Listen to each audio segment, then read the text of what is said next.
confession. I love crappy romantic comedies. Yeah, it's a cliché. I can't help it. I love them. All those movies have that scene, you know? The girl is at her wit's end. She's been crying her eyes out, her makeup is running, she looks like a zombie. She's done. Which is when Ryan Gosling knocks on her door to coax her out. Miss.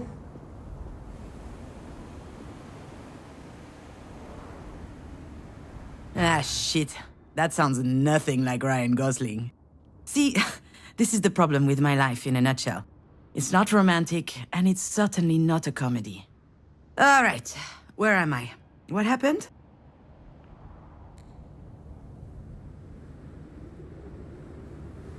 Oh yeah, the hospital.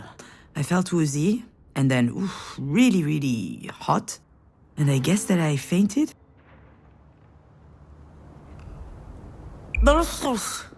And that's putting it mildly. I'll be alright though. Are you sure? Aha, as if I could be sure of anything. Still, I should probably update my guardian angel. Actually, now that I think about it, maybe there's something I know for sure. If I have to spend one more second lying on this filthy floor... Yes, I'm sure. I'm good. I just had a little bit of a moment. A big moment. But it's over now. Sorry, I ducked out. I'm already feeling much better. I can hardly tell her the truth, can I? Most people don't actually want you to be honest with them.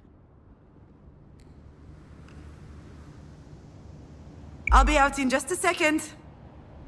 Those weren't here before. Do you think they have any idea where they are? I'm sure this comes as a shock, but it is crucial that you understand the situation. Your mom had a brain aneurysm. Do you know what that means? Mom. Funny. I could never get myself to call her mom. She's always been Marie to me. As I understand it, it's a weakened artery wall? Correct. And that artery ruptured, which caused a hemorrhage. It is a serious situation. We need to prepare for whatever happens next, very quickly indeed. I've watched enough Grey's Anatomy to know that this is not good.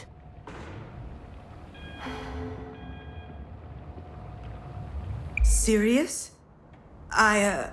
What can I do? Anything related to medical care will be my team's responsibility. But you are her trusted advocate. I'm so sorry, you should be her what aware. now? Do you not remember? This is the reason we called you. We have your name and your number, which means that you signed the release. I have no idea what she's talking about. And since she is not able to express her will, it falls to you to speak on her behalf. But I presume you discussed that when you went through the process, so you must know that there are a number of options to consider. I don't believe it! She put my name on the form without asking me. She must have forged my signature. It's hardly a surprise. She's always done that kind of stuff. But I'm not making any important decisions. A phone call from the hospital, that was a surprise.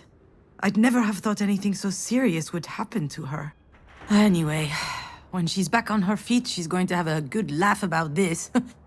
The idea of me deciding on her behalf.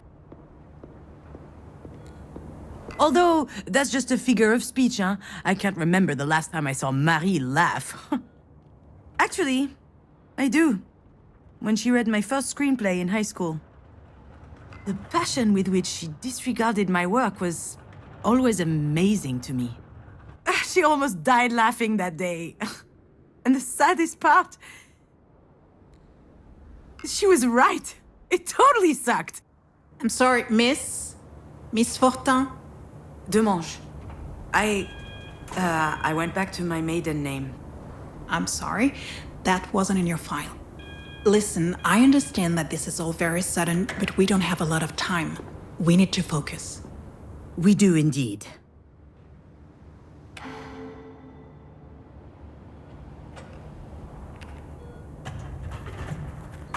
Why do you think I'm here?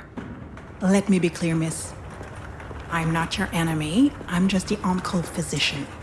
So we can work together to help your mother, or we can wait 7 hours, 22 minutes, and 17 seconds. And then I can go home, and you can pick up the conversation with Dr. Zorzin instead. But I should warn you, Zorzin is an old coot. No, you're right. I'm sorry. Okay. I guess I deserve that one. It's okay. I understand. It's not an easy situation. Our major concern right now is the hemorrhage is spreading. There's the risk of a cerebral vasospasm. That is a complication which could severely affect her brain. Is she going to die? We're doing our best to make sure that doesn't happen. But there could be long-term consequences. This sort of event severely impacts the body, and mental functions may also be impaired. I need to know if you and your mother will be able to deal with that sort of complication.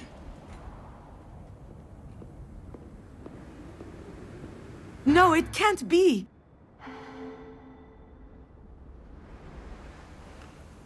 What do you mean? To be completely frank, if we're able to pull your mother through this, there's only a small chance she'll be like she was before. Small? How small? Smaller than that. In all probability, she will never be quite the same. Some people would prefer not to keep living under such circumstances. That rather their medical care were geared more around letting go as gracefully as possible. What I need to know is, what would your mother want? I don't know how to answer that. Last time she told me she wanted something, it was to be in MoMA.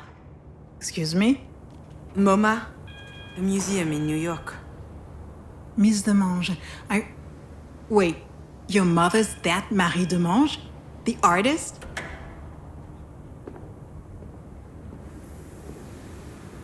Ah, there it is. Works every time. Once people figure out who Marie is, snap! Their whole demeanor changes. They feel like they know her somehow. Yeah, the Marie Demange. And I'm her assistant, I guess. I handle the business, the management, the press, so that she can be fully dedicated to her art, you see? Anyway, the other day, I got a call from Centre Pompidou. They want to do a retrospective on her life and work. Can you imagine? The billboards, the crowds, the press, the whole shebang. And I'm like, hell yeah! I hop into my car, I rush over to tell her, I run into the workshop, yelling, and you know what she said? Did you hear from MoMA? Ugh. Someone had told her they were considering her Self-Portrait 8, a canvas from her latest series. A whole exhibit in Paris, on the other hand, she didn't care. So, that's my mother.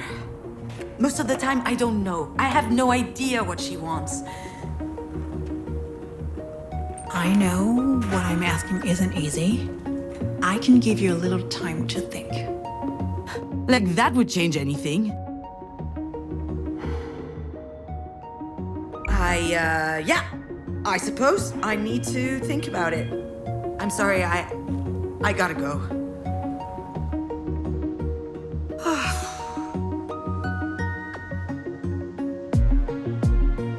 I know what she'd say. That I'm running away again.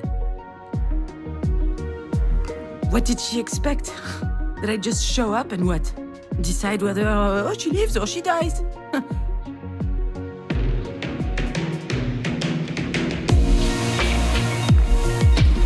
I don't even know how I'm supposed to make it to the end of the day, let alone...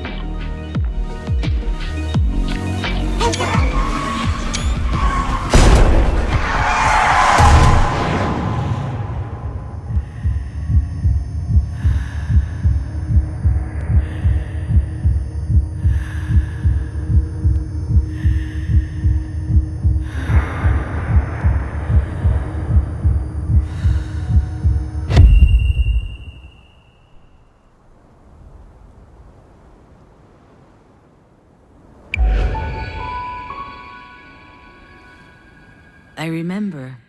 Diane and I found an injured bird in the backyard. It was tiny.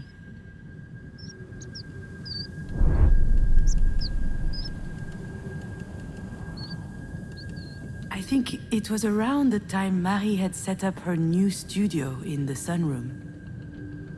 Now that I think of it, that was also my first experience with death. In fact, I also had a really weird dream that night. Something about that day always seemed off. I never figured out why. And why am I thinking about this now?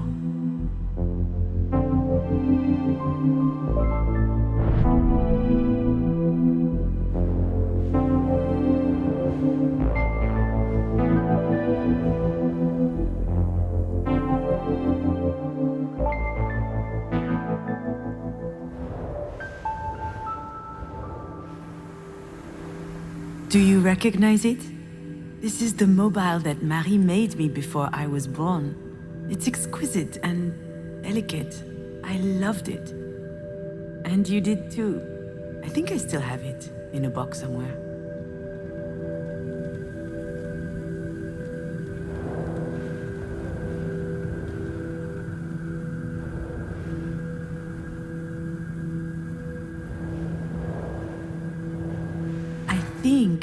I saw a big shadow moving down the hallway that night.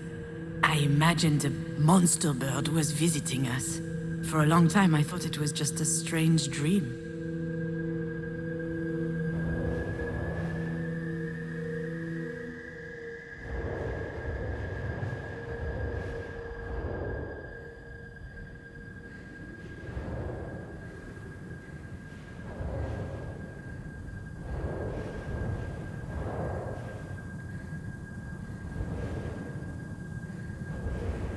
Back then, Marie wasn't very well known, but she was hardworking. She had just started a series on birds, actually. They were all over the house. She considered them a symbol. And I was very impressionable, so I started to love birds as well.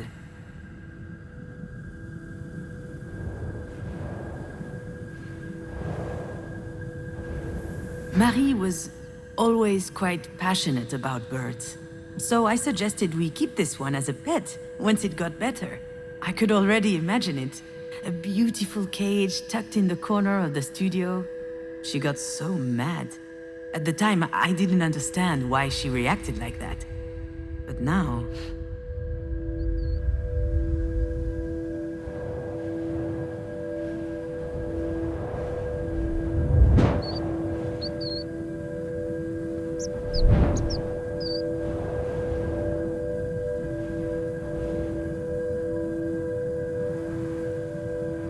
Yeah, Diane was so proud of packing her own suitcase.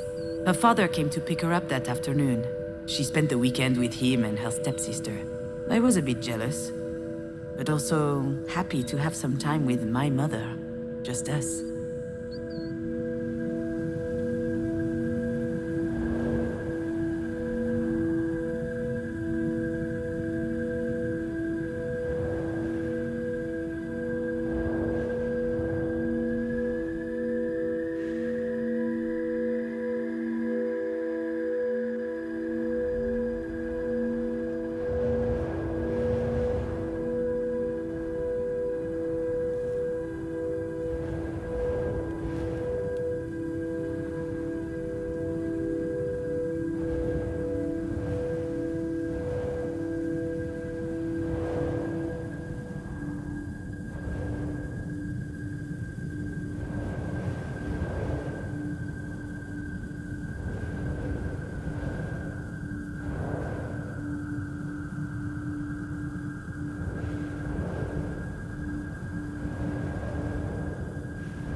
Marie told us she'd take care of the bird, so we went back to playing.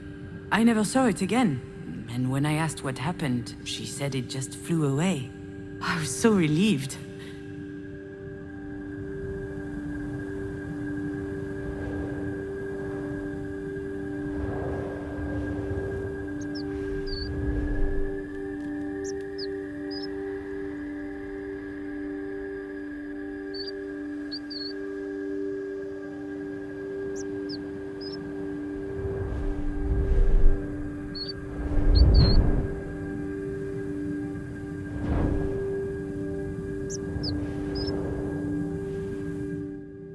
I think I need to pee, but I don't need to pee enough.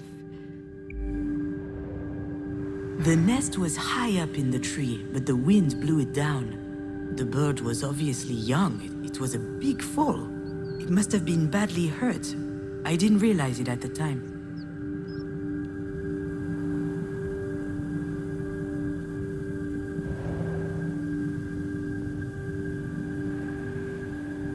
Now I know for certain that someone was in the backyard that night.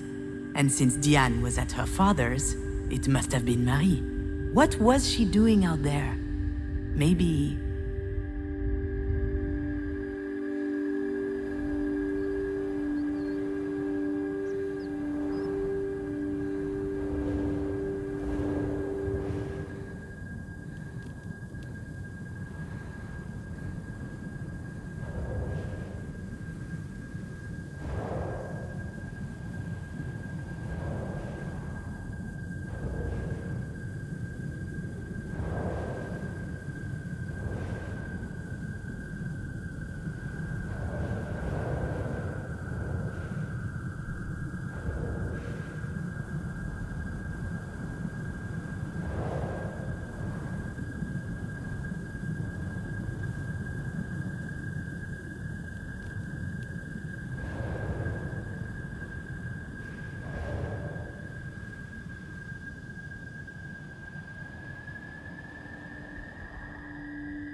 Maybe Marie killed the bird.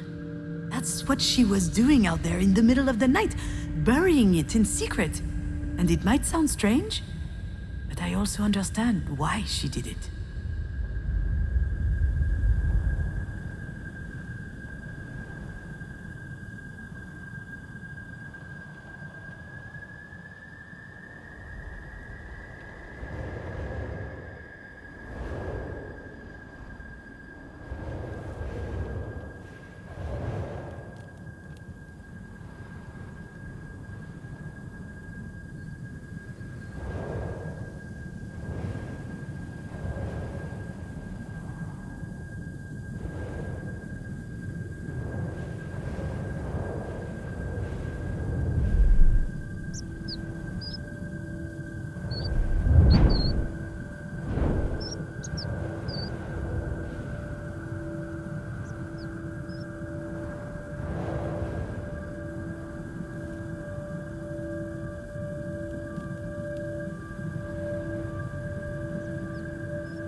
Marie is really an astonishing person, you know?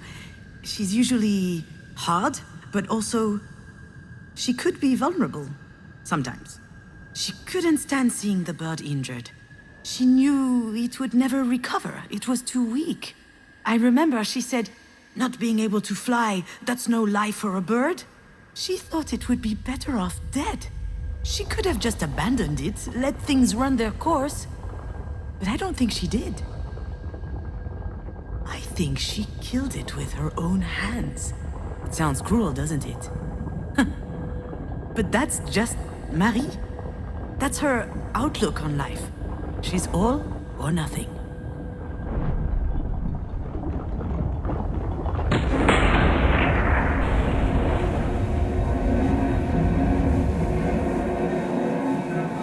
What I need to know is, what would your mother want?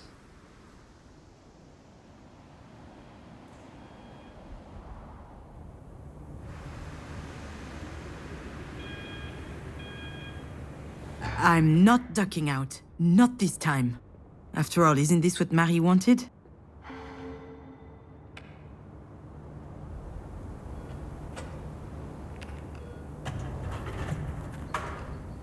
I think... My legs are shaking. Maybe I'm having another turn. I think I need a sugary drink. Understood. Do you need anything? Well, I need more coffee. But if I drink another one, my stomach's going to declare war on the rest of me. I just can't speak on my mom's behalf. One thing's for sure, she's a radical. She's all or nothing, all the time. I understand. It's hard to contemplate the idea of living with a disability. It's not that, not at all. If we were talking about me or someone else, I would say it's gonna be fine. You adapt, people do it all the time. They have to. Life's too important. I would say that. She wouldn't. I'm not sure that answers your question. She certainly comes across as rather forthright. You don't say. I've seen her on TV a couple of times. My father loves her. She's an extraordinary artist. In her interviews, she's so impressive, fierce even.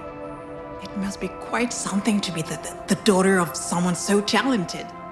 I've heard this one before. That's a polite way to say, it can't be easy to have a nutcase for a mother.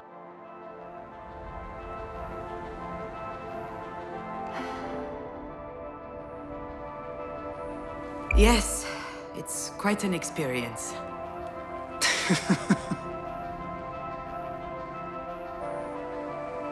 Doctor, do we know why this happened?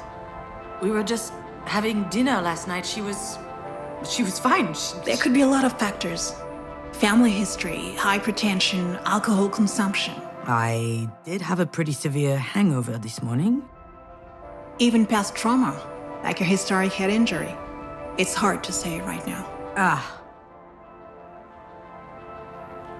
All right, Miss Demange, I'll give you time to think. Let's... Sounds good. Can I see her? Yes, of course. Let me find out her room number.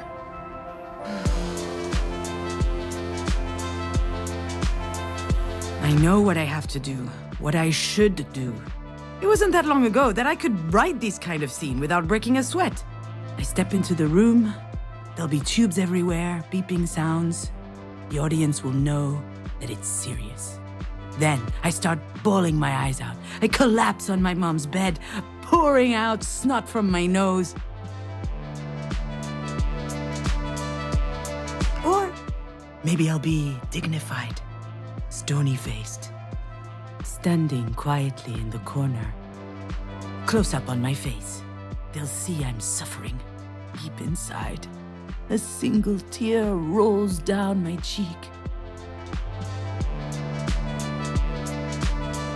That's exactly how it will happen. Or what should happen. There's just one problem.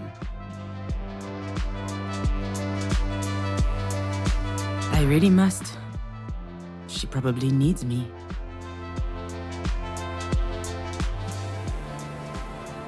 I don't know why, but I can't open that door.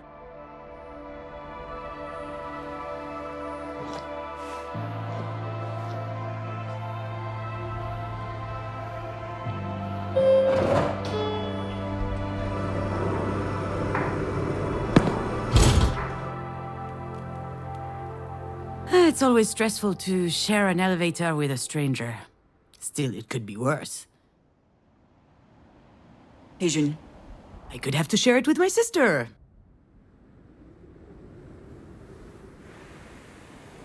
Okay, I'm kidding. We love each other. Love giving each other a hard time. Okay, I love giving her a hard time. For instance. Hey, Didi-Doo! Nothing? I haven't eaten yet. My blood sugar's low, okay? Come with me to the cafeteria. Okay. But if you utter that stupid nickname one more time, I'll strangle you. There it is. She had me worried for a sec.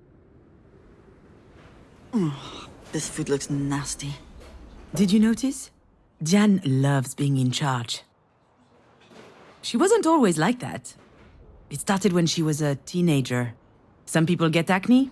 She got authority. So, how's work?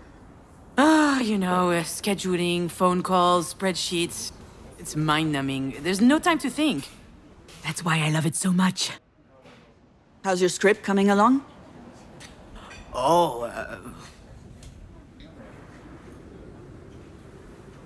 I never should have told her about it.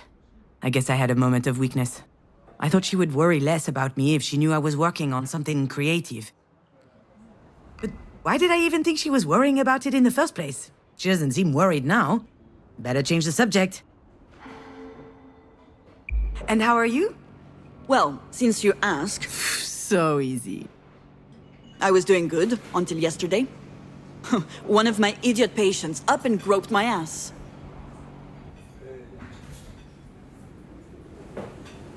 She's a physical therapist, working with professional athletes. She spends her days massaging pretty boys with 2 brain cells and 0 self-control. She's the best in her field, I've heard. All the major soccer clubs are fighting over her. Probably because she has her own story. Oh, Jan, I'm sorry. Why? It's not my first rodeo. But that pathetic little virgin really pissed me off. Anyway, he has a broken hand now. Good thing he plays soccer, not volleyball. The worst part is, she's not joking. In other news, It is a hospital, Jan. I know. They should be scowling 24/7. So, how is she? I haven't been to see her yet. What are you waiting for? A singing telegram? Sorry, that was uncalled for. This whole situation, it's just a lot. Yeah? Sounds like there's something else. Something else bothering you? No, nothing else. Wanna bet that there's something else? Well, she told me about your deal. Between Mom and you. And, to be honest, I was shocked. Were you going to tell me at some point?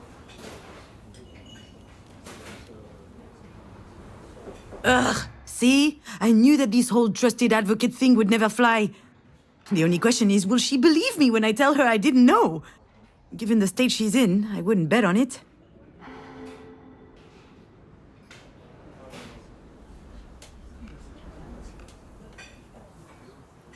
Look, I'm sure you're upset. Of course I'm upset. We just found out that Mom might die.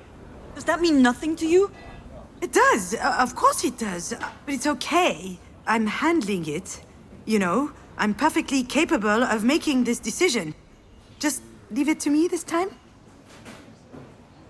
What's going on, June? I'm sorry? Something's wrong. Could be the grapefruit. I read somewhere that it's really toxic and... No, it's not the grapefruit. I don't recognize you. You're different. Ooh, she wants to talk. Seriously.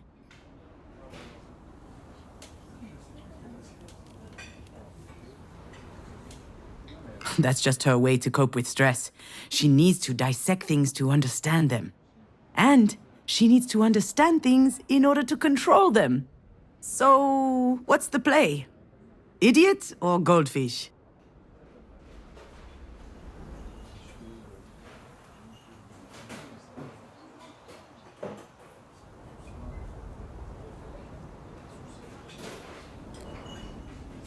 It's worth a try.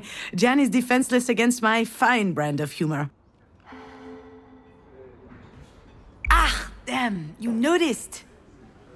You can only dodge so many serious conversations with your stupid jokes. I guess I can't get out of this one. You're acting like some kind of robot. You're all closed off. And you clearly aren't considering how I feel about all this. What's the game here? Where's the Jan I know?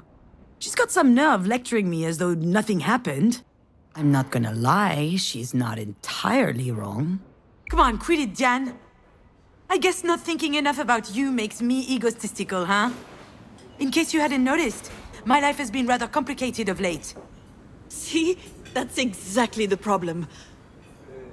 And, okay, this is going to make me sound like a huge asshole yet again, but I'm used to that. I've been meaning to talk to you about this, so why not do it now? We're here for Mom, and you can see how hard this is on me. And yet, here we are, yet again, talking about you. What happened to you was awful. It really was. Absolutely horrible. But that was 5 years ago. It can't be 5 years. It can be 5 years. It can't be 5 years. It was only yesterday. And why the hell is she bringing this up anyway?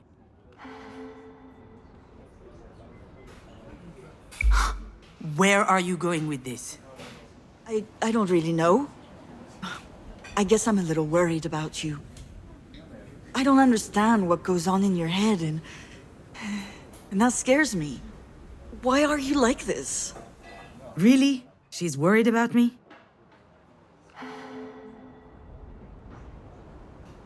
You had to go there, didn't you? You can't help yourself. Whenever you can't control something, you just hate it, don't you? And so, pow, you attack. You're wrong, June. I'm just trying to help. You can't really tell me that everything's fine, can you? Do you think that throwing my little problems back in my face is going to help? Oh, wonderful, wow. Oh, it's a miracle, I'm cured. Thanks for the therapy session, but I really have to go. Obviously, you can handle everything just fine on your own, so go ahead and take care of Marie. Wait, June! Don't leave, please! I'm sorry. I really need you. I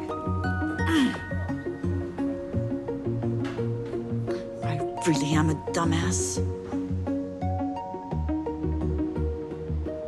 She really is a dumbass.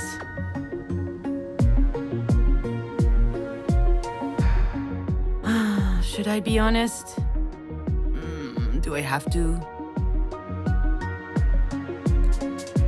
I just grabbed the first opportunity to put up a stink so I could get the hell out of there. Of course I'm weird. And I can see how that might freak her out.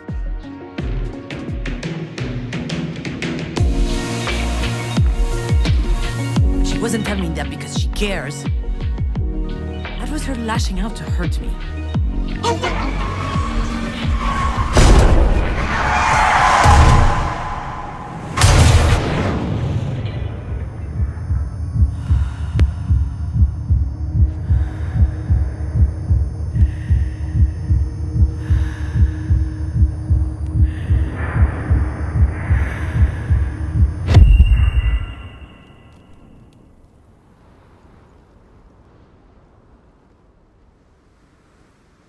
You know, Astrid, memory is weird. You suddenly remember these moments without knowing why. For instance, one day, I visited a fishery. This was a year or two ago. I was writing the script for a promotional documentary about lobsters, a freelance gig for the Agricultural Chamber of Brittany. Truly the crowning moment of my career. Although for real, I loved writing it. It felt good, going outside, meeting people. And lobsters are fascinating animals. Shall I tell you what I remember?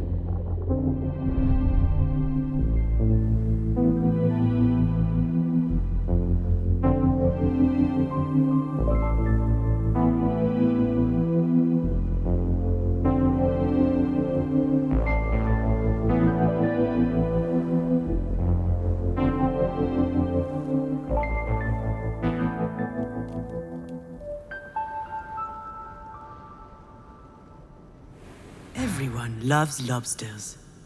Their exquisite and delicate flesh is prized by the finest gourmets. With a little garlic butter, lemon, or mayonnaise, they're delicious. They're on every great chef's menu.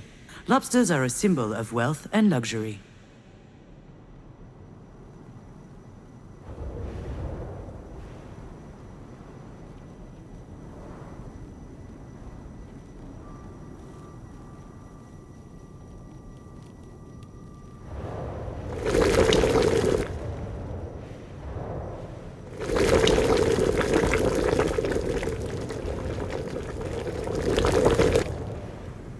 Lobsters are a mystery to science because they don't age.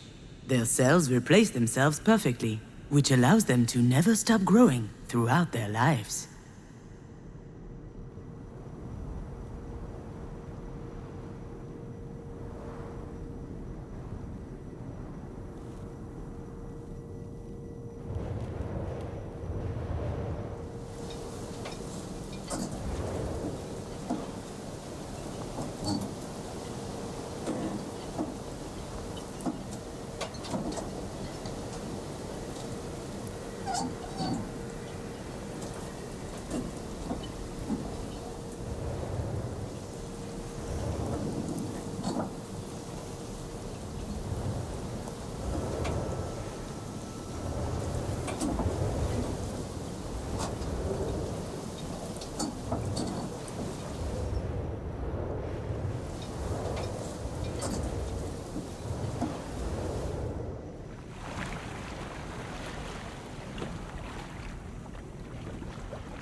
Female lobsters may lay over 100,000 eggs in their lifetime. They keep each clutch underneath their tails for several months. And when the eggs finally hatch, out come a profusion of larvae just a few millimeters long. Can you imagine? Over 100,000 tiny little Astrids.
Lobsters have a chitinous exoskeleton, a durable and tensile material that protects them fully. This natural barrier is so strong that lobsters have no natural predators. In short, no one can mess with lobsters. Except humans, of course.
That was the official line, the one I got paid to write, but I dug deeper.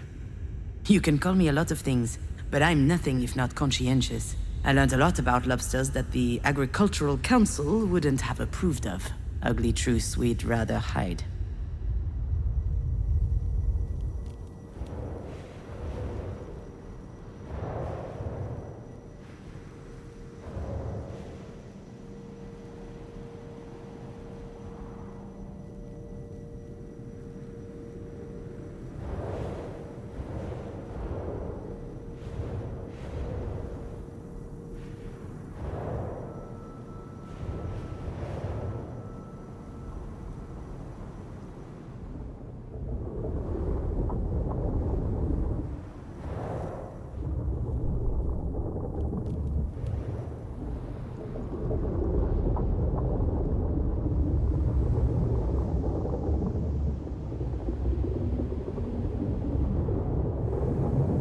Female lobsters may lay over 100,000 eggs in their lifetime, but few will reach adulthood.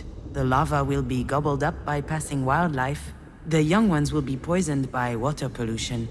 Their livers filled with heavy metals and microplastics. And those who grow big enough will be plucked out of the sea by humans to end up on a fishmonger's stall.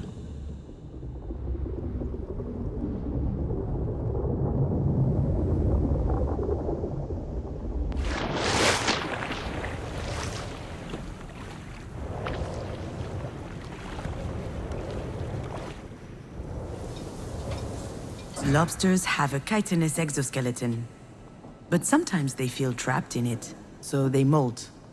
They leave their shells behind and expose themselves. Until their skin hardens again, the world is full of predators. Carnivorous fish, other arthropods, and humans, of course. Because when they've just molted, when they're soft, lobsters are their tenderest and their tastiest.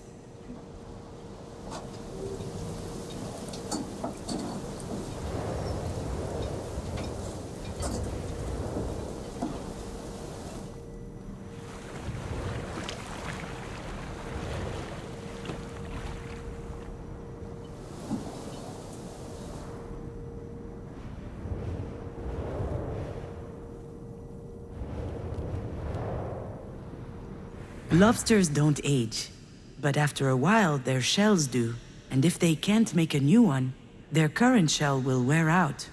It will split. Bacteria, fungi, and other diseases might seep in through these cracks, and then the lobster will rot from the inside.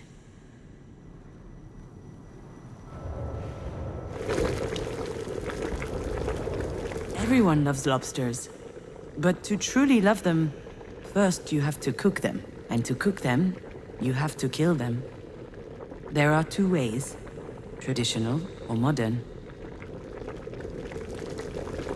The traditional way is to chuck lobsters into boiling water, alive, and wait. Their flesh burns, the air bubbles beneath their shell expand and burst their organs. It's horrible. Lobsters don't want to die, but the people who love them don't care about that.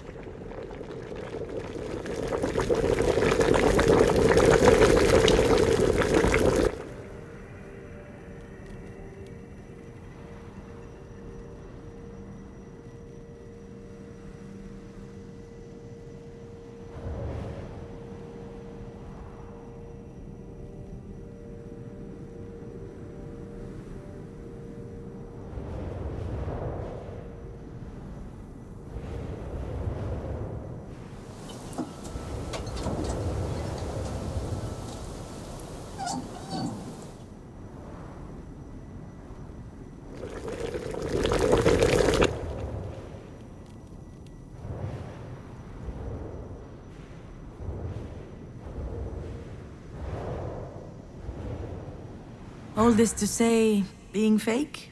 Writing pretty lies? That doesn't bother me. Between my clerical work for Marie and those PR gigs, I learned to tune it out. No one wants to know what's in my head, but maybe you do?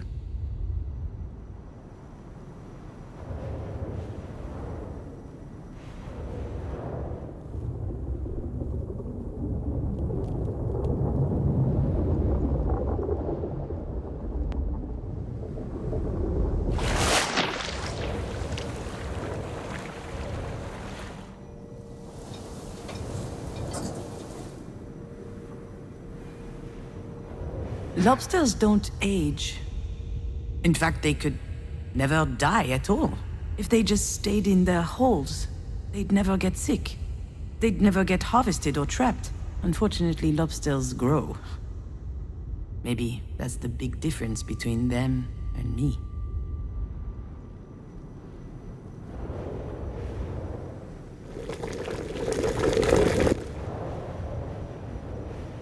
Everyone loves lobsters.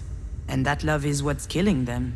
If no one loved them, we'd let lobsters live happily at the cold bottom of the ocean. Lobsters don't need to be loved.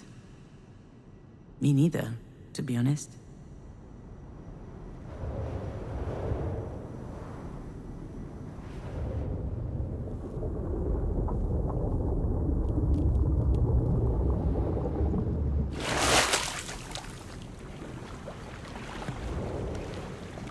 Lobsters have a chitinous exoskeleton that limits their growth.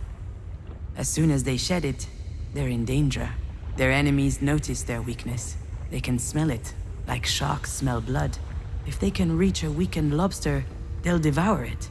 They'll tear it apart and feast on its flesh. I don't want to be eaten.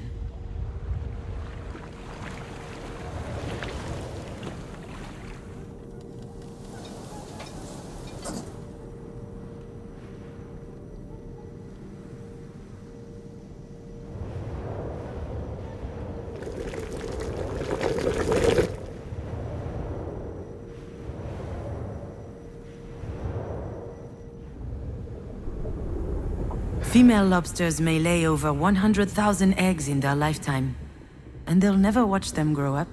You might think that the sea is salty from all the tears shed by lobster mothers, but they don't cry. What good would all that sorrow do?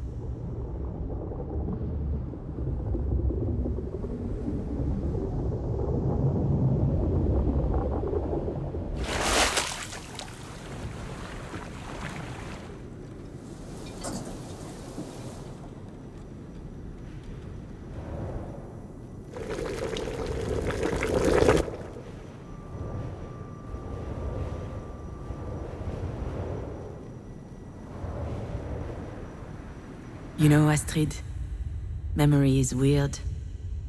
You suddenly remember these moments without knowing why, until you realize it's trying to teach you something crucial.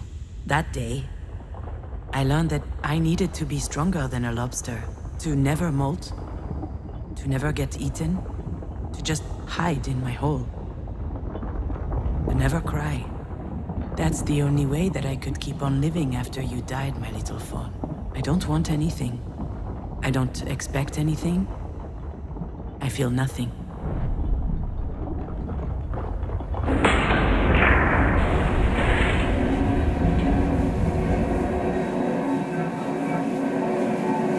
Why are you like this?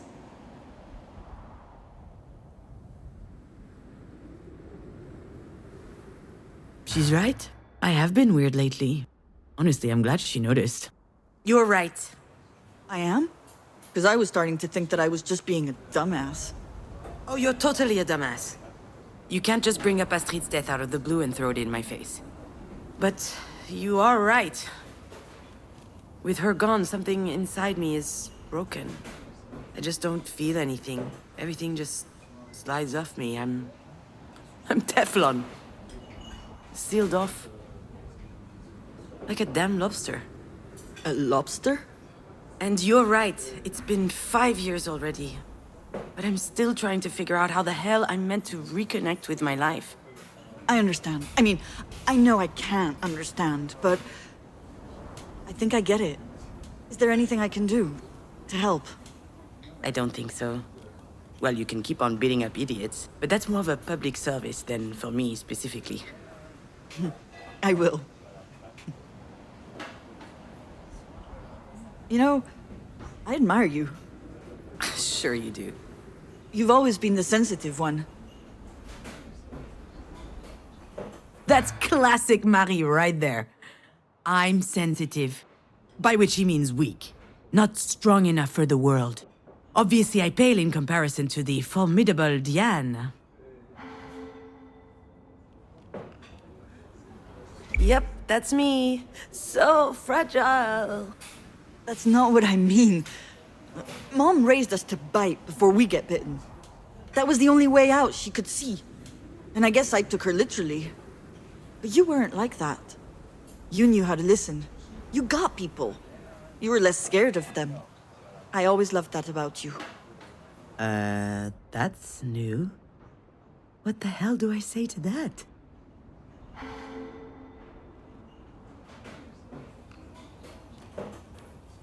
That's the nicest thing you've ever said to me.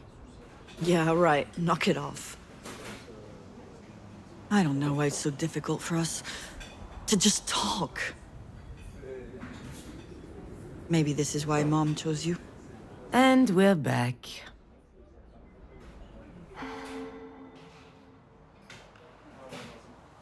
Are you bitter right now?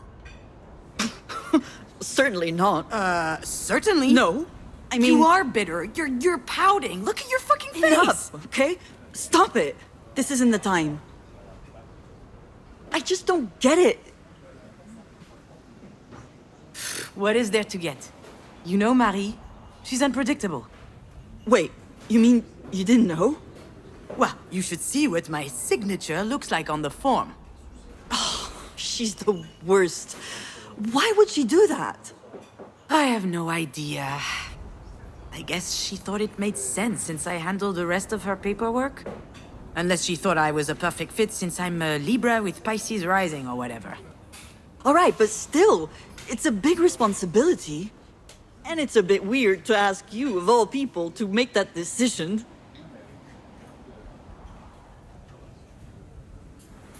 What am I supposed to do? Scream in the middle of the hospital cafeteria?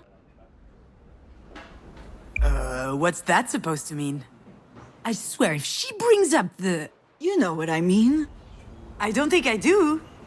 You can be pretty clumsy. You can't cook a meal without setting the house on fire. Et voilà. I'm never going to live that down, am I? Depends. Have you figured out a safe way to brown-baked Alaska yet? Whatever. This isn't the time to rehash all that. Really, I don't get it. This is so important. Why would she trust you over me? All right, I've had enough.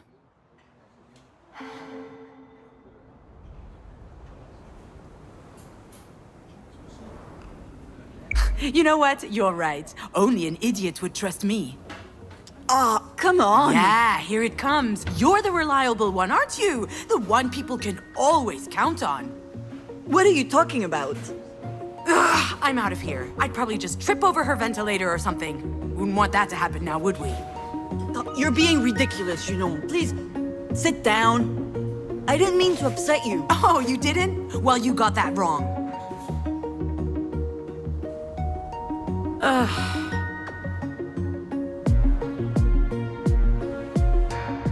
Well, that was embarrassing, wasn't it? I just can't help it. So Mom wrote my name instead of hers on a worthless paper. What does it matter? Dan and I are stuck in this stupid competition. I hate it, but I feel I can't escape it.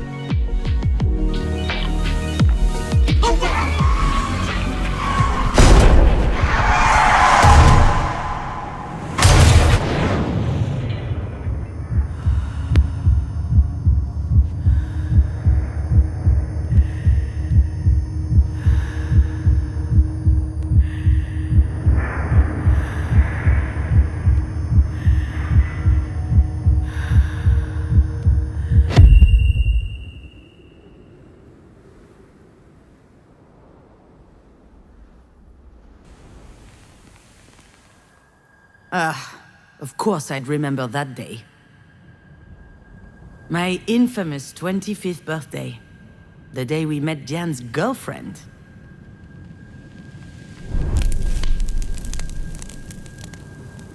The day we danced a little, ate a little, and drank too much. But most of all, the day everyone went home early because I set the kitchen on fire while making dessert. There's plenty about that night I never told Diane.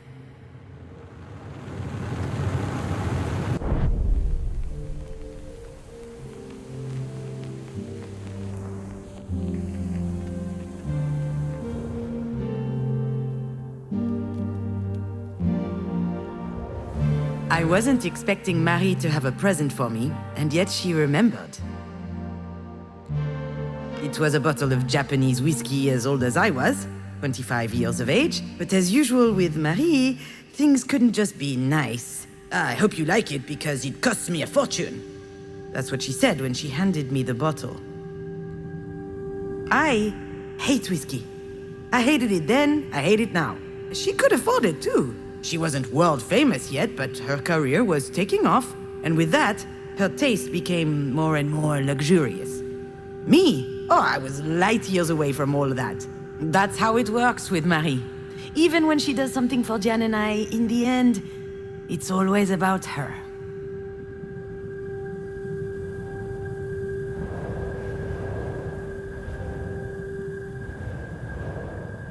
I was quite reluctant to organize this party. It was the last birthday I would celebrate at Marie's. Your dad and I were about to move in together. So I wanted to make it special. To impress my mother. Earn her respect, maybe even her admiration. But that would only happen if everything were perfect. The fire made it a complete failure. But to be honest, she'd have found some problem anyway.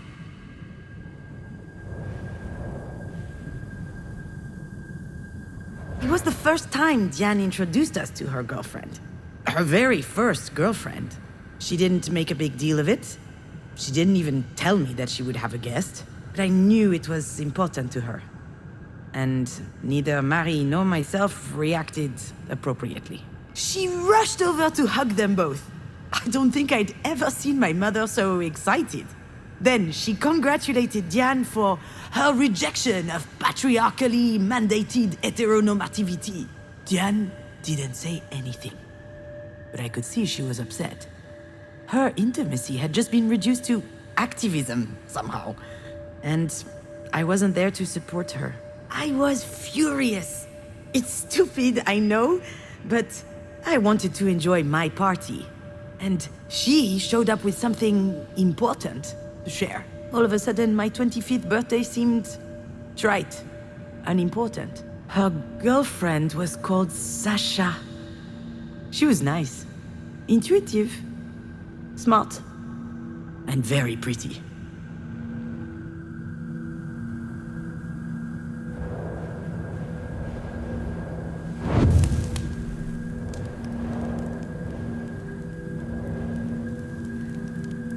Diane always loved being the center of attention.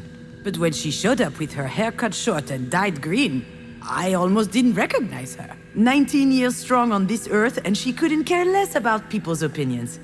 She was amazing to me. But I wonder if she was, at least unconsciously, trying to please Marie. It worked, by the way. Marie always had a soft spot for the rebels, and contempt for the rest. I don't think it made Diane any happier, though.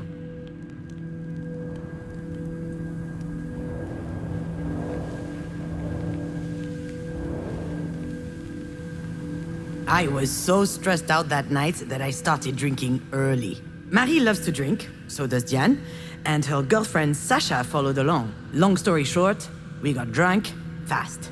All four of us. We had booze, we had cigarettes, plus the other stuff. And after a while, Diane was completely out. She could barely stand.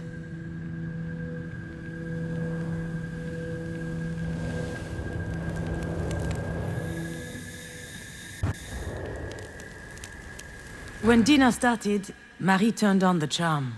She laughed loudly, talked a lot, asked all kinds of questions. She has the most unbelievable charisma when she's trying to please someone, you know?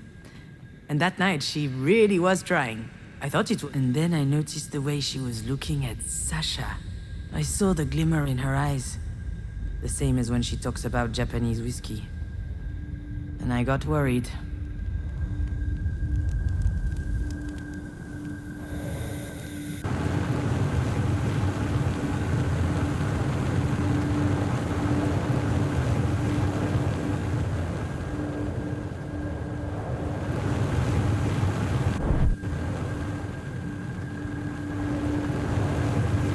Alex called several times that night. He wanted to know how things were going. He had a hunch things would be tense, and he wanted to be my emotional hotline. I didn't answer. I wanted to fend for myself. It's why I didn't invite him in the first place. I'll admit, sometimes his support was stifling.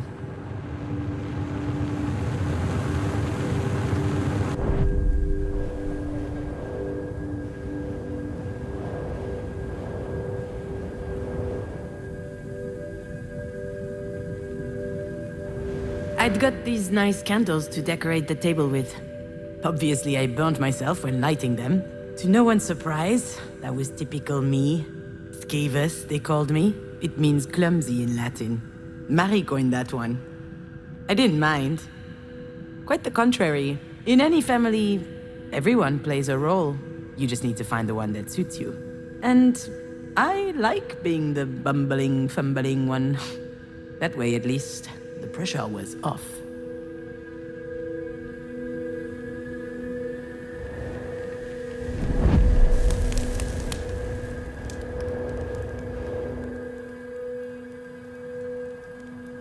So yes, Jan and I were trapped in this ridiculous rivalry.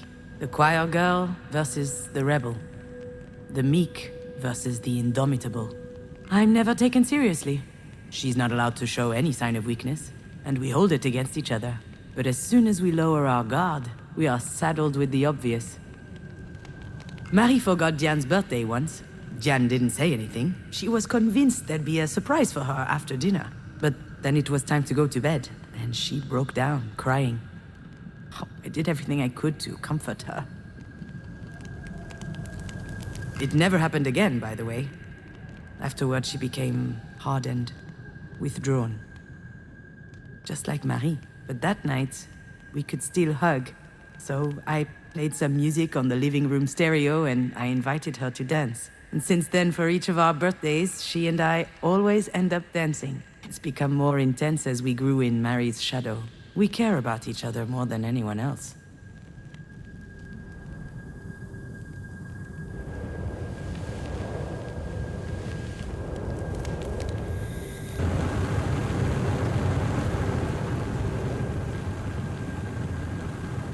The flames went up very high, very quickly.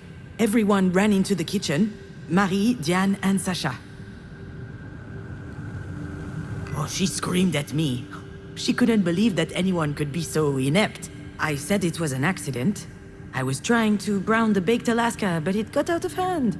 No one questioned my version of events. The whole thing was just classic me. Alex wasn't there to defend me, and I just sucked it up.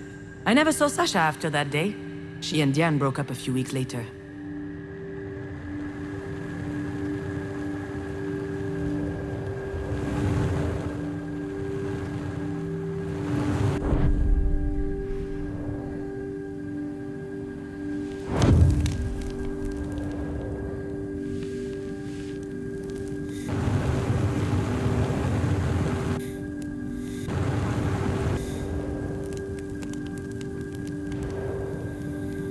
Maybe I was just drunk. Maybe I was imagining things. Maybe I was paranoid. But when Marie invited Sacha to her studio to see the paintings and more, ooh, that raised a flag. She was up to something. She was trying to seduce her. And maybe she could have. I tried to warn Diane, told her to watch out. She was too far gone. She just looked at me. She had this blissed out smile. She could barely keep her eyes open. I had to do something, but I couldn't face Marie head on. I wasn't strong enough, so I improvised.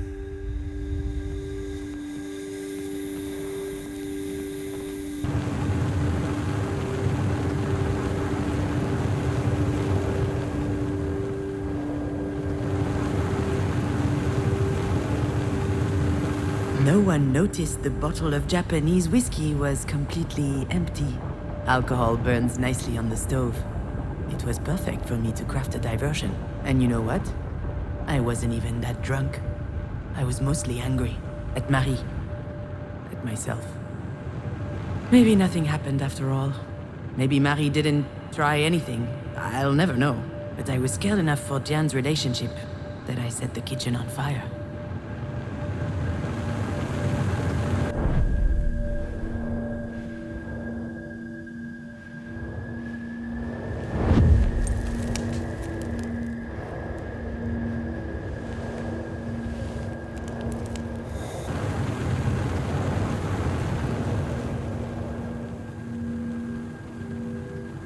I never told Diane what happened. She still thinks I'm a bumbling idiot. I can't tell her the truth, and she wouldn't want to hear it anyway. But what I did that night, I did out of love. Marie always said that you can't trust anyone in life. Well, in that moment, whether she knew it or not, Diane could trust me.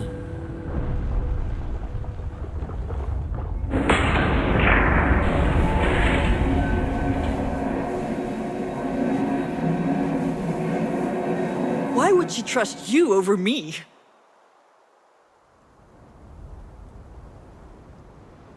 And here we go again, trying to see who can spit the furthest.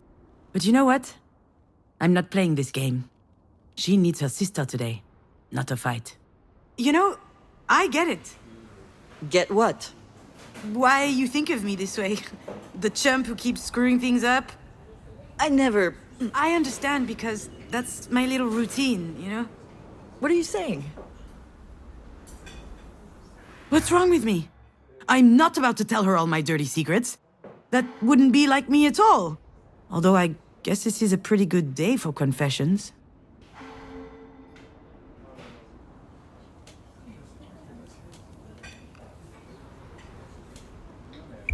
It's not easy existing between Marie and you. Between the overbearing artist and her gifted little go-getter. So I figured if I played the klutzy ditz, I wouldn't need to compete with either of you. If I'm so gifted, why the hell did I choose this grapefruit? This thing's disgusting. That's my dee-dee-doo. Open your heart a tiny bit and she gets all uncomfortable. I told you it's toxic! Understand this. We both know things can be tense between us. It would be easier if I could act like this is all her fault. Diane's competitive spirit is unmatched. She has to be the first in everything.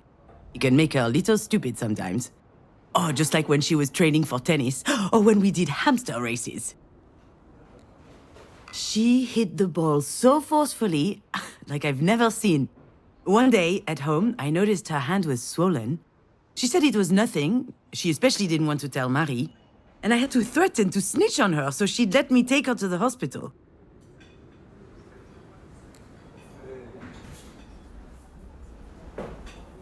It turns out she'd fractured her wrist. She told the doctor that it had been a bit painful for weeks, but that she was fine. She wouldn't even hear about a cast because she had an important tournament coming up.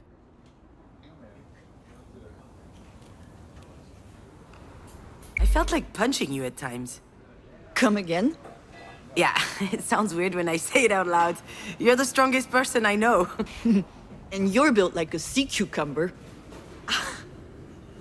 Look, all I'm saying is, I was always on your side when it mattered. Are you talking about Mom right now? Not just her. Yeah, I'm totally talking about Marie. I'm talking about the fact that you're my sister, and that's special to me. And I know it's the same to you. Listen, Diane, I have no idea how things are going to play out with Marie. And it's true, I have been feeling out of it for a little while now. But I do know one thing. That's going to help us. What do you mean? I mean that being a psychopathic robot has its perks. Cool heads prevail. And I think this is going to help us make the right choice. The best choice for Marie, sure. But for you and me, too. Maybe. Why are you looking at me like that? It's just... I'm not used to seeing you like this. You sound confident. It suits you. All right, so what do we do? I have no idea. But I'm not going to tell her that right now. I need to find a different tack.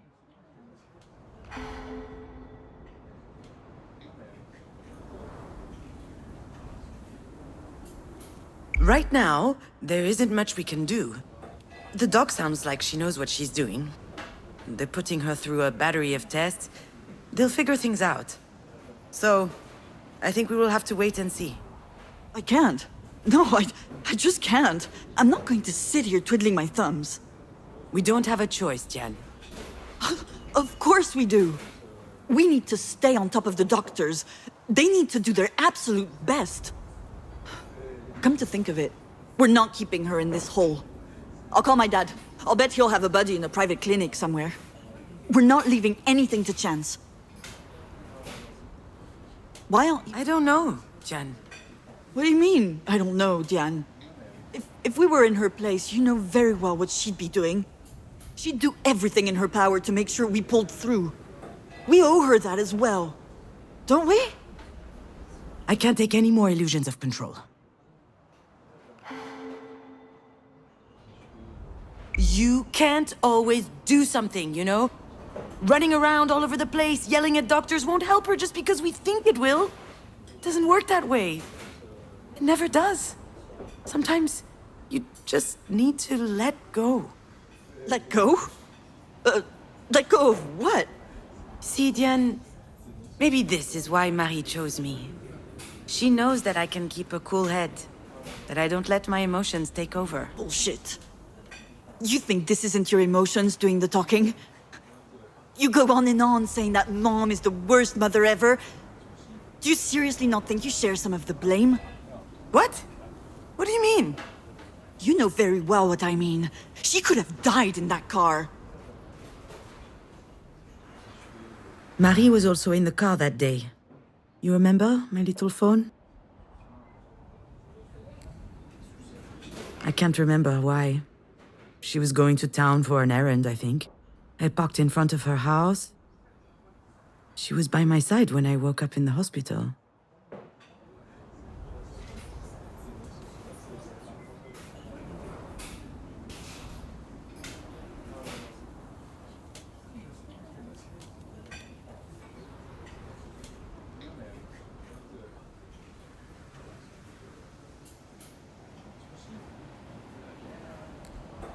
Jan's right. Marie could have died.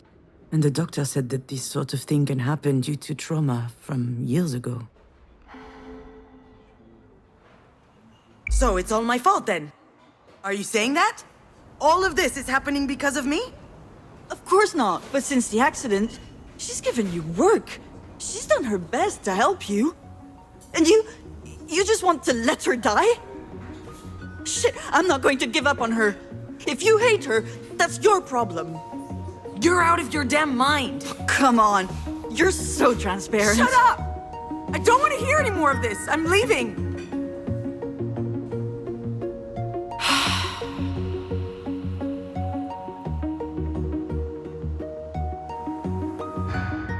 Damn it! Did I really have to go off like that? Maybe she's right.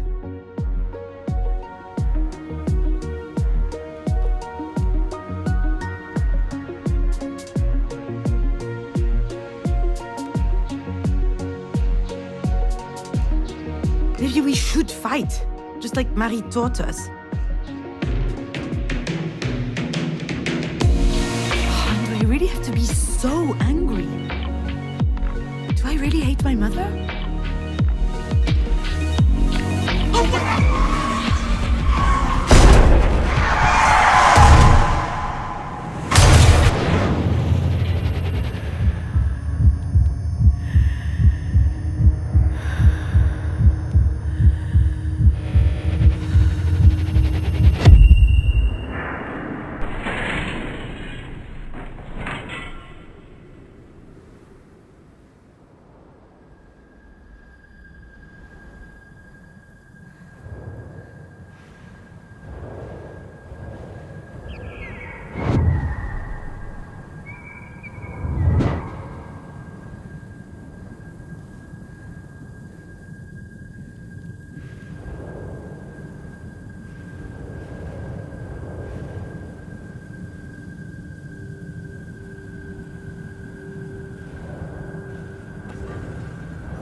Wow! I'd forgotten how muscular you are. And are you jealous? No, I like it. All right, Junon. You're my sister. This is super embarrassing. Especially since you're drunk off your ass. I've always found Jan's presence comforting. She only has to stand by me and I start to breathe easier. It's funny. You forget the obvious stuff as time goes by.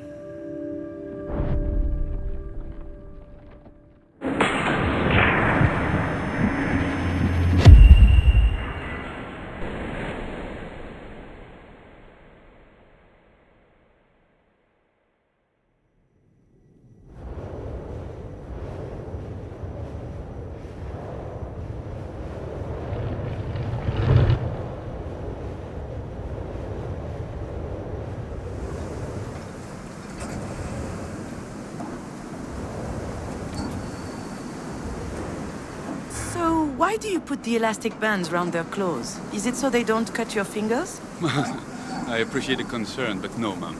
Without the bands, they would just eat each other. When the guy said that, my mind jumped to my mother. She used to warn me about people and how dangerous they could be. Even me, she said.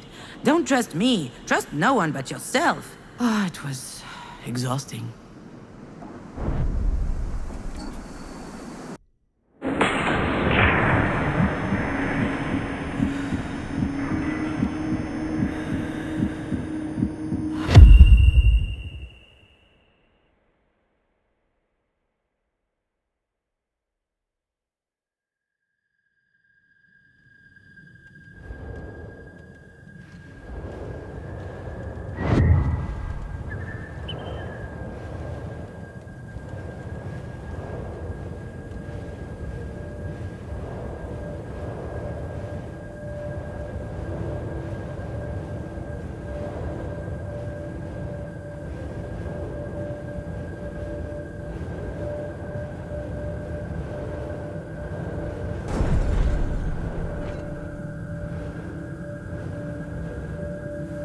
When will Dad get here? He'll get here when he gets here.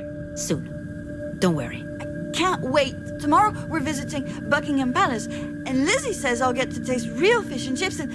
Oh, sorry, Junon. I've never really been jealous of Diane's family.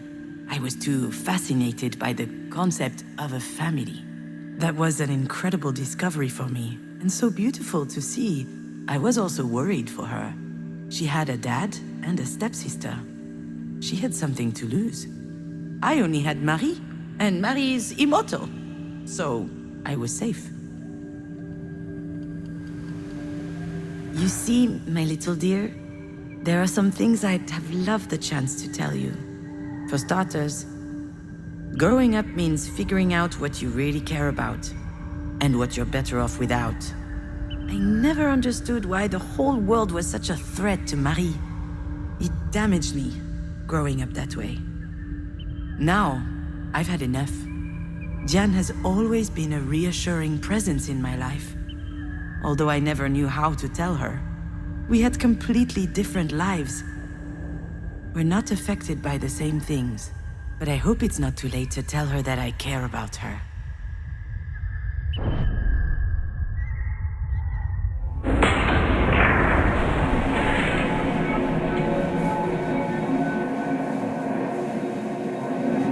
We owe her that as well, don't we?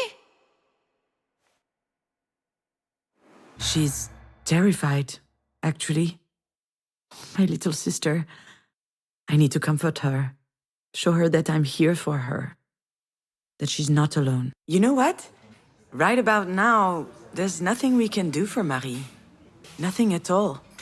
But I know this bothers you, and I understand. But that's how it is. It's out of our control. So I'd rather pay attention to what matters the most. Family. And that's what exactly? It's you. You're my family, Diane. What about Mom? Marie is different. That's just how she is. She's... Sure, we're part of her life, but we can't expect much more than that. Marie, she's alone against the world. I think she'd be furious if she knew she was surrounded with Jesus stuff.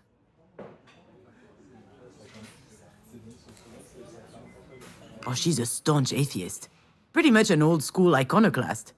The opposite of her mother, who was a real Bible thumper from what little I know of her. Hence, the biblical first name.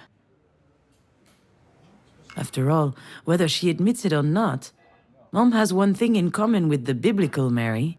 Both of them had a child whose father was shrouded in mystery, which makes me baby Jesus? I'd prefer not to end up dead on a cross, though. Well. What is she talking about?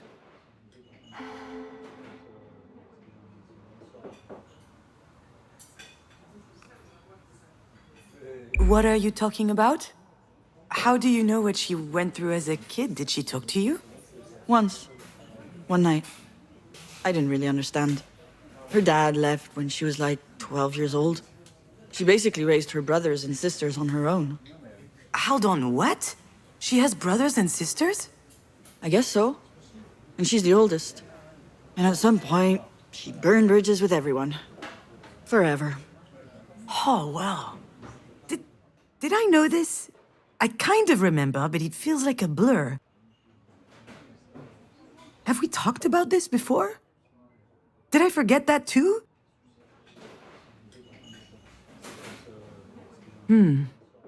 That's not what's important right now. You know, Diane, I don't think that Marie has anyone. Not really. She doesn't want to. She can't. She doesn't know how to trust.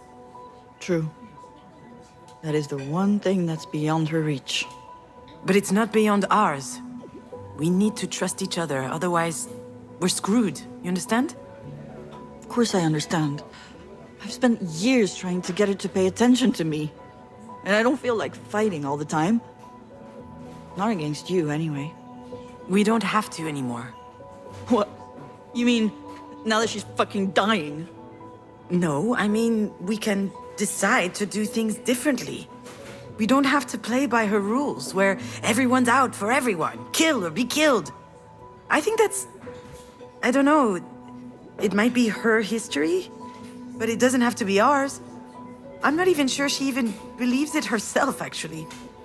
I'd rather believe that there are people I can always count on. And that they can count on me because I love them and I care for them. People like you, Dididou. Is she crying?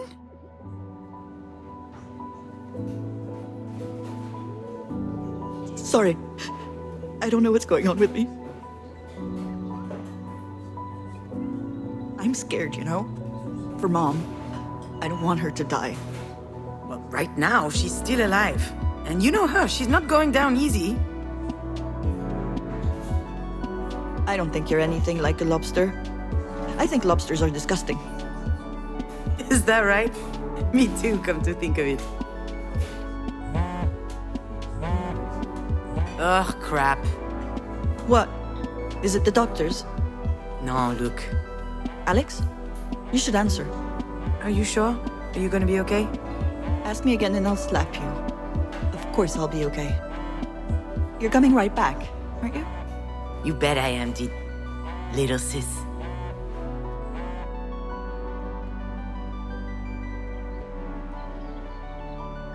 I don't know what would have happened between your dad and I if you were still here. Would we have agreed on how to raise you, the kind of values to impart? I think so, at least on the surface. Actually, we had made a deal when you were still... He came up with the idea, if memory serves. We don't contradict each other in front of Astrid. If we have to fight, we do it in private. But that never happened anyway. Your dad doesn't get angry. Perhaps because he hates confrontation. God damn it, Junon. Okay, pretend I didn't say anything, huh? Hello, Alex. How are you doing, Alex? Oh, I'm so glad to hear from you, Alex. Did you take it? I have no idea what you're talking about. I know exactly what he's talking about. I just have no desire to talk about it right now. The house. Astrid's dollhouse. It used to be in my office and now it isn't. And I need it for work. I'm using it as a reference for level design. Can I call you later? Hold on, where am I right now? I guess I wandered into a decommissioned part of the hospital. Ooh, it's kind of spooky. No, you cannot call me later. It's easy. Just tell me if you have it. It will take 2 seconds. Your dad is getting on my nerves. I'm sorry, but it's true. All right, Alex, listen. Okay, come on, keep your cool. Try and be mindful.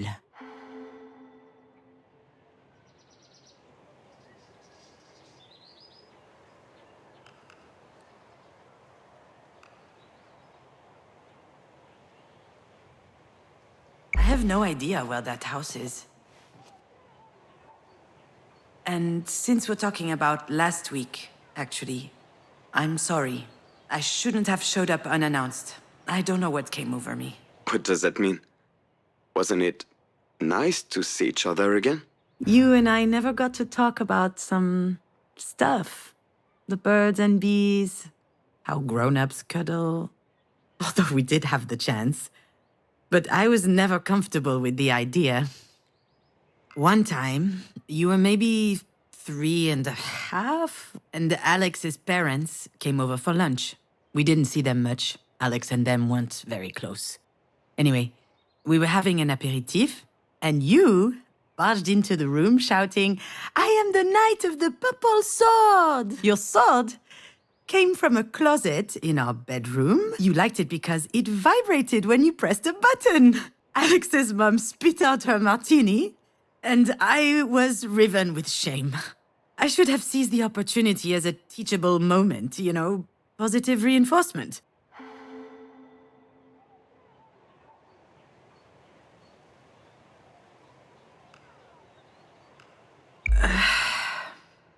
It was very nice. But it was also completely stupid. Don't say that. Why are you saying that? You know why? We can't be doing this. Things are different between us now. They don't have to be. Things could even be better. Stop it. You know I'm right. Deep down you know it. Everything that happened to us, it helped us. There was a reason. Maybe all of this means we are supposed to come back together. Stronger. Bullshit. Why? What about Pauline? Pauline is great. I'll talk to her. It will be hard, but she'll understand. What will she understand? That your crazy ex has suddenly decided to return after dumping you, after she killed your... Don't even go there. That's a really stupid idea, Alex.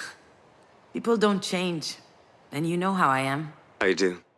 I've known since day one. We met in high school, as juniors. It feels like a lifetime ago. We only had one class in common. Film studies. And we had completely opposite tastes. But I immediately liked something about him. That was a million years ago. Was it? I fell in love with you as you are. And I still believe in us, don't you? Don't you miss it? Don't you want everything to be just like before? I think... Yes, I think I do. It's not too late.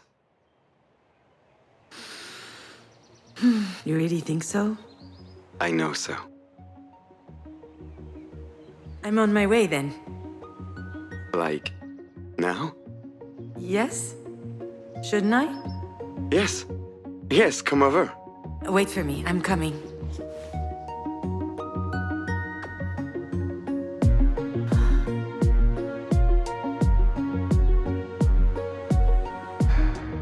After all, why not?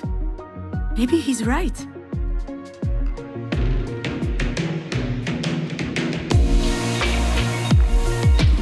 Maybe I was just wrong about all this. That wouldn't be the first time I screwed up. The three of us were so happy together. Maybe Alex and I can still be happy.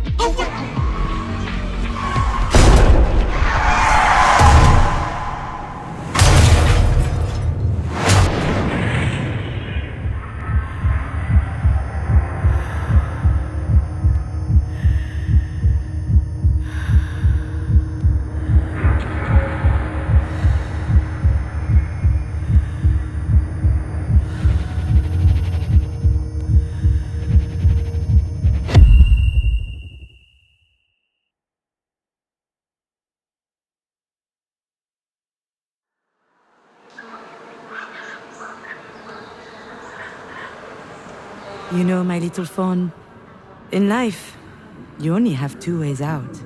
Either escaping or disappearing.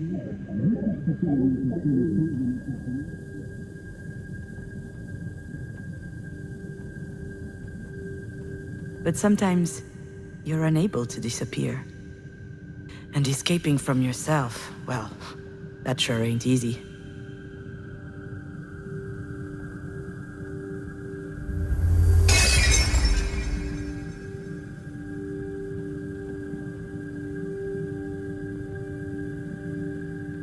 So, when that happens, in your opinion, what's left to do? We can try to find out together if you want.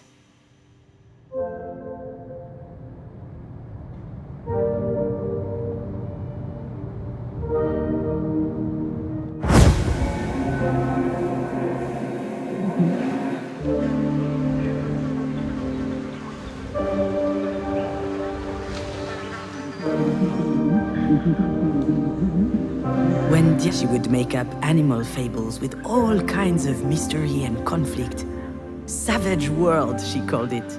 Female wolves, bears, or scorpions would find themselves in imminent danger, but they could always manage it on their own, swindling and betraying the boorish, idiotic males. Marie wanted us to be strong, courageous, and independent women, except it also made me a bit fearful of the world.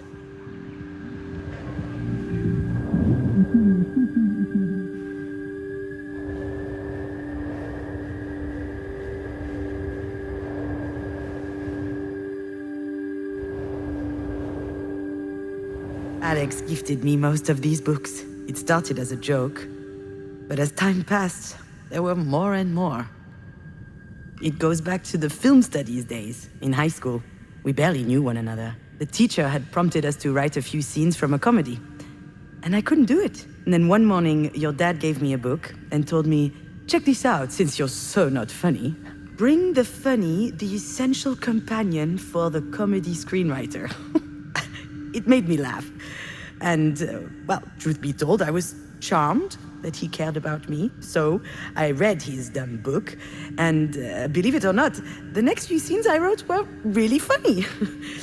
But then it turned into a habit. Every time I had an issue, Alex would find the book to address it. Some of the worst titles, too. How to Win Friends and Influence People, The Subtle Art of Not Giving a Fuck, Who Moved My Cheese? I was reading them casually, but they still helped me move on. Alex would call it the emergency library. Every problem has a book, he said. But when I found myself alone, the library didn't work anymore.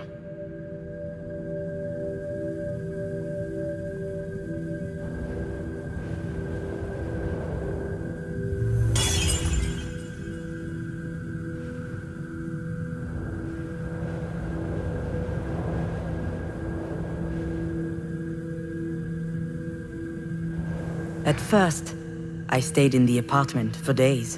I wouldn't go outside. I barely recognized my own voice when I opened the door for food deliveries. I could have disappeared. No one would have known. Yet, amid the silence, if you listen carefully, you can hear some things. The air traveling through the lungs, the bowels gurgling, the teeth grinding, even a heart beating.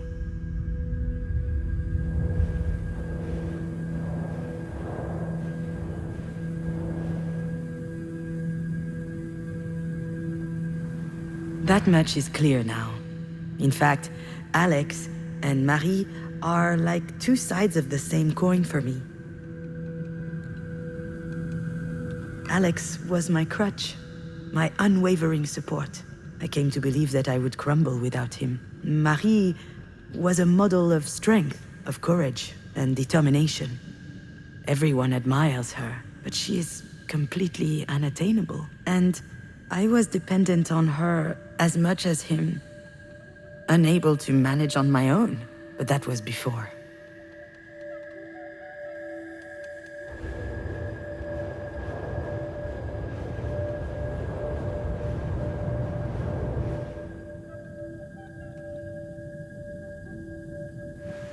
I guess you understand now, my little fawn. Your dad and I separated. And for the first time in my life, I was living alone.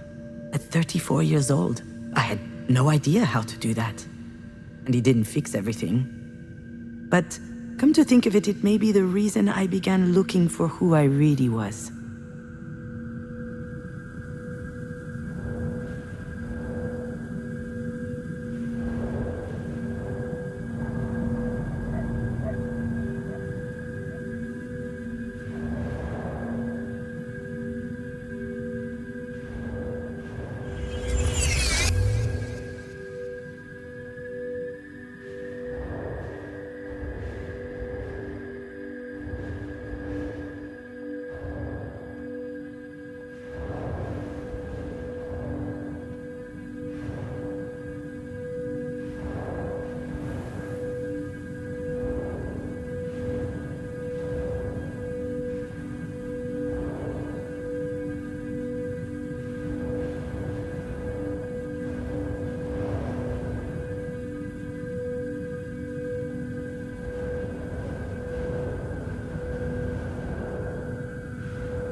I think I just figured out why I love movies so much. When I was a teenager, my life didn't seem real.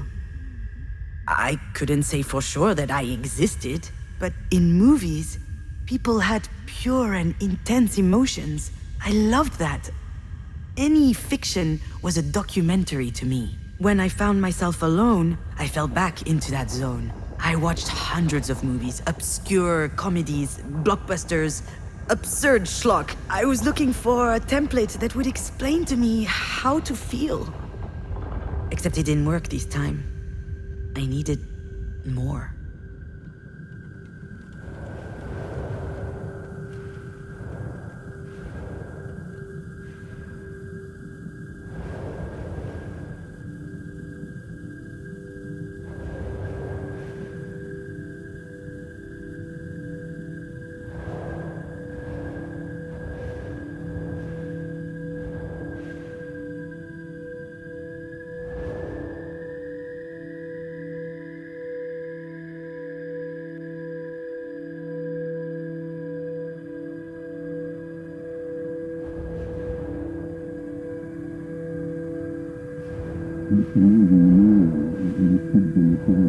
From the day you died, I had been sleeping a lot. I was still tired when I woke up, but at least it passed the time. Then everything changed.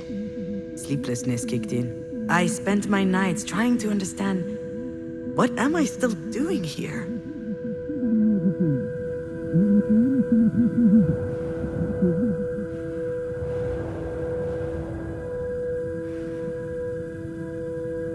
I lived surrounded with cardboard boxes for months. I was unable to open them.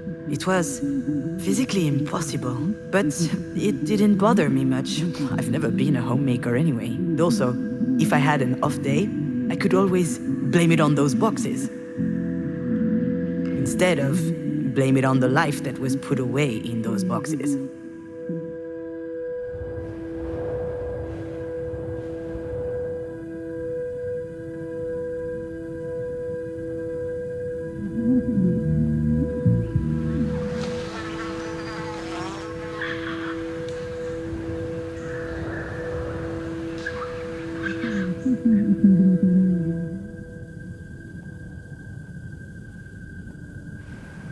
Do you remember this cup?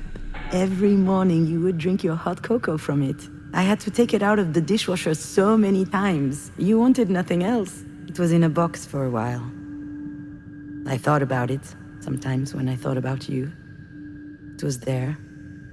One day I pulled it out of one of the boxes. I wanted a hot cocoa, and it slipped out of my hands.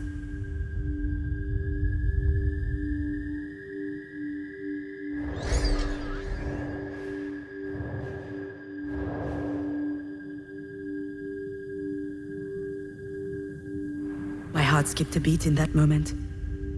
I held my breath for 1 second. And then... nothing. I just picked up the pieces one by one and threw them in the garbage. I wondered whether I was a monster for not feeling devastated. But now I know that I'm not. I was tired of being sad. Tired. I stayed strong.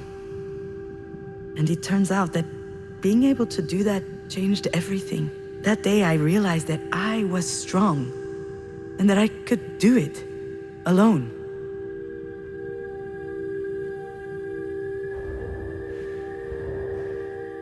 Then I understood.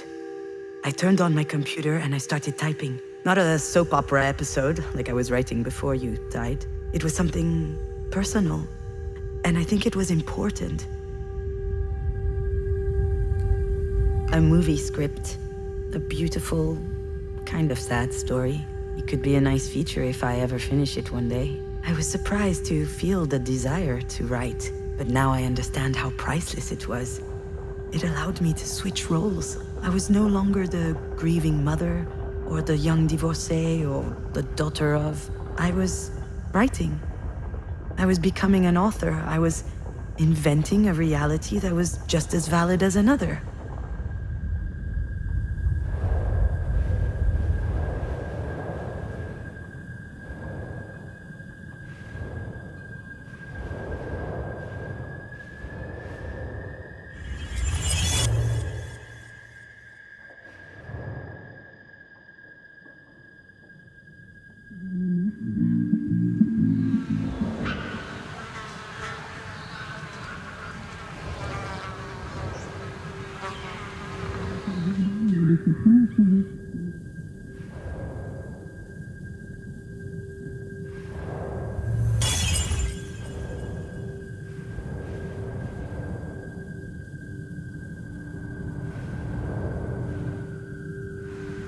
You know, I was telling the truth earlier when I said that there were only two ways out in life. But whether you escape or disappear, in the end you're doing the same thing. Now I understand that I had to find another way. And complete solitude allowed me to face the void and to rewrite myself. It was the only way for me to change completely, from the ground up.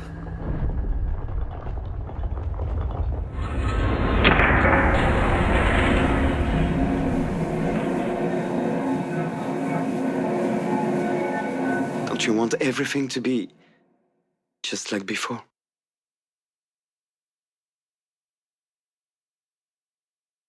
Alex and I can reinvent ourselves. I know that we can. But that's going to require a lot more work. I would love for things to work out that way, Alex. Just like in the movies. But the scene when they get back together, the happy end, we all know that's not happening. Too bad. You're at least as sexy as Ryan Gosling. Yeah, and I definitely have better abs. I noticed that the other day. Is that new? See? You're missing out. I'm sorry things ended the way they did between us. I left because I was losing my bearings. And I felt like you were also going off track. You know, trying to convince us that we would be okay. I was trying to help you. That's the problem.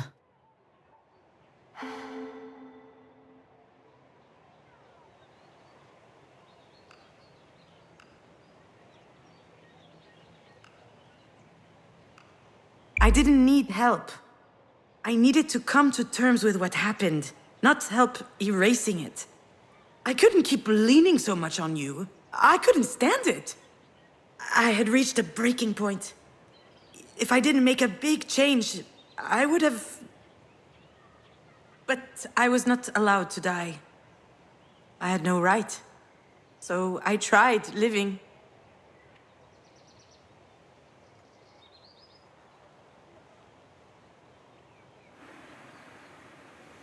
All the people who matter to me have something in common. They all taught me that I could live without someone else.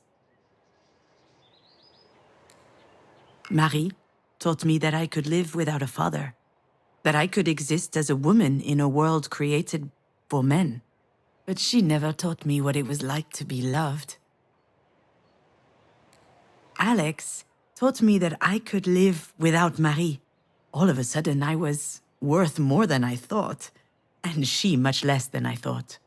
But what he loved the most about me was that he could be there for me. I don't hold it against him. We are who we are. He loved me, but he didn't help me love myself.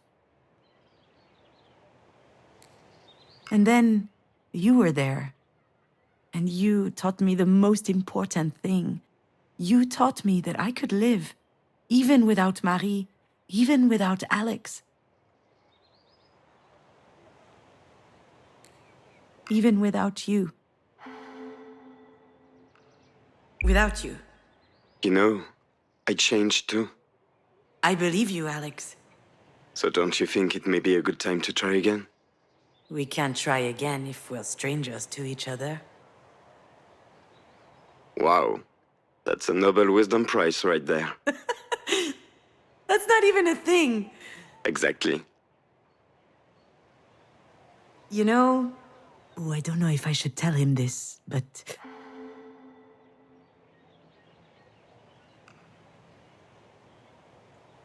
I will always love you.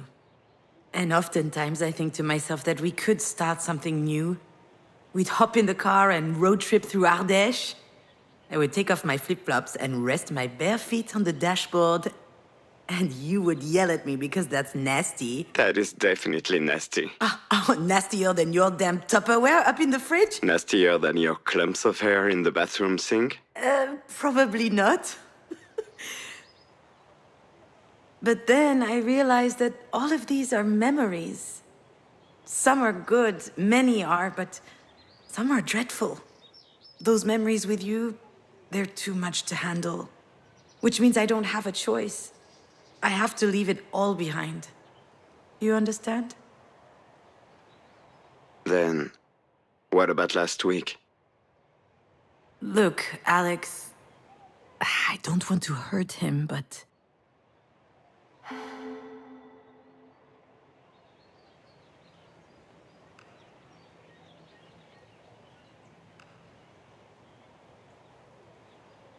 That's besides the point. I don't know why I did what I did. I don't even know why I went to your house. Because you wanted to see me. It's true. I'm telling you, I have no idea why I went. Maybe it was out of habit? I think that's one of the reasons why I fell in love with Alex. His way of figuring stuff out has always fascinated me. I couldn't figure out a character's story arc. He figured it out. I couldn't get in touch with producers. He figured it out. I couldn't live without you. He figured it out. Or he tried. I believe that's why I went to see him last week, so he could figure it out for me. Except I didn't even know what my problem was on that day. If only it were that simple. Anyway, it was really stupid, and I probably hurt you. Come on, June, stop that. Last week you were happy. For the first time since I can remember. What would you know? We haven't seen each other in months. That is true. And it wasn't my call. You're the one who left. And I respected your choice. I learned how to live without you. And you showed up on my doorstep out of fucking nowhere? What am I supposed to think? Yeah, he's totally right about that. I'm sorry, Alex. I truly am.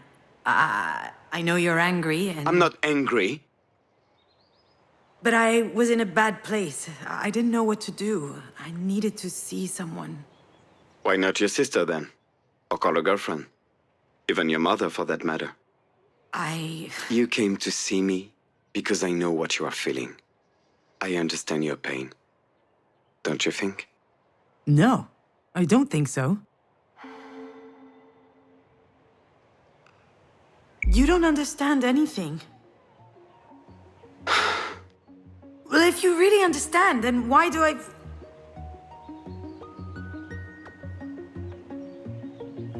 Why the hell do I feel so alone?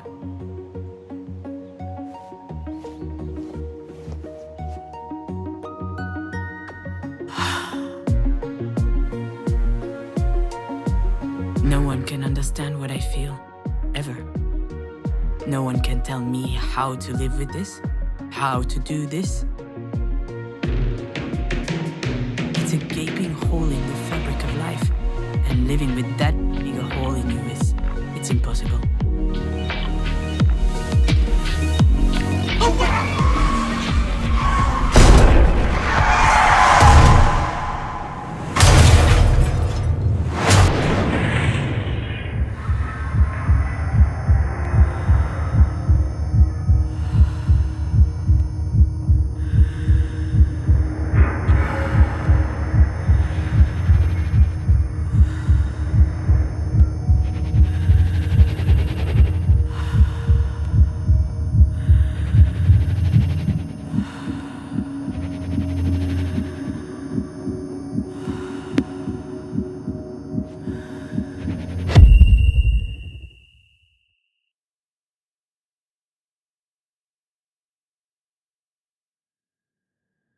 Do you remember your dollhouse? Marie gave it to you. She had built it herself in secret. It was really detailed. There were even miniature figurines of Alex and I for you to play with. Of course you remember. You took to it immediately. You were making up all kinds of stories about daily life where you were the hero.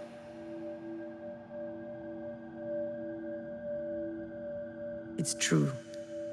I did it. I stole your house from Alex and threw it away. I don't know why.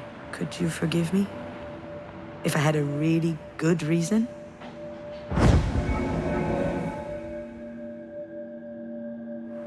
This is Pauline, your father's new girlfriend. Actually, we've known her since high school, but I haven't seen her in a while. She's a great girl, you know. I'm sure your dad will be happy with her. She's one of those people who hasn't lost their sense of wonder growing up. In that regard, she actually reminds me of you.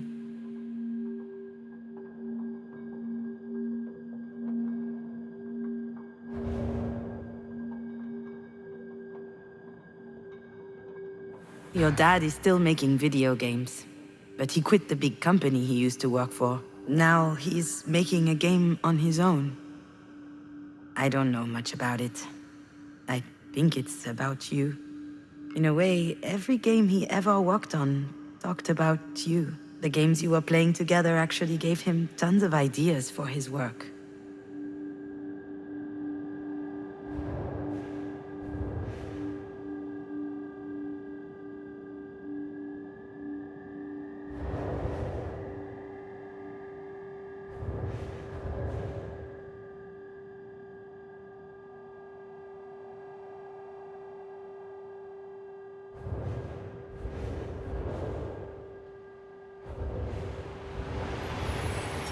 I thought Alex had gotten rid of that house when he cleaned out your room. After you passed, I never wondered where it was.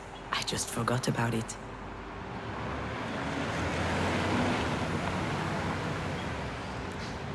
Some people say that the dead haunt houses. I was afraid that you would haunt that one. Afraid to hear your voice if I stared at it for too long.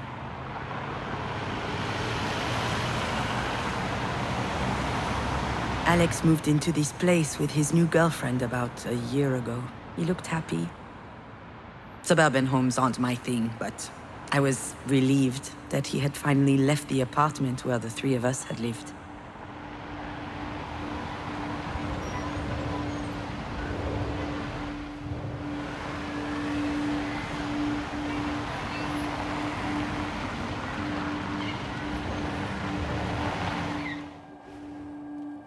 When I learned that Alex and Pauline were moving in together, I thought he had turned the page. Do you want to know what I felt? It's complicated. I think I was impressed. Once more, your father had demonstrated that he was stronger than me, and I'd like to say that I was happy for him. But in truth, I envied him.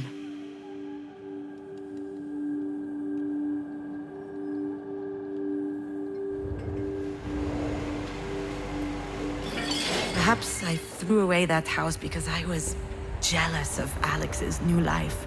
In fact, I might have wanted to show your father what he was losing by losing us.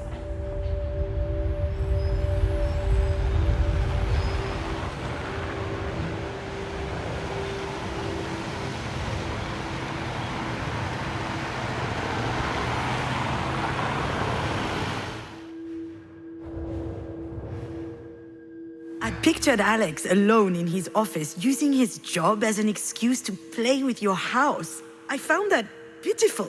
That didn't fit at all with the idea I had of him, always moving forward, never moping around. And then I realized that maybe he wasn't telling me everything about his feelings.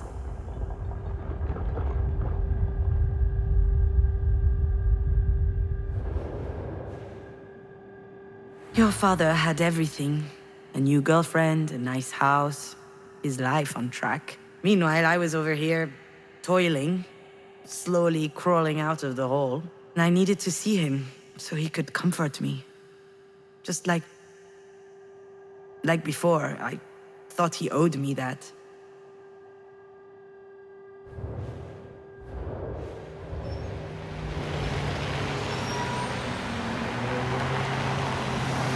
Perhaps I threw away that house because I was mad at Alex.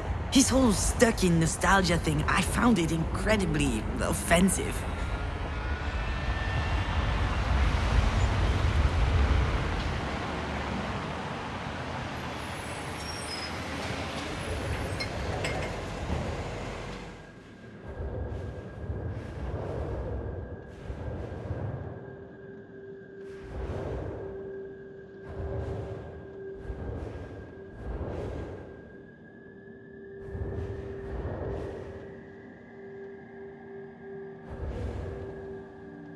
He started doing it at work, just so that he could meet his deadlines. Sometimes we did it together, at parties for fun.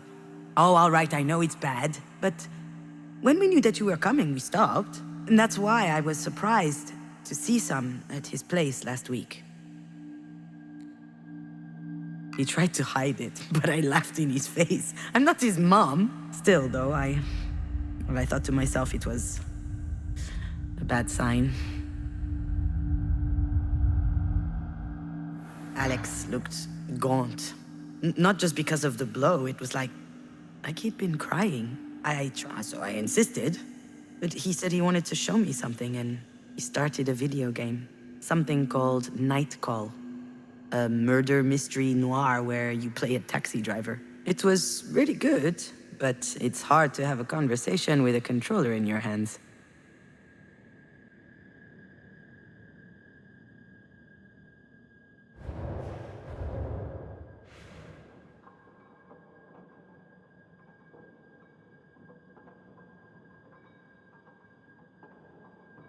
We had a great night in the end. We drank beers, we played, we laughed. And after a while, he asked me what I was doing there. Really, I thought about telling him the truth. But instead, I kissed him. I don't know what came upon me. He kissed me. And more. It was very nice. Much more intense than it used to be before. And it made me want to cry because that was way too late.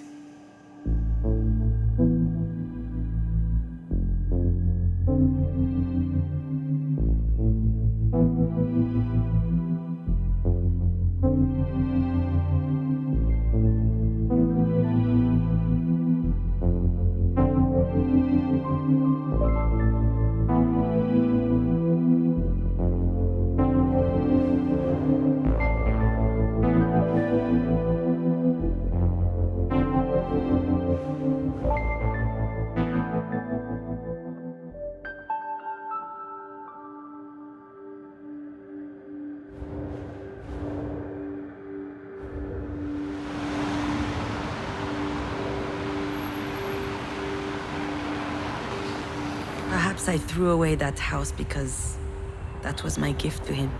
Perhaps I thought he needed this old relic out of his life. Like he needed me out of his life. Perhaps I threw away the house to shake up Alex, to get a reaction from him, so he could be mad at me, so he could snap out of his lurch. I'm sure all of that contributed to my reaction, to a certain extent. I was jealous, a bit petty, conflicted, and on top of that, I was a dollhouse thief. But there was something else, something that really hurt me, and that I'm only understanding now. I was ashamed.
I came to demand support from Alex. I thought it was unfair that he was already happy again. But when I came across that dollhouse, I realized that he missed you as much as I did, which is actually why I threw it away. That's the reason. The dollhouse was proof that for years I had been blinded. I was ashamed to only realize now that he too was hurting.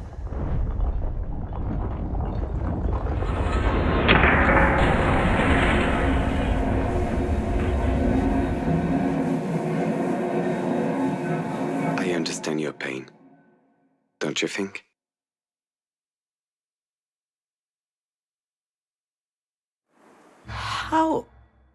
How is this possible? How did I not realize that he was hurting too? And how come he never told me about it? Well, how about you, Alex? Should we talk about that? What? What do you mean?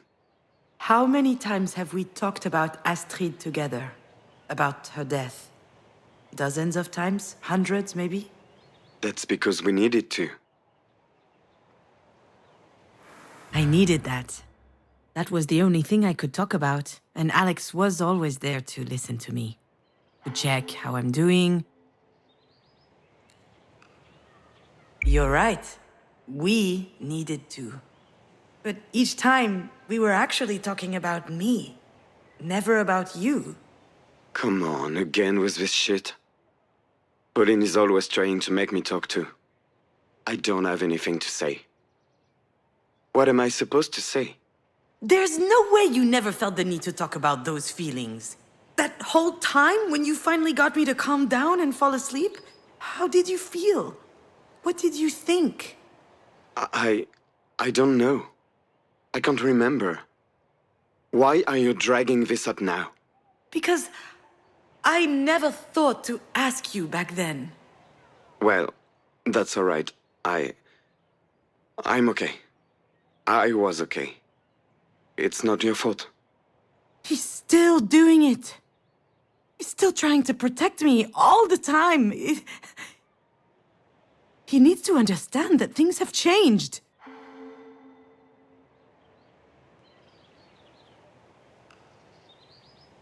Yes, it is my fault. You were alone with your sadness. But now I'm thinking to myself that it wasn't fair. You know, I just realized something, and I'm so ashamed about it.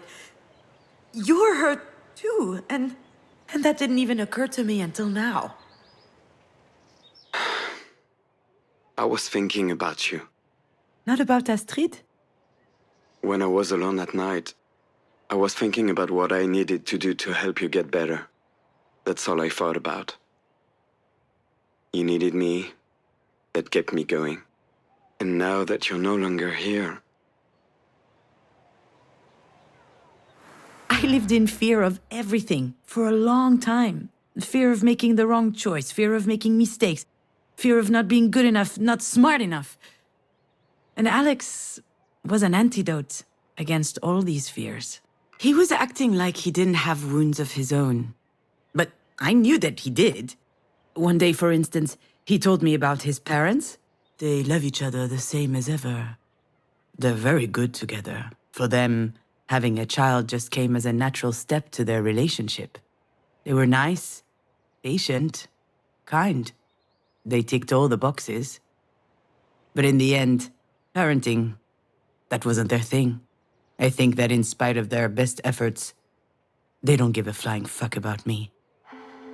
Maybe that's the reason why he, on the other hand, cared so much about us. You can take care of yourself. All this energy you expended for me was admirable, but it was also holding you captive. You're free now. Free from what? Free to face your own emotions and deal with them, to heal your own pain.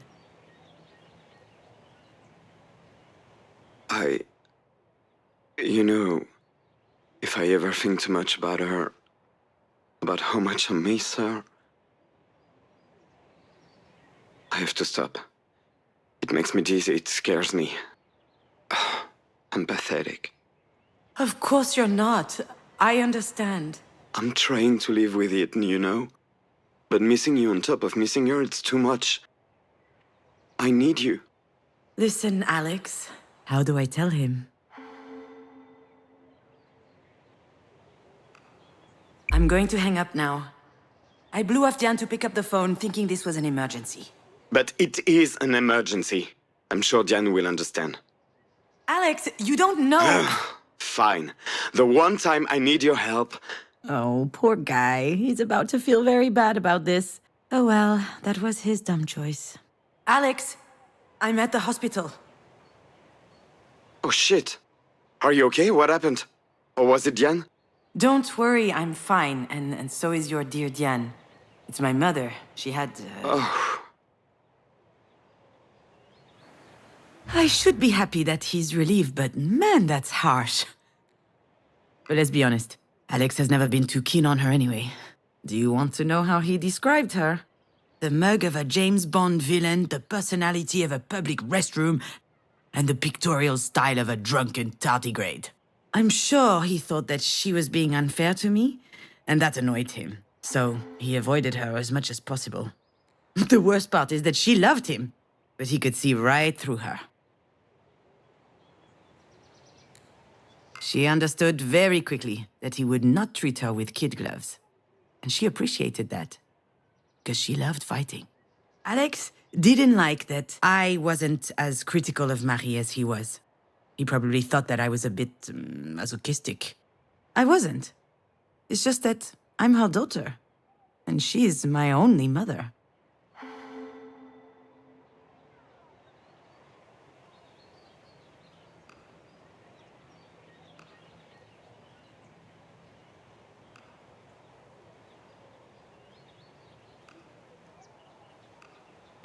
Wow, I know you're not fond of her, but still.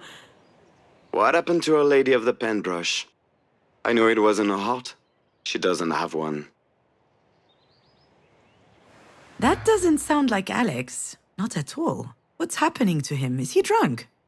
It's a bit early to start drinking. Should I be worried? Or perhaps I shouldn't say anything. I actually don't know. They said something about an aneurysm, but I haven't summoned the courage to see her yet. Scared you'll get an earful? All right, enough. It's not funny, Alex. It's not funny. It's actually pretty insensitive, which is not like you. Are you okay? Come on. It's just a joke. Except nothing is ever just a joke. Anyway, what do you care if I'm okay? I mean, I care about you, and Are you doing a stand-up routine now? Hopefully that works out better than movies did. Right, I don't know what's going on, but I have no time for this, okay? So I'm just gonna hang up now. Yeah, you hang up. You can come. But if it's the reverse, I can go right onto L. That's unfair, Alex. I don't... Unfair? Really? Have I ever not been there for you? What is that supposed to mean?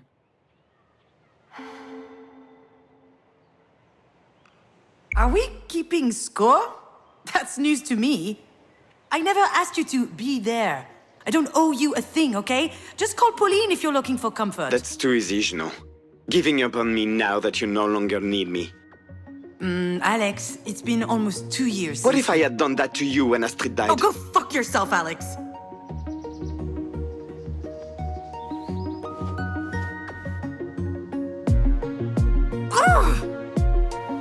What a dumbass! How dare he bring you up in the middle of all this?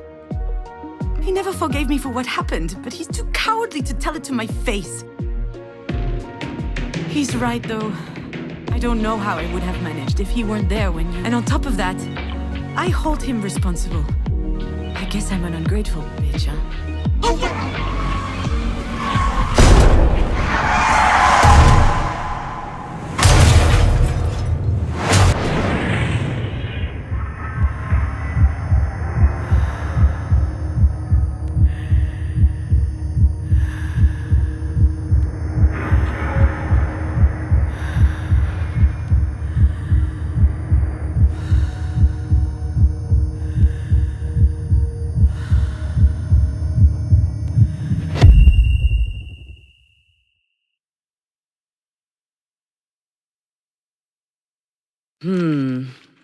Of all the stories I know, this is probably the least funny one. Although it's not like any of these has been particularly fun so far. But sometimes, well, thinking back about darker things does help shine a light on them. And actually, I think this one ends well, all right? I'll tell you this story.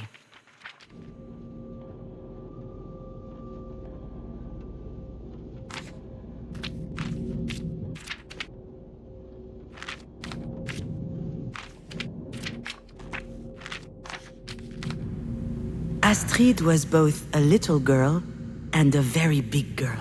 When she turned 4, she decided she would brush her own teeth. She was so eager to grow up. And then one day, Astrid disappears.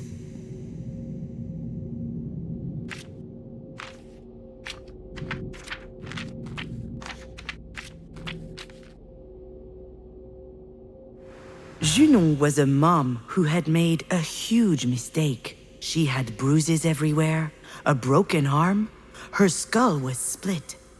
It wasn't a pretty sight, but Alex didn't mind and still took care of her. Junon was quite sure that she didn't deserve it. And then one day, she gets better.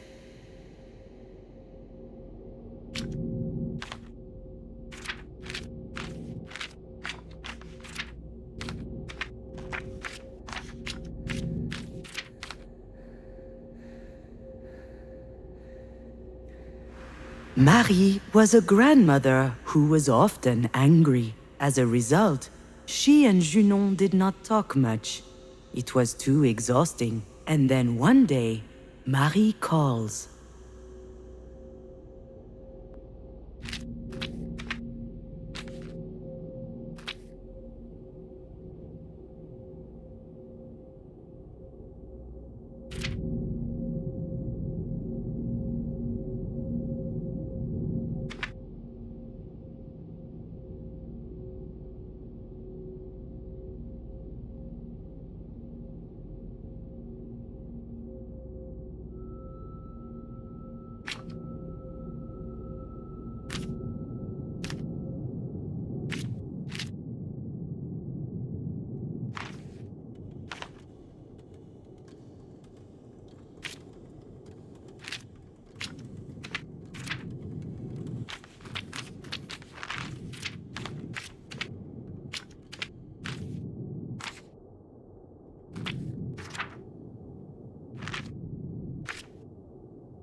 Alex was a great dad who took good care of his child. He showered her, cooked her food, invented games for her. Anytime the little girl was home, his deep laughter would shake the house's walls.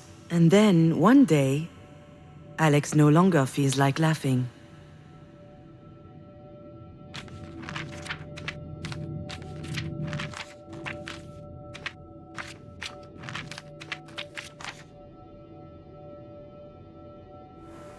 Time passes, but a big little girl doesn't just disappear. She leaves toys and drawings lying around, and all kinds of fist-sized marks, like tiny little clenched fists punching holes into Junon's heart.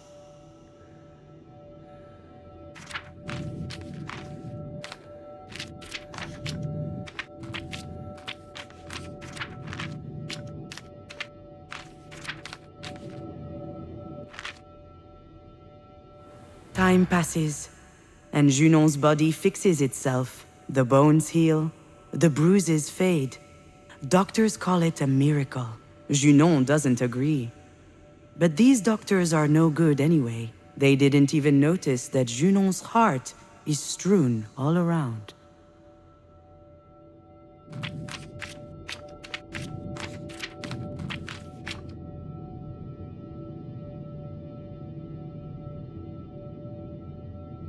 Time passes, and the phone rings.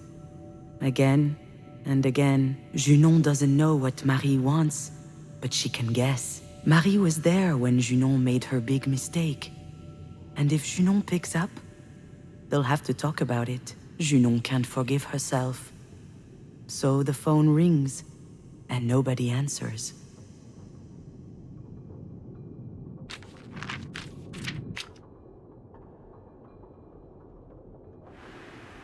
Time passes, and Alex is still standing. He misses his daughter. He misses laughing, too. But he doesn't show it. He's taking care of everything. He cleans up, he cooks, he washes. He wants people to know that he won't crumble down.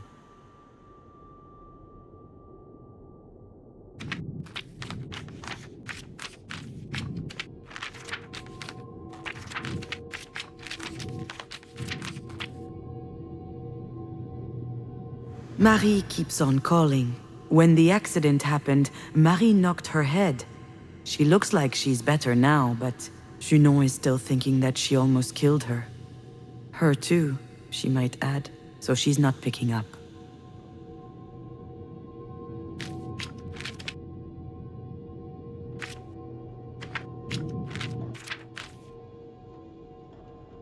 One day, Alex puts away every hint of Astrid into a big box.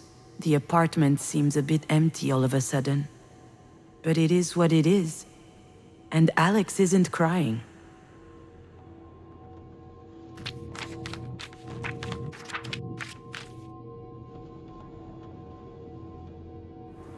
Alex wants to rescue Junon from her sadness, wash her hair, cut her nails, spoon-feed her. He wants to be the guy you can rely on, to walk back home when you're tired.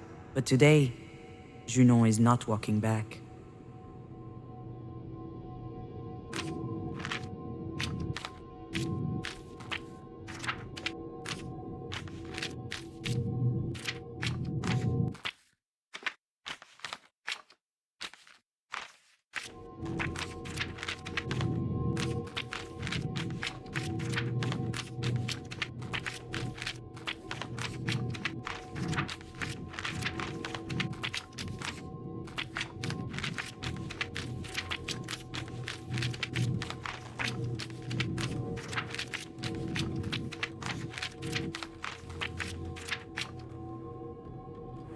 Junon doesn't want to be saved. Not by Alex. Not by anyone. She puts her finger through the candle flame to feel the bite. She wants to hurt. Just like that time.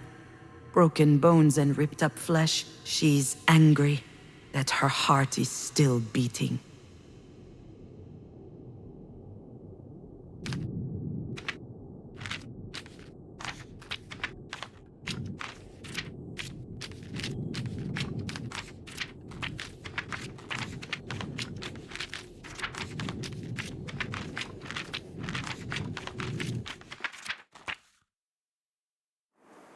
And then one day... Are you sure you want to know the rest of the story, my little fawn? I hadn't prepared anything. I was just going to wash up. I had closed the door, taken off my clothes, turned on the shower, and I started crying. I couldn't stop. I couldn't go on. I had medicine for my broken heart. And I decided to swallow it all. Your toothbrush was on the edge of the bathroom sink, which made me think of my very big little girl. Her smile full of toothpaste. I thought that maybe I too could give it a try, but I had forgotten how to.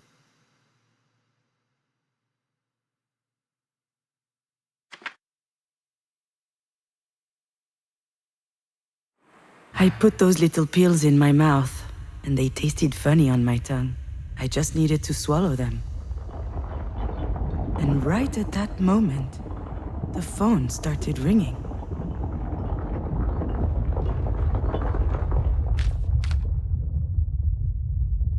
Marie didn't ask me why I didn't answer the phone for a whole year. She started talking as if nothing happened. I was crying too much, I couldn't answer. So she told me she could wait. And she waited until the last tear was shed. And then she told me something she had never told me. Perhaps one day I can tell you exactly what it was. But long story short, it meant she loved us very much, you and I. In that moment, I felt like an enormous weight was lifted off of my shoulders, as if she had given me the most beautiful gift. And then she changed the subject, as she does. She had a proposal for me. Her career was taking off, and she needed someone to do the clerical work. She knew I would do it well. She told me, "It's a boring job. I'm not doing you any favors, but you can do me one." I accepted.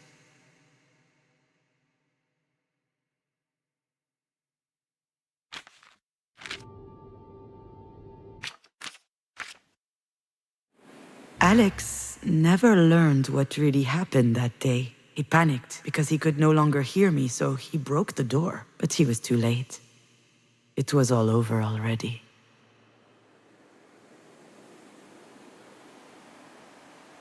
That's it, my little fawn. That's the end of my story. If it weren't for Marie, I wouldn't be here to tell you. Because she gave me more than words that day. She helped me understand that it was time I made my own decisions. That's the thing I figured out that night. And it changed me for the better. I would no longer rely on others to save me. Not on Marie, not Alex, not anyone else. I couldn't live like that. Not anymore.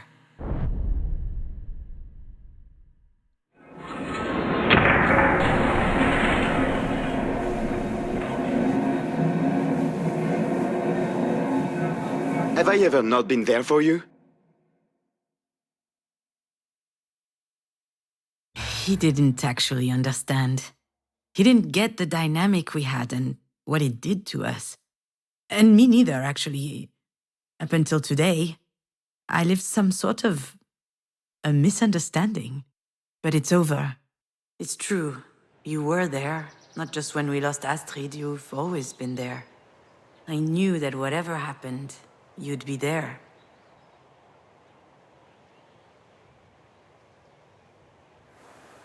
It's not easy to explain why you fall in love with someone. There was no love at first sight between your father and I. We even lost touch after high school. And still. I went to university in Lyon, and he studied video games in Angoulême, across the country. We found each other again by chance, 3 years later at a friend's party. We talked all night. It was as if we had never been apart. About movies, of course. More specifically, Bridge to Terabithia. A drama about two awkward tweens who become friends. I spent 3 hours explaining to him that I thought the movie sucked, while he cried, reminiscing about the end. He was crying so hard and laughing at the same time. The other guests didn't understand. It's amazing, he said, that you can make art that moves you this way. Oh. Your father loves big emotions. On a day-to-day basis, he seems impervious, but it's all a facade. I was really impressed to see him spill his guts in public. It felt cathartic. I like to hide behind my cynicism. But I have to say, I was kind of jealous.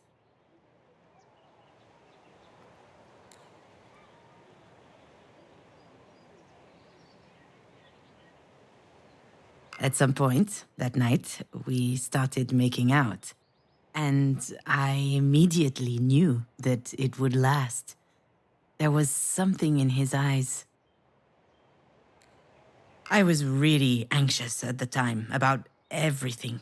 But when I woke up at his place the next day, for a brief moment, the oppressive feeling had disappeared. I hated it. I felt like I could never live up to your composure. I was full of doubts, insecurity, anxiety. I was a waste of your time, Alex. I never thought so, ever. I know. Being with you was a gift. But it had to stop. After Astrid died.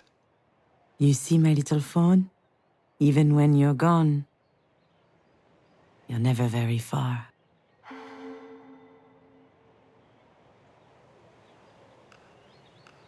That was the trigger, yes. When Astrid died, I did what I always do. I leaned on you. You would have the answer. You would know what to do. But now, though, I understand. This whole time, your poor dad was fishing out corpses. Not literally. Don't worry, I'm not going crazy. It's just, it reminds me of this story I read while doing research for a screenplay. Maybe that worked for you, being in that position. As long as you were taking care of me, you wouldn't have to think about yourself or about Astrid. Maybe I never thought about it that way. Me neither, you know, I only understand this now. Okay, then. Why? If I thought I was helping you, but actually hurting, why did you come back to see me? I really shouldn't have. I don't know what came over me. I was happy to see you again. Of course, I liked it too. But it also felt like a farewell. Last week to me, that was just like before. Alex? Are you still there?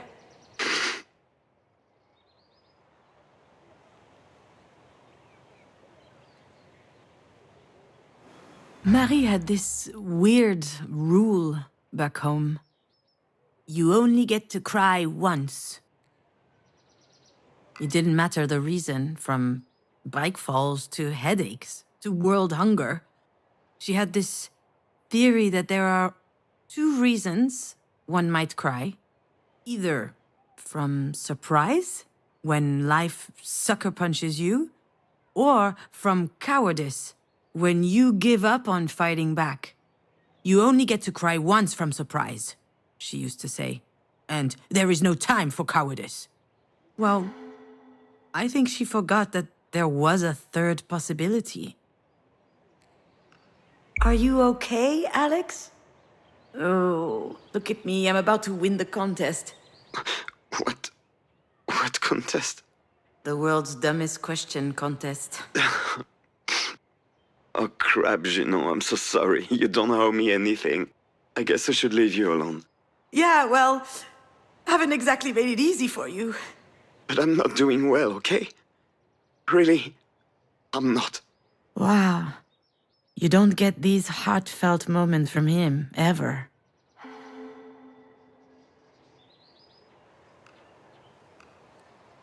Since last week?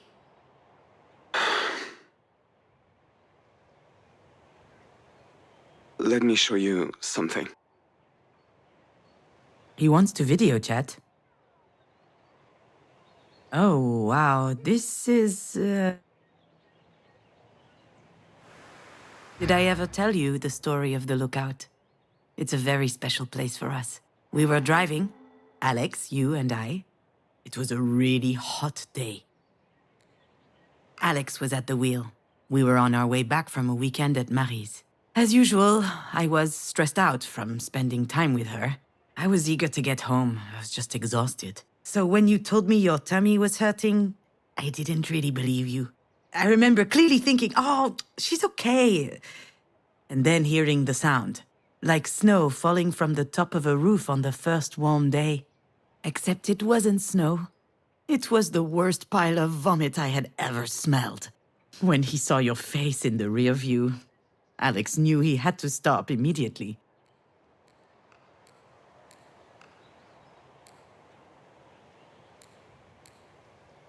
You looked truly positively puzzled. You were staring at the puddle beneath your feet, then looking around to see where it came from. And I was twisting and contorting from the front seat, but unable to help. I didn't even wait for the car to stop. I jumped out, went for your door, and squeezed you against me. I didn't care if I got dirty. I just wanted you to feel good. I thought it was my fault. I should have listened to you. Your forehead was hot. It could be serious. I carried you out to the banister on the end of the clearing and laid you on the grass. Your face was pale and your eyes were bulging, and you started screaming.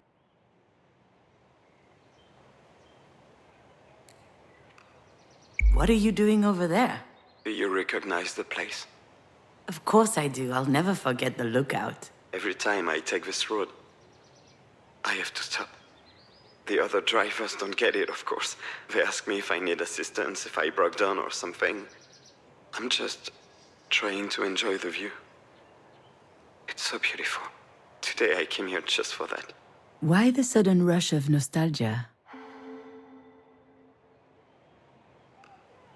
Did you see the deer again? No. I never saw the deer again. I'll never see the deer again. And that really, really sucks. Alex? You're scaring me a bit. You don't look well. I'm not well. You were right, you know.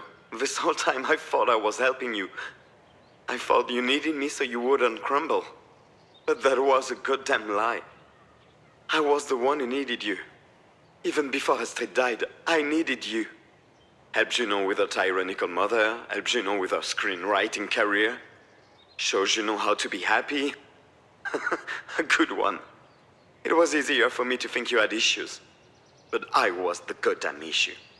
It can't be easy for him to realize this, but he has to. At least I hope so.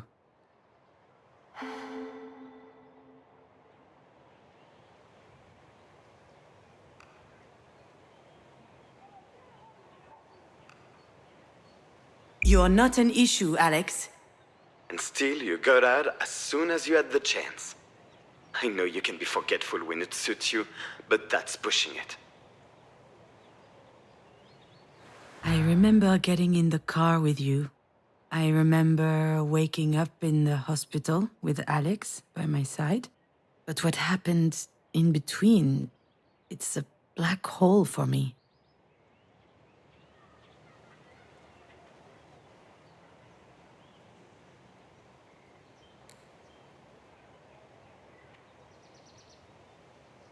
Apparently, that's pretty common. During extreme events, your brain does not generate memories. It's too busy surviving. I survived, which I guess means that my brain worked really well.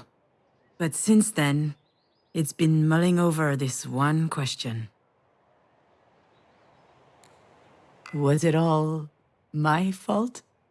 I was half expecting your dad to hold it against me one day, anyway. But it doesn't hurt any less.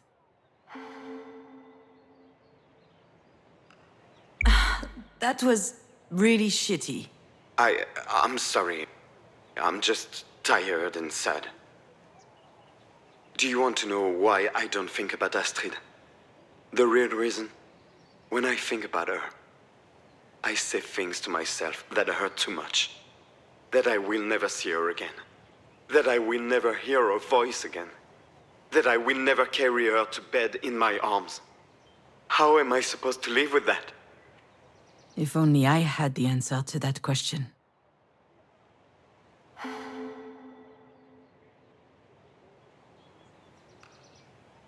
It takes time. Yeah, that's it. It takes time. Except the more time passes, the worse it gets. And I'm getting tired of waiting. What are you saying? Alex, what are you saying? This place is as beautiful as ever, you know? Really beautiful. Bye, June. Good luck. Alex, don't... Alex! Alex! Shit, I gotta get over there.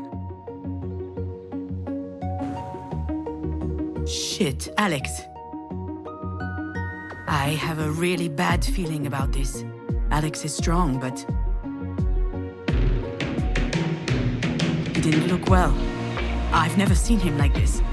I could be imagining this, but if anything happens to him, I will never forgive myself.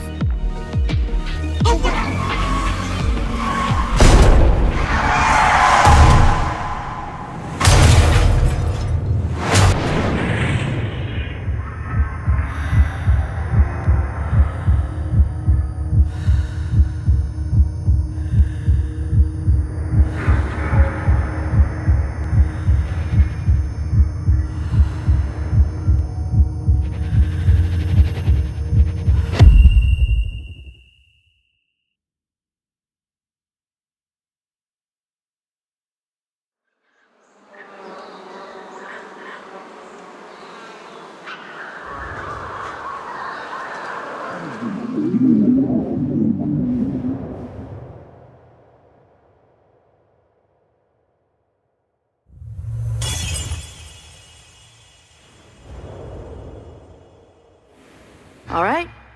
You settled? More or less. And what are you up to? Are you writing again? Shoot, Jan, how did you know? Lady, this isn't rocket science. You're just like Mom. It's in your blood. Why do you think Alex has been pushing you all these years? You're the only one who's unaware that you're an artist.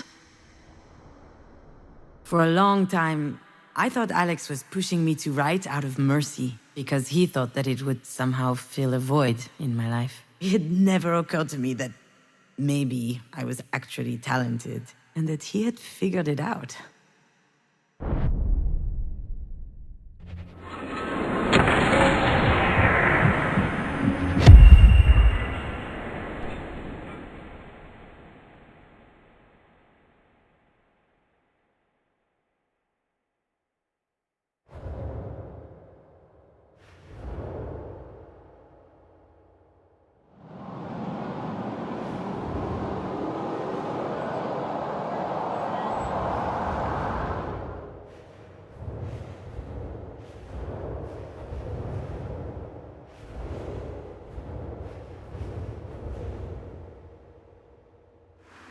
Do you remember the first time we made love? How could I forget? Your arm got stuck as you took your shirt off, and you just stood there with your boobs out. That picture is forever etched in my memory. Beautiful. Were you ever gonna come to my help? Certainly not. I had waited so long for that moment. I was relishing it. I will always love your father, you know. Forever. Being able to strip naked, completely naked, and feeling good anyway, that's rare. I hope that I will experience this feeling again one day with someone else. But I'm happy to have known that once in my life already. With him.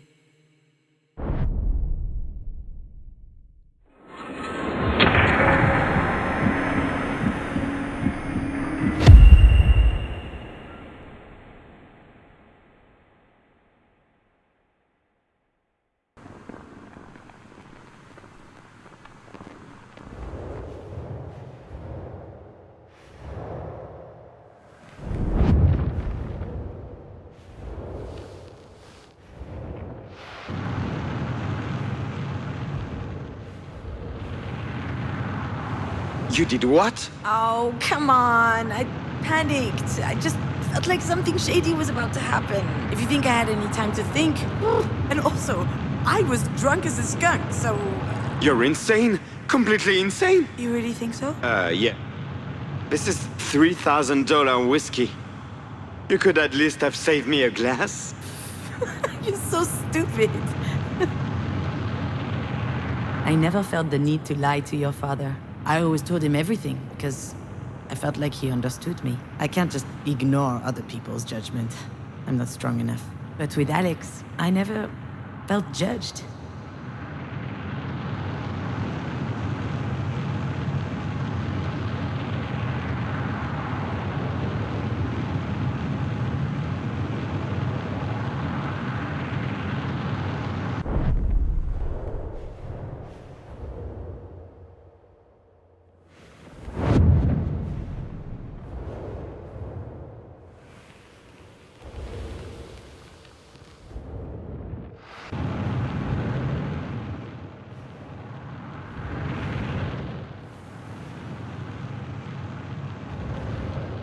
It's time to say goodbye to your dad, I guess.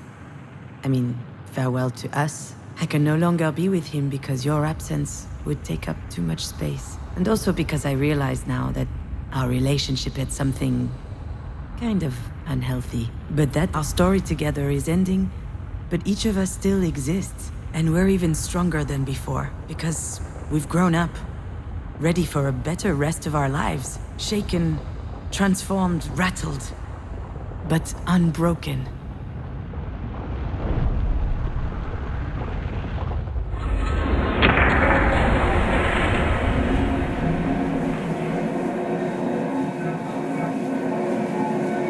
How am I supposed to live with that? Today, it's your dad who feels like his heart is in a million pieces. And this time, I'm the one who can help him understand that it's not all broken. I don't know. What happened to us was as unfair as it gets. I understand why it looks impossible to overcome, but I also know that you will find a way. That's who you are, Alex. You always find solutions. I'm actually trying to learn that from him.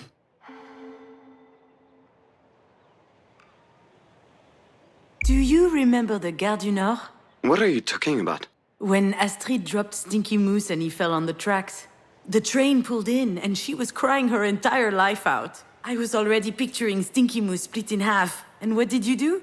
I borrowed a selfie stick from a tourist. You lay down on the platform and fished out Stinky Moose, just in time. And you gave him back to Astrid without even cleaning him up? You filthy slob. Are you still hung up on that? The whole thing was a rush. I wasn't thinking. You'll be all right, Alex. Sometimes you need to let go of things you thought would be forever. But you're still here. Unbreakable. And to be honest, Pauline is totally Eva Mendes. Come on, you're stupid. You know I'm not actually Ryan Gosling, right? Just let me live my fantasies, please. Thank you, Junon. Do you think it was damaging, us being together? To each other or to ourselves? You know what they say about falling in love? It's just finding someone whose parents messed up in similar ways how your parents messed up. What about parents who messed us up, but we can't really put a finger on how? Do they count? They count double. They're the worst, just like the others. I'm sorry for what I said about Marie. I hope she gets better. It's okay, Alex. I'm not going to blame you for always being on my side. You know, you should go see her in our room, because you never know. You're right. Of course he's right. Then why is it so hard? Junon, I need to tell you something. I know that you don't remember the accident, and I know you can't help it. And I know it's not fair, but I resent you for that, and it scares me. I'd like to believe that knowing what happened that day wouldn't change a thing. But I know that's not true. Because there are only two options. Either my daughter is dead, or I killed my daughter. Scares. Yeah. Sometimes I feel really angry. I think that not knowing is driving me crazy. So if one day you do remember something, anything really, please tell me. I don't know if I will, but...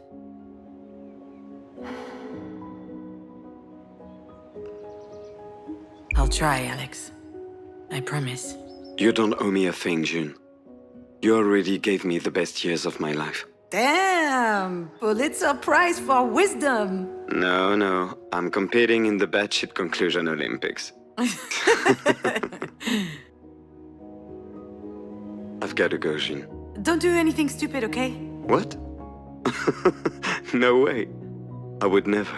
Did I sound that depressed to you? A little bit, yeah. But I could be projecting. I just need to... I'm going to call Pauline, actually. Say hi to Diane for me. And... good luck with your mom. It's going to be okay. I think so too. I'll talk to you soon, Alex. Whew. What a conversation. But I think it really helped us. Really. Why couldn't we talk like this before? That depends on what before we're talking about here. Before you were born? Before you died? Before you were born, we were kind of lost. I felt like I didn't exist, like I didn't know why I was here. I was a little bit depressed, I think. I miss you a lot, you know? Hey, what are you doing here? Did you follow me? It's forbidden to be here. Hey, wait! Where are these kids' parents? Come back! That could be dangerous! Oof! I haven't run this much since high school. Hey! Can you hear me? Hello? This kid, I swear. Anyone here? There she is. Hey! Hey, get down from there! It's dangerous! Don't worry, Mom. It's fine. No, no, no.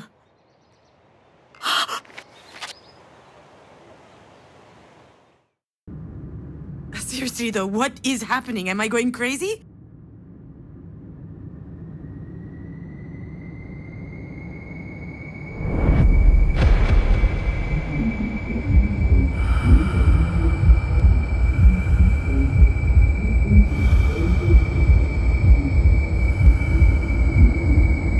What happened that day?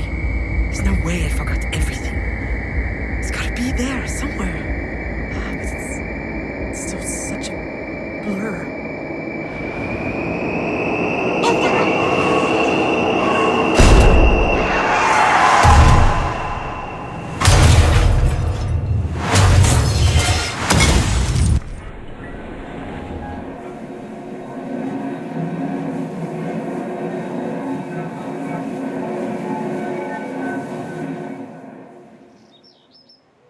Will you be sticking around this time, or are you gonna run away again?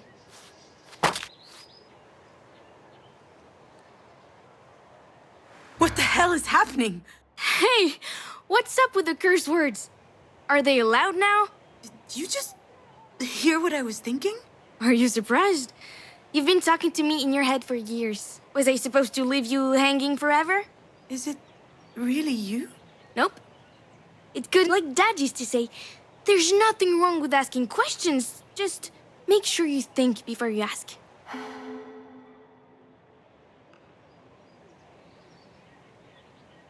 So what are you? A ghost? Oh, maybe I'm finally going crazy. I'm not a ghost. At least, I don't think so. Let's just say that I'm here. Isn't that good enough? It's more than good enough, my little fawn. This is the best thing that's happened to me in a long time. Probably the most worrying thing also. Mom, am I really scaring you right now? Hey, don't do that! Did nobody teach you it's rude to read people's minds? How about you stop thinking and talk to me instead? I'm so happy to see you. So am I. And I think you're very pretty. Oh, thank you, little fawn. I only sleep about 5 hours a night. My hair is so dirty that it won't budge even if I untie it, and I've noticed. That's very bad, by the way. That stuff kills, Mom.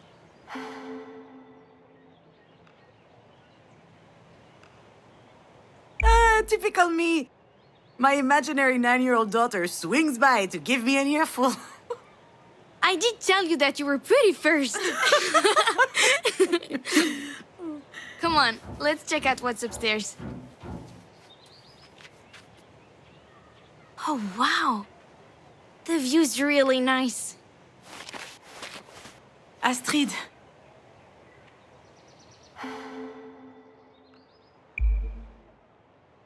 I'm sorry, Astrid. Sorry for what? You know. I don't read minds anymore. My mom raised me better than that. That's cute, little fawn. I'm so sorry about... That wasn't a joke. Sorry, I'm sorry. It's just... Do you remember what happened? No. I mean, I remember that we were going to Mina's birthday party. I was driving, but after that, it's all a blur. See? That's why I was laughing. You totally forgot how it happened. For all you know, we were struck by a meteor through the windshield or something. So I ask again, why are you sorry?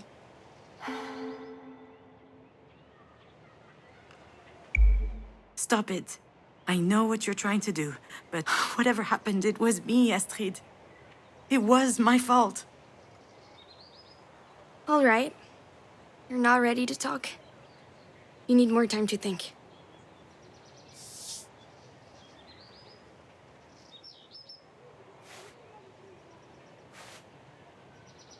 Astrid.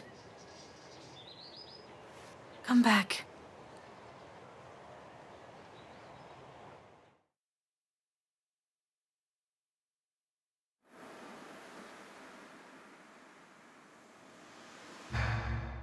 need more time to think. What did she mean by that? What am I even talking about? I'm mulling over my dead daughter's imaginary advice. I'm going off the deep end here.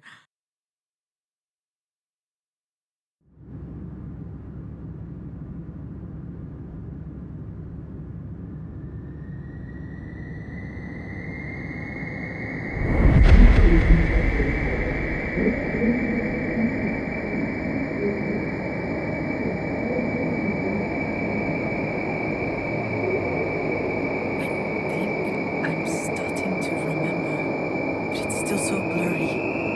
As if I didn't really want. What the hell am I afraid of?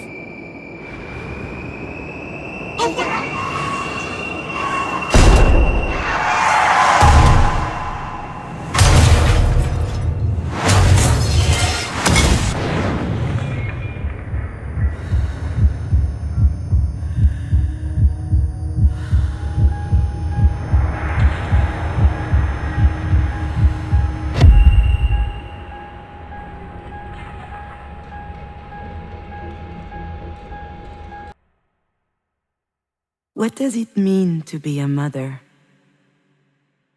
Is it being 100% focused on your child? Is it always knowing what to do? Never having any doubt? Is it sacrificing your ambitions? If you do all that, are you automatically a good mom? And what if you don't manage it? Does that make you a bad mom?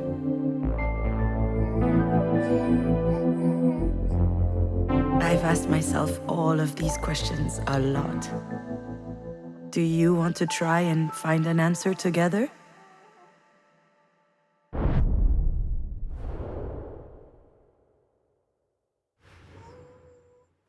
Good mom? Bad mom? Maybe I should start with telling you the fun moments.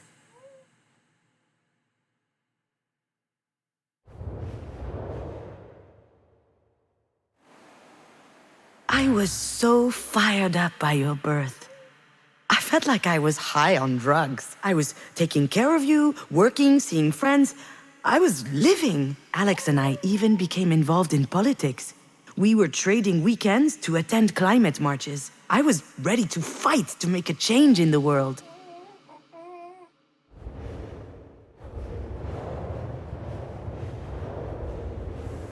It kind of came out of nowhere. I was feeling gunky and I was a bit late, so I decided to take a test without putting too much stock into it. And here is the picture I sent to your dad. I remember that the stick wasn't even dry yet. Can you imagine the surprise? I'll admit that back then, I didn't know whether I would be pregnant one day. In my head, there were a ton of reasons why I wouldn't be. I could be infertile. Maybe my hips weren't built properly. I would probably have a bunch of miscarriages. And especially, I was not up to the task of becoming a mother. Except... as soon as I saw the test, my head exploded, my little fawn. I was happy.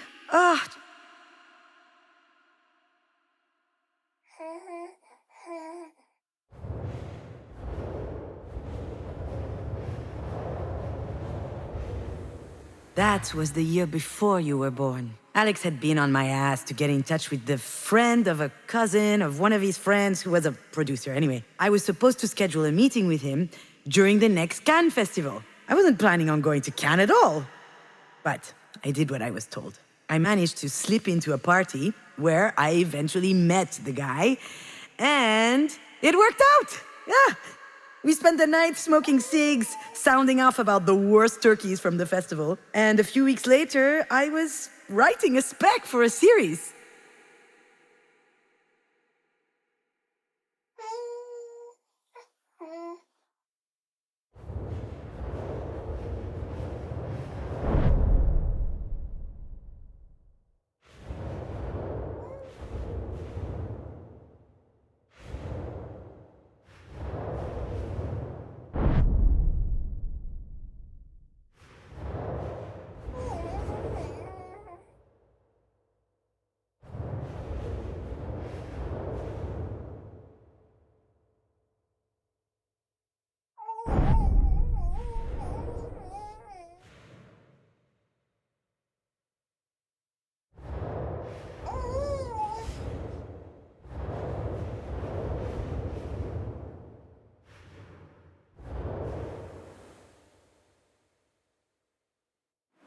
Thus, within the span of a year, I delivered 2 babies. Astrid, in January, just over 8 pounds, hungry as a wolf, and a mug to die for. And then, my first professional screenplay in August. 47 pages. A veritable leap forward in my career. All of a sudden, things just fell into place.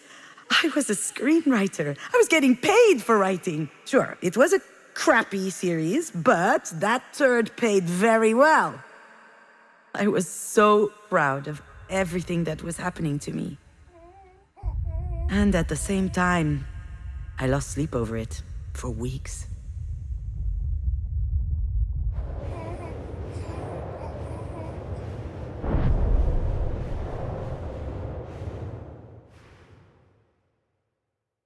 Because there were some dark thoughts too. The ones your light could not dispel.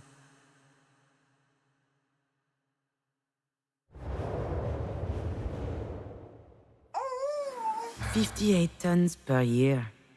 A kid equals 58 tons of carbon dioxide per year. That's the same as 58 plane trips to New York and back, or burning 50 tons of coal. Having a baby in this world, as everything was collapsing around us, that was a stupid idea.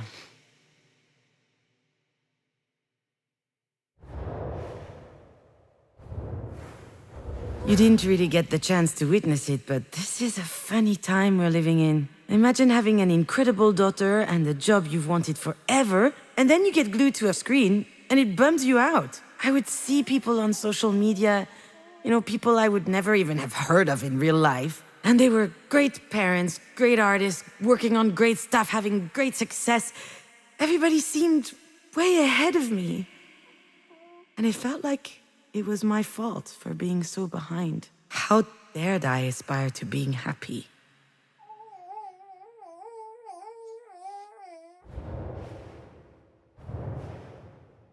A couple of months before you were born, Marie showed up with a cardboard box under her arm. She had found the mobile. When I was preparing for your arrival, I hung it above your crib. After you were born, I would spend hours watching it turn every time you breathed. It was always moving, finding its balance. Wonderful. Alive. Just like you, and also so fragile. Way too delicate. A mere gust of wind could have shattered it to a million pieces. Just like you. I found it adorable that Marie came to bring us this mobile. And yet, I was scared when I learned I was pregnant. I was scared at the mere idea of telling her. It was obviously she eventually noticed that I was pregnant. And her reaction was unexpected. She was jumping for joy. Why had I been so scared? It seemed so silly.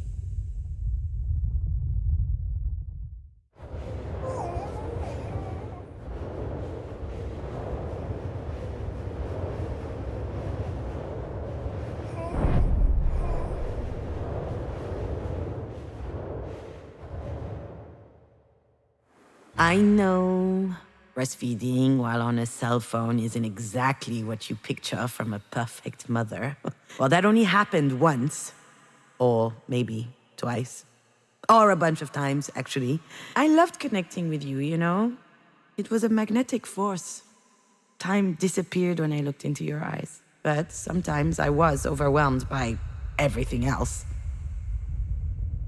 The earth that keeps on spinning, the anxiety of not doing enough, projects at a standstill while others are going full speed, and then the fear that it would all stop. That's always a little bit there. But I think I was stronger than that in the end.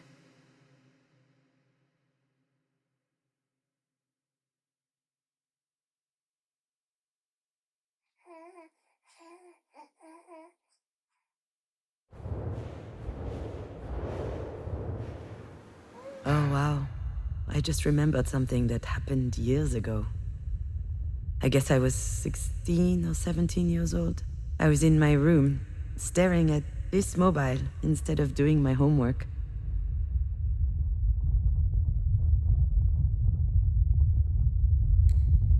Marie was in the next room, the living room, giving an interview. It was a first. I overheard her talking to the journalist with a soft voice. She was obviously trying to win her over. It was funny at first. She was giving all these juicy details about the crazy nights of a female artist in the 80s. And then she said she got pregnant after one of those nights. And at that time, she seriously thought about giving up the child. And suddenly, I understood that that child, the one she didn't want, that mistake, that was me.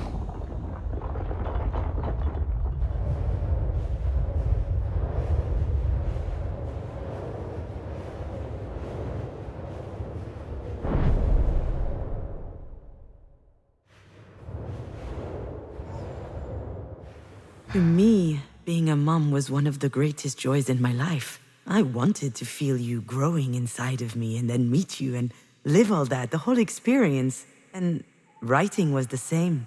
I really wanted to do it, and then I wanted these things. I bore them and I cherished them. But I struggled with them too, because I was scared. I had doubts, but really most of all I had this... And when I lost you, and writing had lost its meaning, that feeling came back with a vengeance. This feeling, this knowledge that whatever I do, it is not enough.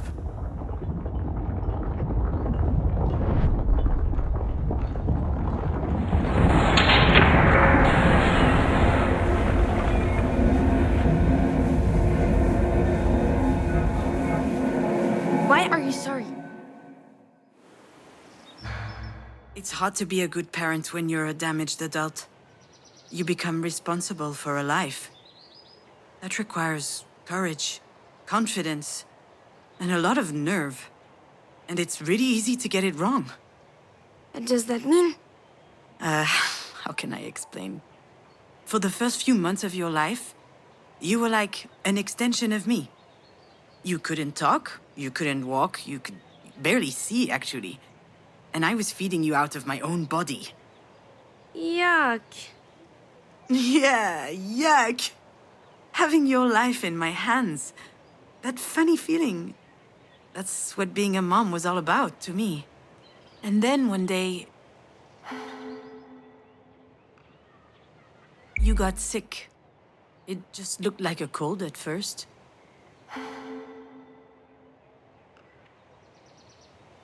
Alex would wash your nose twice a day with saline.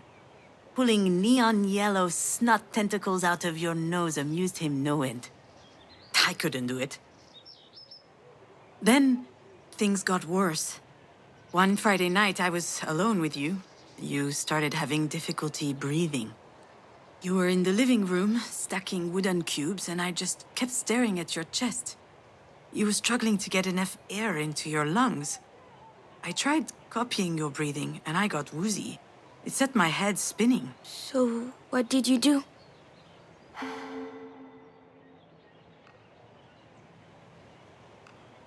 I wrapped you in a baby carrier and I ran outside.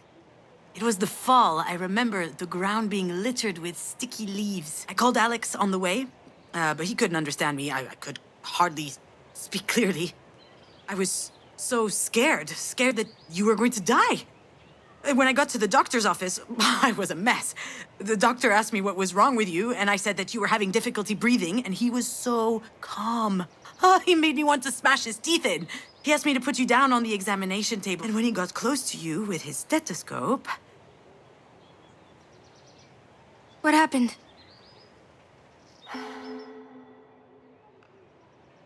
You peed on him. Excuse me? A perfect arc from your hoo-ha to his coat. Awkward. Well, you didn't mind at the time. You were chirping and staring at him. And he said, well, this little girl looks perfectly healthy. And I started crying. Well, yeah, you must have been relieved. I thought so at the time. But it was more than that. I can see it now. The most important part of being a parent, and also the hardest lesson to learn. You need to trust your children. Trust them to pee on doctors? trust them to live. You weren't there so I could feel like a good mother. You were there to live your life, to become yourself.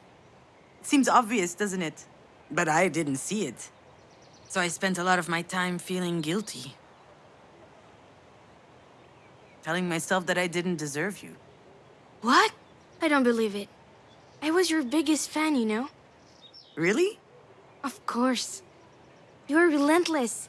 You even found the time to work on your scripts. You were working your ass off to make your stories amazing while you were busy taking care of me. How did you manage to be strong like that?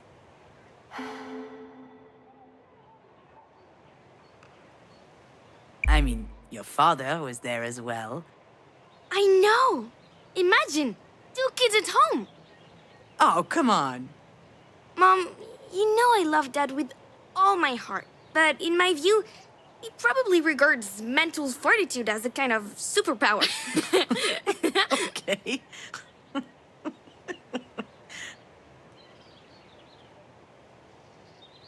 My career wasn't going where I wanted. Certainly not as fast as I wanted. But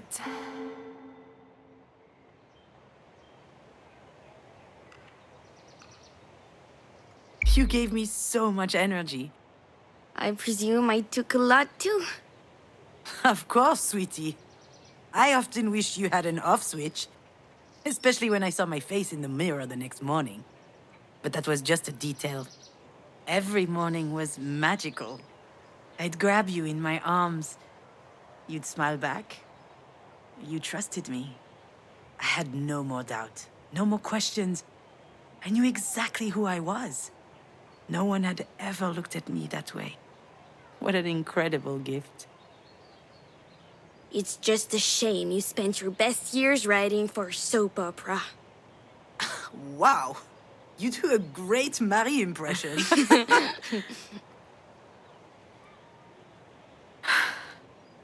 It's a bit silly, isn't it? What is? All of this. Me talking to you right now.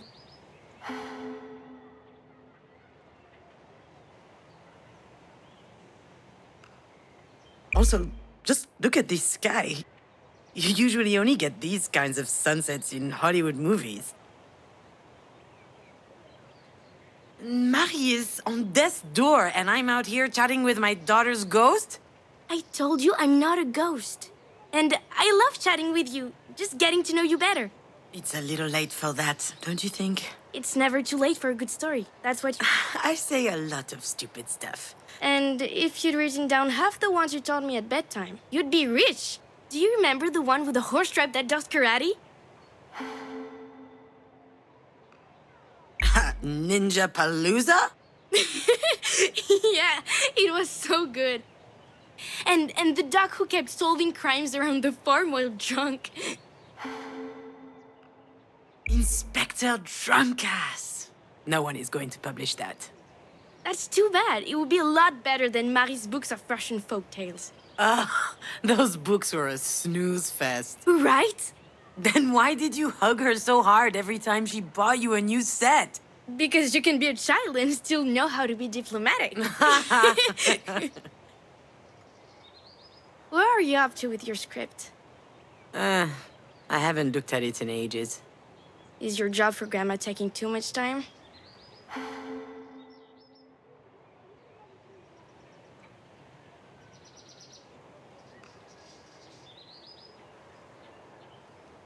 Getting myself out of bed is taking too much time. Oh, come on, stop it. The whole depressive thing doesn't suit you. I love that you're worried about me, but this is the second time you've told me off. I'm your mother, in case you forgot. I liked it better when you were 4 years old. What are you going to do? Give me a spanking? No, I suppose you're too old for that.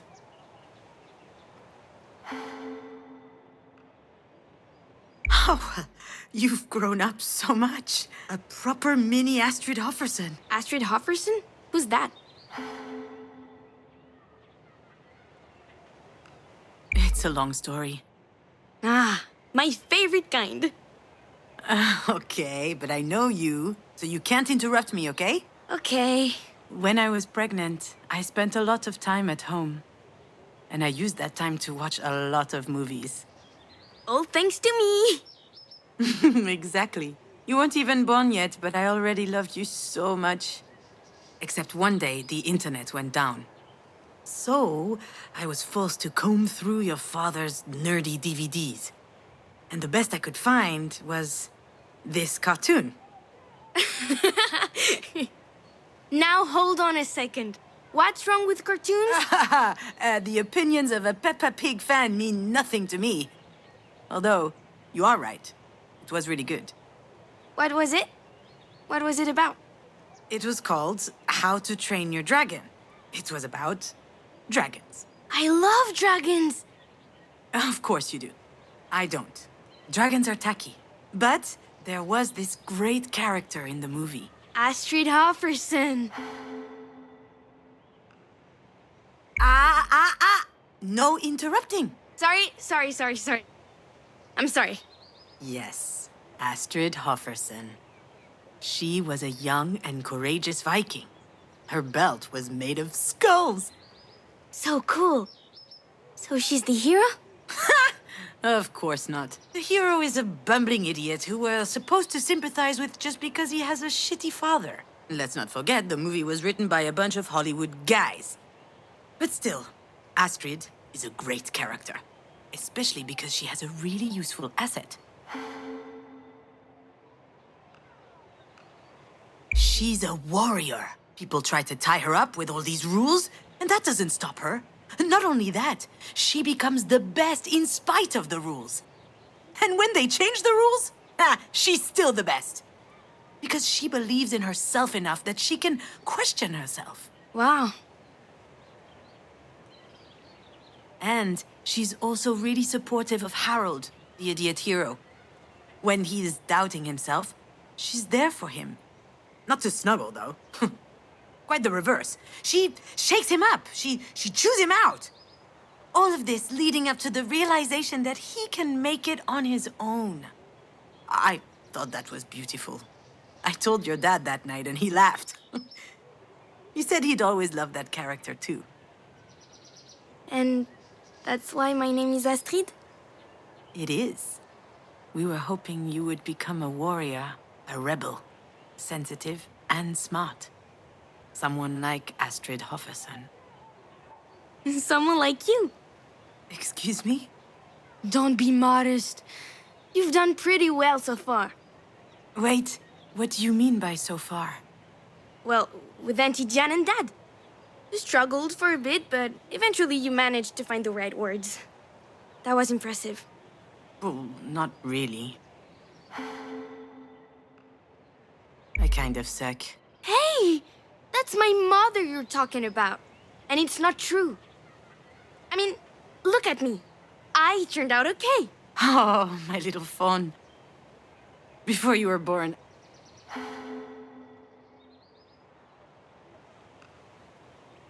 I was so eager for the first. So I poured my whole heart into it. I quit everything. Drinking, smoking, eating shit food. I attended all these really boring medical appointments. I even tried yoga. Can you? Oh, wow. You did. Yeah. And when you were born, when I held you in my arms, I knew that I was right. We were meant to be in each other's lives. And I didn't even begrudge you the episiotomy. You are correct. You absolutely do not. When you were born, I knew only one thing. I'd never be alone again. That's how it was supposed to be. But I screwed it up. I was a shitty parent. Just like I was a shitty daughter and a shitty wife. And I lost you. Mom, stop.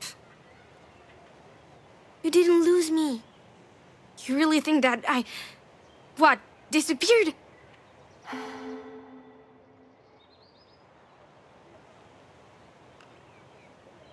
I abandoned you.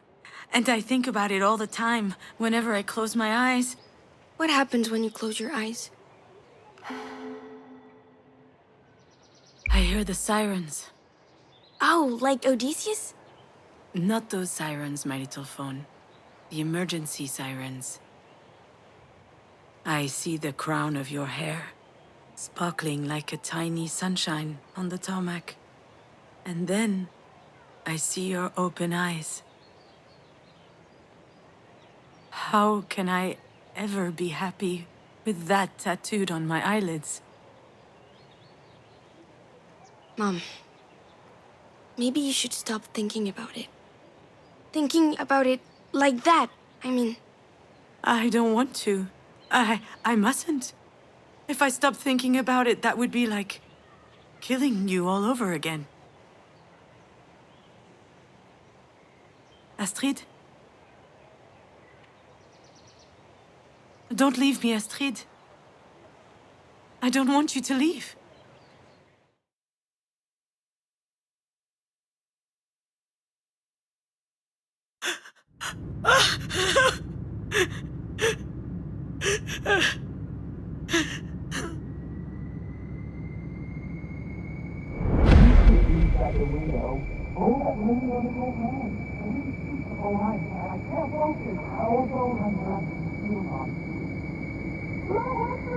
I know. That's what I need to focus on. I think it's coming back. Yes, it is. Just try a little harder, Junon. I need to dig deeper.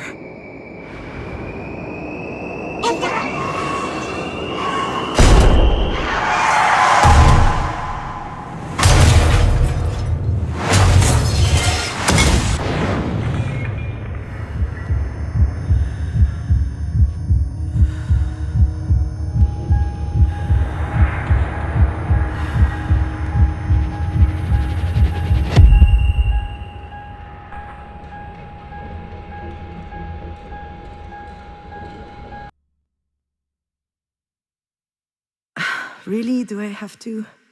Do I need to recall this particular exhibit of Marie's? It's a nice memory for her, obviously, but for me it's pretty bitter, even though I can't explain why exactly.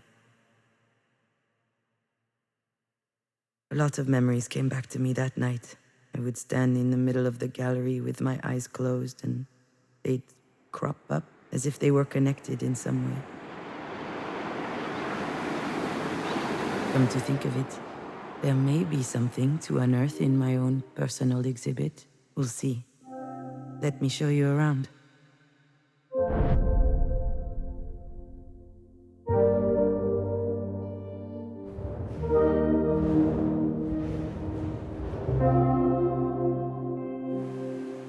You know this tableau, my little fawn? It's been gathering dust in the back of my personal collection.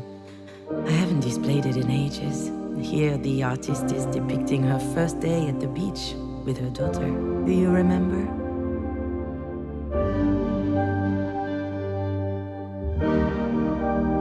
The weather was so nice that day.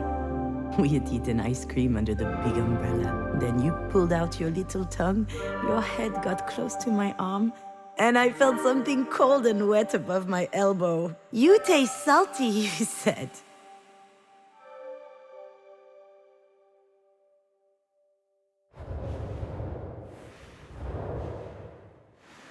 You started worshipping the sand as soon as we got there. You were delighted. We were already imagining you as a teenager with like 7,933 vials of sand everywhere and a subscription to Sand Fans, the Arenophile Review. Hey, if it was between that or weed, we weren't sure which would be worse.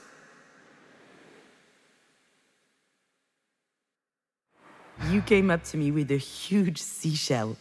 I never understood where you found it. You handed it to me with great pomp and told me I had to write a movie about it.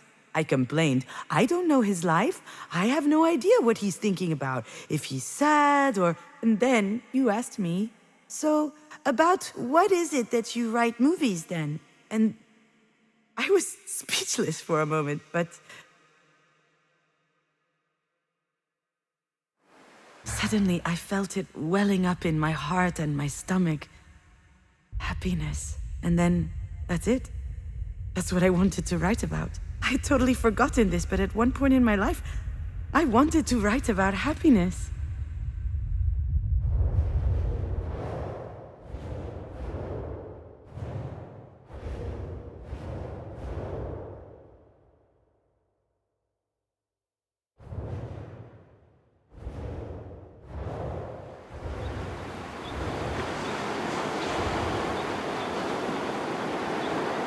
Since the dawn of time, people have needed rituals to mark the big life events. Here, the artist is depicting her final farewell to her daughter.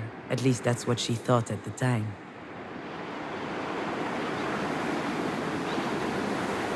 One day, on a whim, I made the call. I didn't tell your father.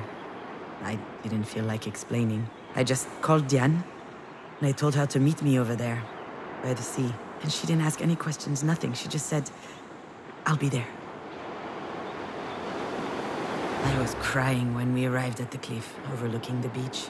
Diane gently took out the urn from my hands, opened it towards the sea, and she said, Donnie was a good bowler, and a good man.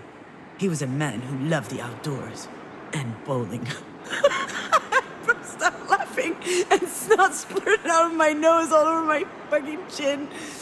And Dan was laughing too, and 1,000 particles of you flew out around us, all up in my hair.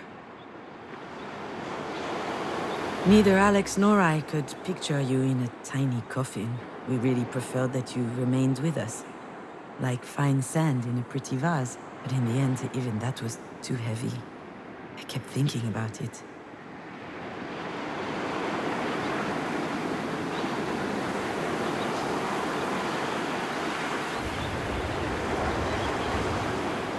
I thought it would be freeing to see you leave like this, disappear.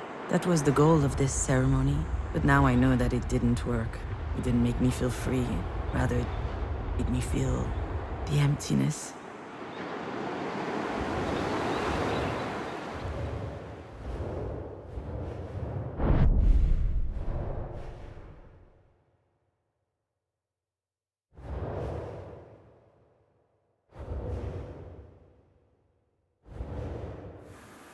Here, the artist is depicting herself on the bus, back from the shore.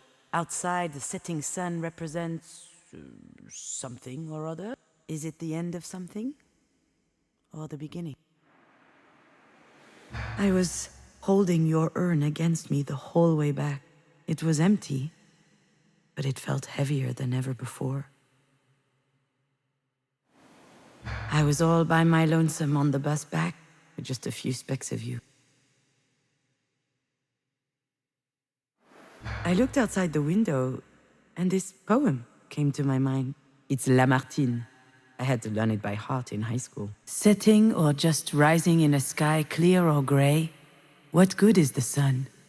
I disregard the day. Were I to track the whole long course of his travel, my eyes would just witness all the void and gravel. I desire nothing that he could ever disperse.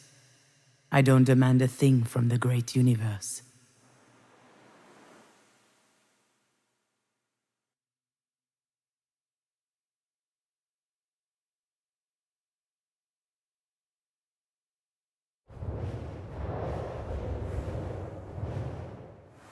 That's what I felt when I came back from the cliff. The poem, the empty bus, the urn on my knees. A void. Back then, I thought it was a good thing. I said to myself, maybe I can start writing now that this is done. And then, nothing.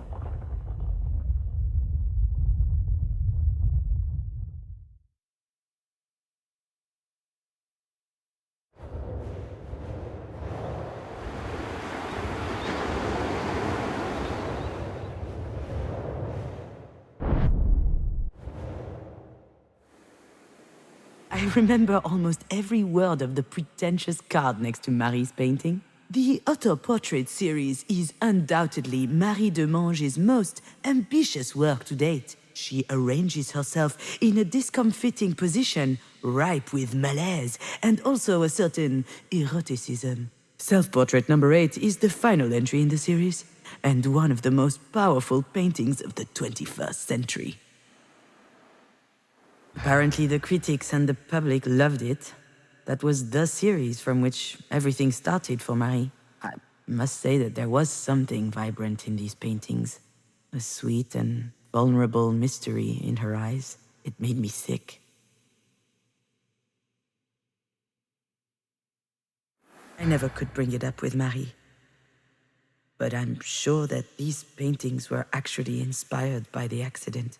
The ground she's lying on. I can almost guarantee you it's pavement. And her discombobulated body as if her bones were broken. No one knows that except me. I believe she painted you instead of her. Why on earth would she make such a twisted thing, do you think?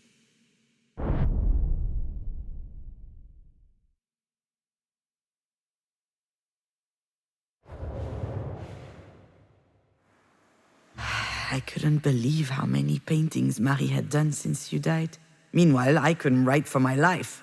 It made no sense anymore. When I left Alex, I did get started on something, as if separating from him had inspired me. But after a few months, nothing I had written was worth reading.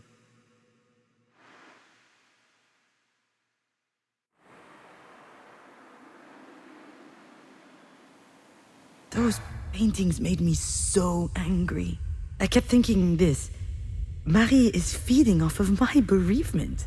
Through her art, she managed to turn what happened into something else. Something beautiful. I, on the other hand, had nowhere left to go in that moment. I couldn't do it anymore. My bag of happiness was ripped to shreds.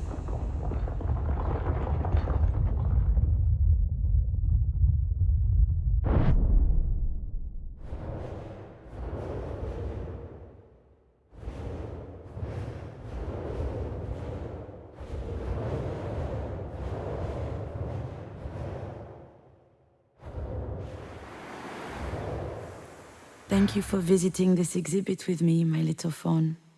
What did you learn? When I see all of this again, I wonder what made me think that making you disappear would take the pain away. Attempting to erase every bit of you meant locking me out of this incredible little room inside my heart. The place that gave me life. The place that inspired me. Now I know that I need to keep that space for you within myself, so that I can write and I can live. You're still with me.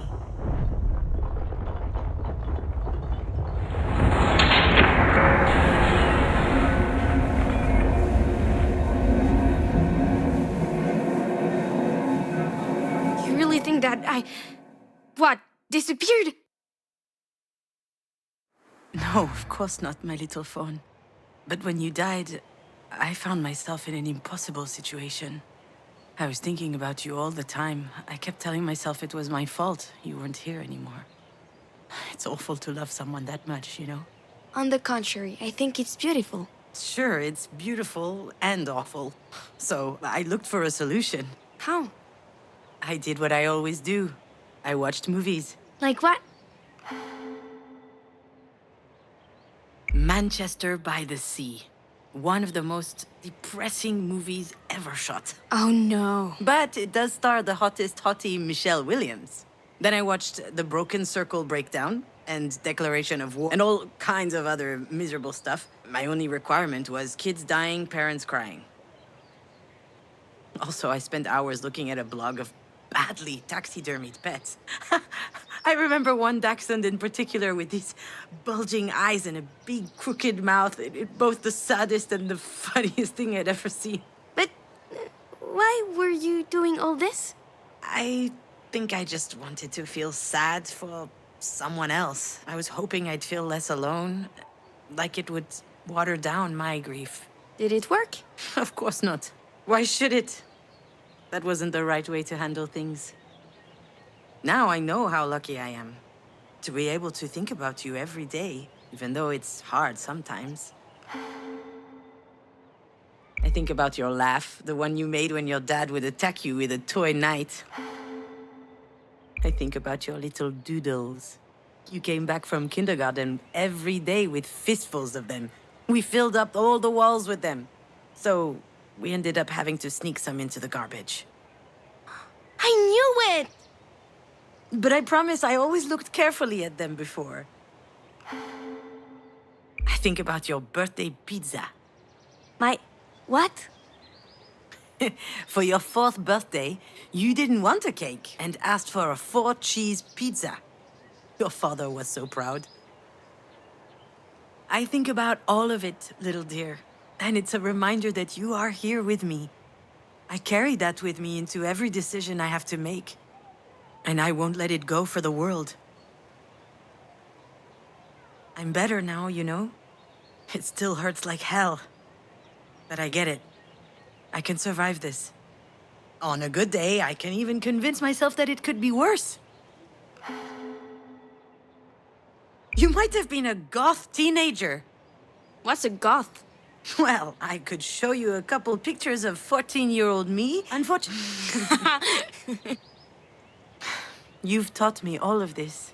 You helped me open doors inside myself. That's what allowed me to grow. Of course, I'll go on without you. I have to.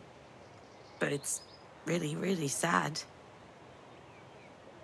What does Astrid Hofferson say?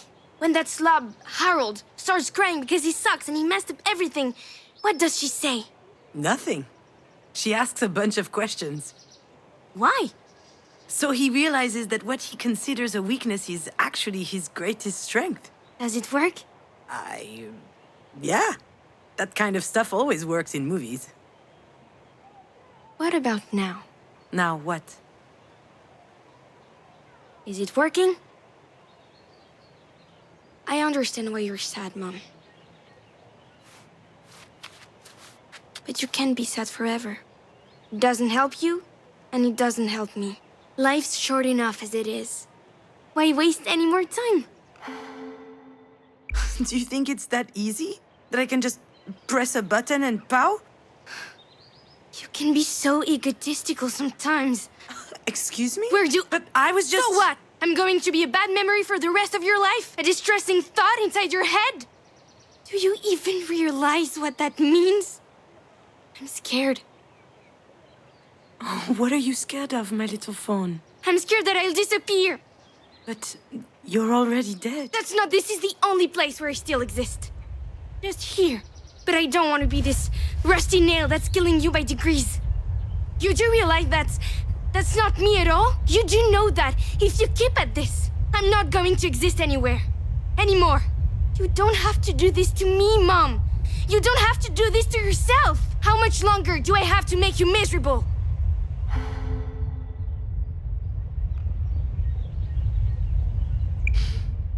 I know you don't deserve that, my little dear. It's all my fault. Stop it, Mom. Just stop. You're stuck on repeat. I know that this can be easy to process. And I know that the truth hurts. But right here, right now, you're gonna have to remember. Really. I'm not sure. What do you mean? What are you talking about? Astrid? Astrid!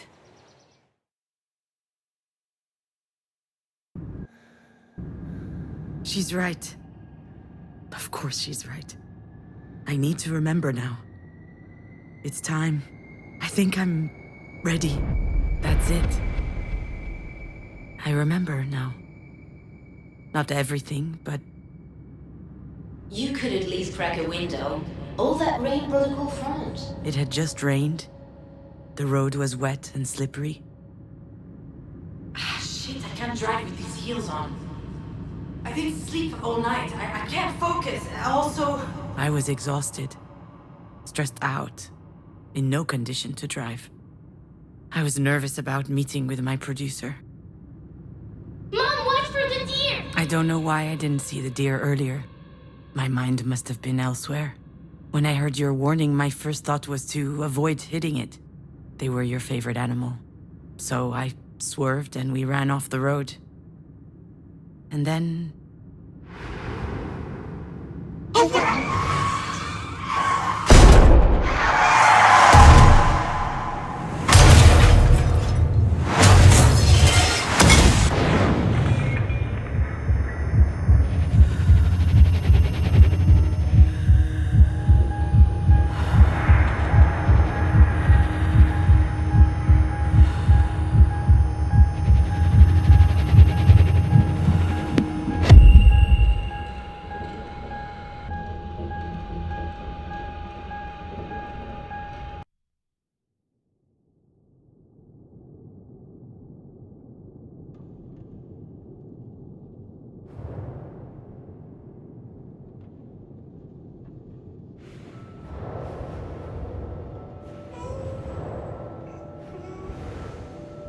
Damn, June, I can't believe it. I'm going to be a dad. We're going to be parents. When I got your picture, I yelled so loud, I think 3 guys here had a stroke. I'm just unable to focus on work. I'm so happy. It feels so... I feel like it's going to change my life. I mean... No, I mean, it's going to change me. Like, I'll never be the same again. I can't wait. And you, what do you think? I think you should take the afternoon off and come home. Oh, okay. But why? Is there an emergency? Do you need me? I don't need you.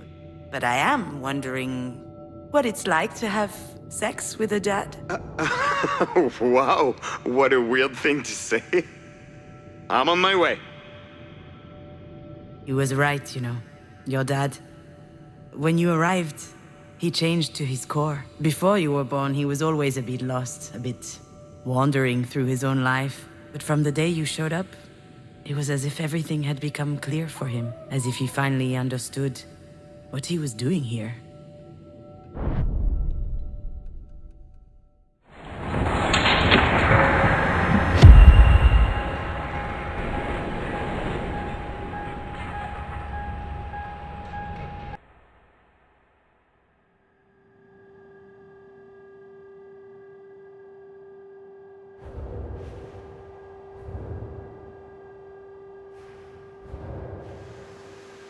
What are you doing, my little fawn? Playing with Grandma's dollhouse. What game? I'm playing you when you weren't a mom yet. Can I play? I'll be Alex. Hey, cutie. You come here often? Hi, do you want a baby? Oh, this is moving a bit fast. What the heck? Let's make the best little girl on Earth. Of course she'll be the best. How do you know? Well, I'm the one making her in my belly, so... Talking to you was intoxicating. Every time you opened your mouth, I was expecting the unexpected. I loved the way that your little brain continually managed to make sense of the world. But that day, the most astonishing thing was your assurance. How on earth did you have so much trust in me?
Listen to me, Junon. You and Alex brought an extraordinary little girl into this world. Astrid was our sunshine. She gave us all a lot of light all through her tiny life. You were able to make such a being because you have it in you. The sun. And the sun never goes out. It shines. So hang on. And shine bright. I know you can.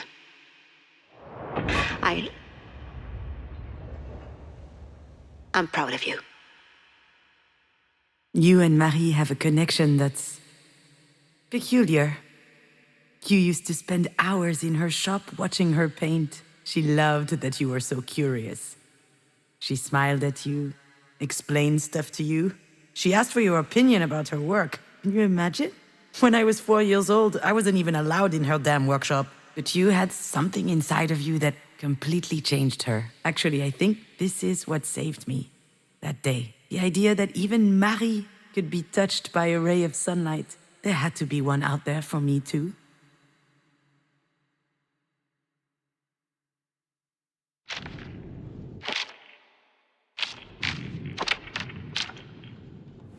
It might be the right time for me to admit it, my little fawn. You don't have magical powers.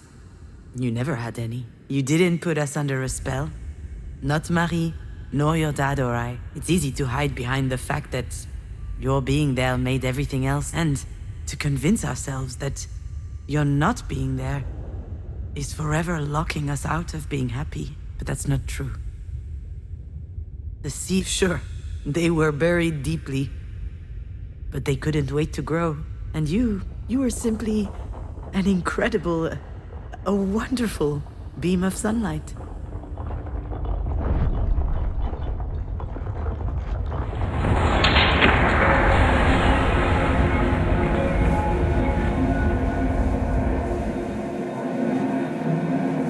You don't have to do this to me, Mom. You don't have to do this to yourself. How much longer do I have to make you miserable? My little fawn, I can't do this to you. I don't know if I'll ever be able to forgive myself for what happened, but you've brought too much light in my life for me to reduce you to that. What is that?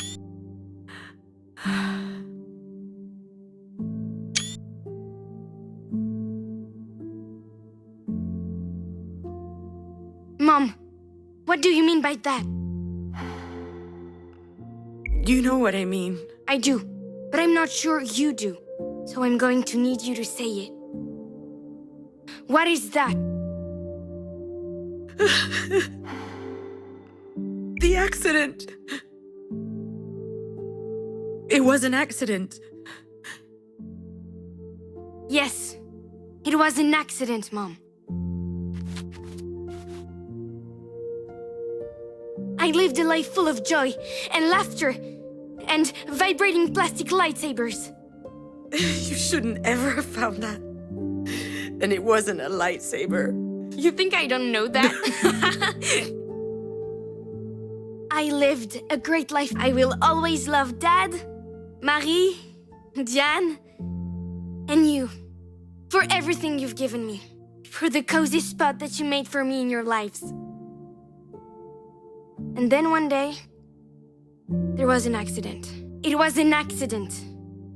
Say it again. It was an accident. An accident. A disaster. A calamity. There's nothing to forgive. It's not your fault. You know that, right? Deep down.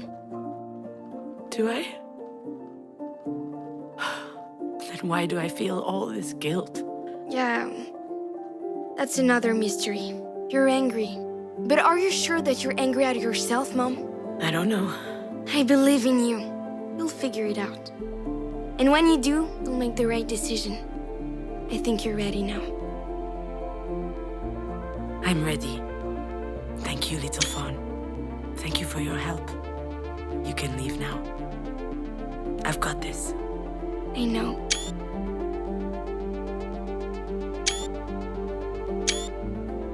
I love you very much, Mom.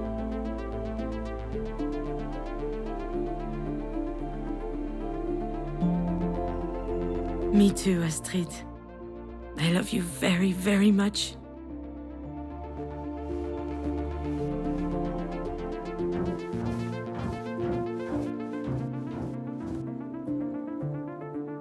I know you'll always be with me. I can feel you are here, and it gives me strength.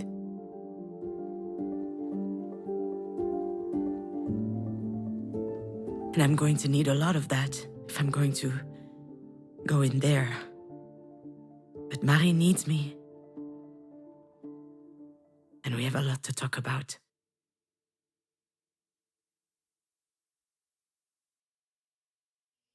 I guess I should have asked the doctor to give me a little something before I went into this room. You don't get free samples of benzos every day. All right, Junon. Cut the bullshit. Hi, Marie. Sorry I made you wait. I had to sort out a few things. A lot of things. But anyway, you knew I was coming eventually, didn't you? You've always had this weird gift of knowing what we're about to do before we even think about doing it. Once again, you were right. I'm here. But I almost didn't come in. I was close earlier, but I just stood outside the door. I was angry at you. I don't even know why. I mean, you're not exactly the warmest mother in the world. Still, why are things so complicated between us? Why do I always feel so threatened when I'm around you? Come on. A crucifix? You?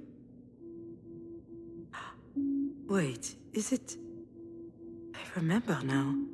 I've seen this before. Was that last night? Oh, shit, no, it's all hazy.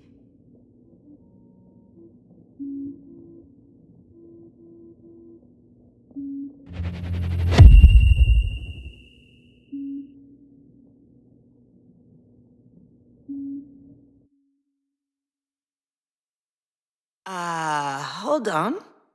What's that around your neck? Is that a cross? This? It's a childhood keepsake. I found it in my stuff a while back. What? Were you a choir girl or something? It's a bit more complicated than that. I'm listening. Please, you never told me anything about your youth.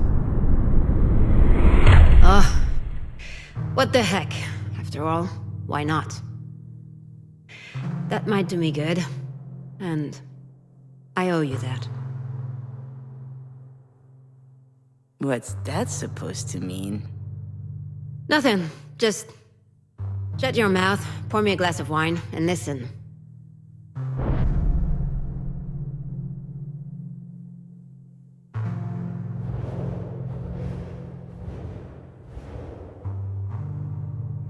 We used to live in a small village in the east. Grey, boring, and hideous. People were dumb and mean, always keeping tabs on others to tear them down. And of course, these fakers were in church all the time. I spent years in that cesspool, never asking questions. When I was 14, let me tell you, Jesus was my best friend. I would tell him about everything I did wrong in my head. And let me tell you, I was a terrible kid. Naughty, ill-behaved, always running around. A tiny devil. And also, I had this desire and fire in my chest. Nasty thoughts. But I really thought that he loved me as I was.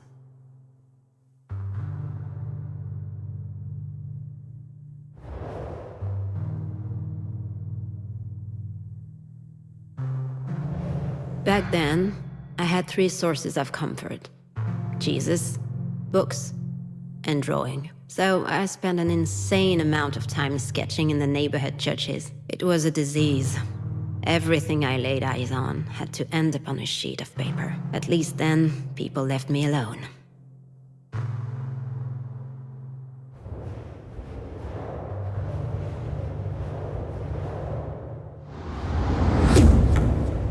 Otherwise, let me tell you that I never got a minute of peace. Family with 4 kids living in a 2-room apartment, so I looked after them. Washing them, doing their homework. I was the oldest, 7 years ahead of my oldest brother. Those little ones were like my own kids. My mother had too much work. At least, while I was taking care of them, I didn't have those weird desires.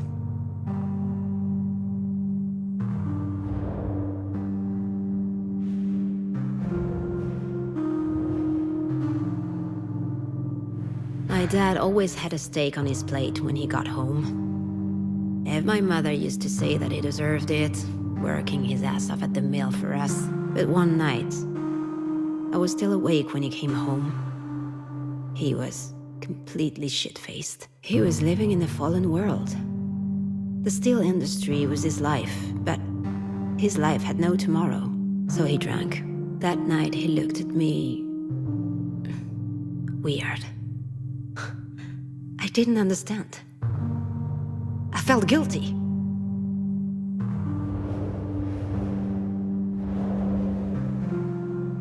We were two peas in a pod, my aunt and I. She was the whore in the family. She didn't want to settle, she didn't want kids. She had escaped to live the crazy life in Paris. Freedom. The exact opposite of my mother. One time, she told me something about my mom and dad. Something that blew everything else up. There was an evening dance. He was 19, and she was 15. According to my aunt, he was a bit tipsy. He brought her into a small clearing, and there, he forced her. They had to get married in a hurry after that, when they learned that my mother was pregnant. Pregnant with me.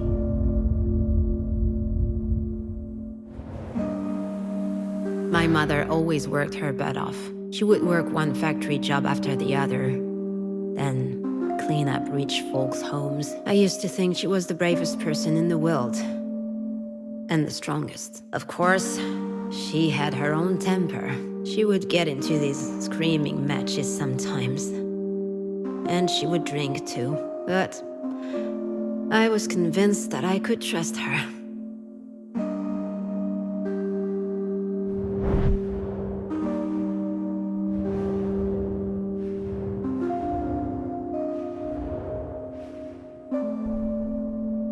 One night, I went out with some girlfriends and boyfriends. We only went to the movies, but she lectured me. "You're bringing shame on this family," she said. "People at church are talking. Something bad's gonna happen to you if you keep tempting men." I answered that if it ever happened to me, I, for one, wouldn't marry my abuser. She hit me. For the first time. She hit me again later. I was getting slapped around because she hated her life. I was blaming her for not fighting back. I wasn't going to let her treat me like this.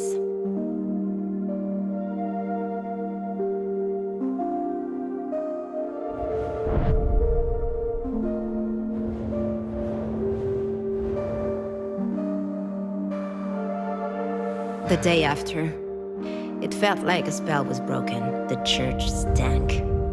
The sculptures were ugly, and the male-dominated Jesus stuff made me sick. "You don't love me," I whispered to him.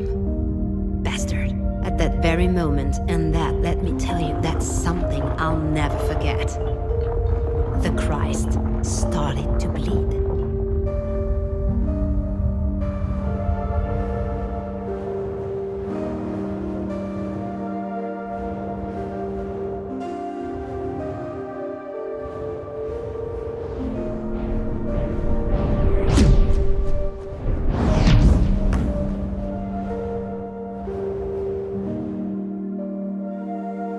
I had my first period right after my tantrum at the church. I was already 14 years old. Pretty late. But then, my body started to develop.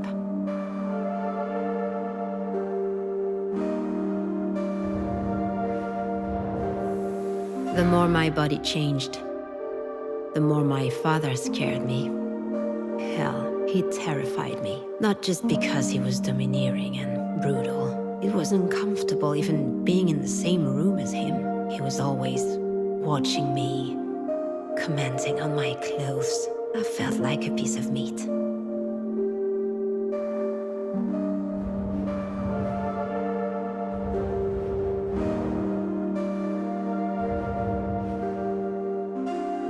The last time she raised her hand to me, she hit me so hard.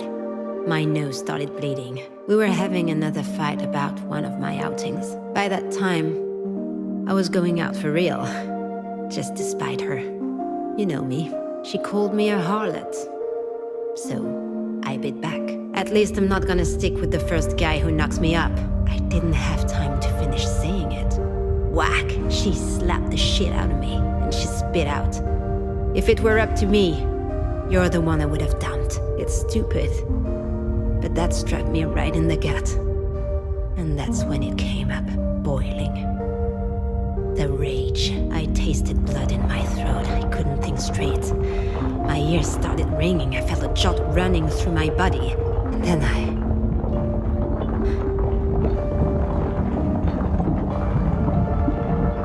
Then it was over. I couldn't walk it back.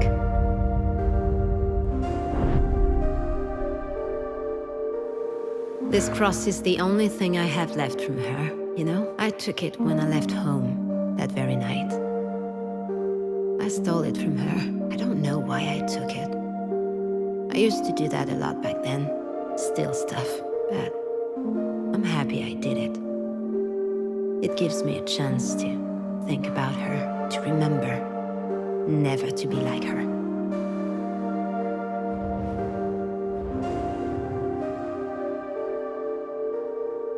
You see, I'm always telling you to face things head on. But that day, I left. I met with my aunt in Paris, with just a few cents in my pocket. I never saw them again. Not her, not him.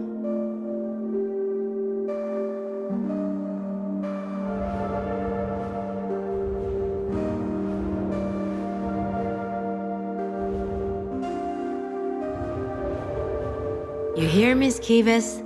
Shit, don't tell me you fell asleep. Ugh, what a disaster. You really can't handle your booze. Don't worry, daughter. I will still be there tomorrow, and the next day too. There to tell you again what you already know. People are ugly, let me tell you. They're dangerous, all of them. That's just the way things are. It's inside them. The evil is. We need to defend ourselves.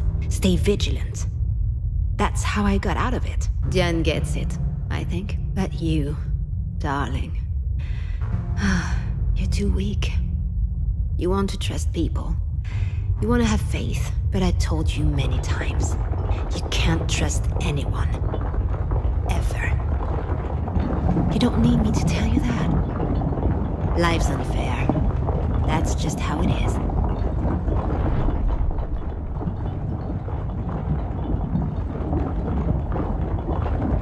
So this is what your life was like. That explains so many things. Now I understand why you can't trust anyone. Why you don't let anyone love you. Anytime I think about how it must have been for you, it's increasingly obvious. How lucky I was to have Astrid. Every second of my life I spent with her was filled with happiness. You never got to have that. Not as a daughter. Nor as a mother. But how could I forget what you told me last night? I mean, I wasn't all there. Too little sleep and too much wine. But for the first time in your life, you open up a little and I nod off? It's absurd. As if I didn't want to hear it. Was it that I was angry that you waited so long before telling me? Or was it something else? Something I didn't want to look in the face until now?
news to you. It's unfair, but that's how it is. You didn't choose to be my daughter. I didn't choose to be my mother's daughter. I could blame it on God, but that would be giving him too much credit. I don't know who's to blame, really. I do know that it's unavoidable, though. And Astrid, she didn't choose us either. She wasn't supposed to be part of this family. At first, I thought that she could be the one to break the cycle, but in the end, the curse got her too, and it hit again. Harder. My shitty curse.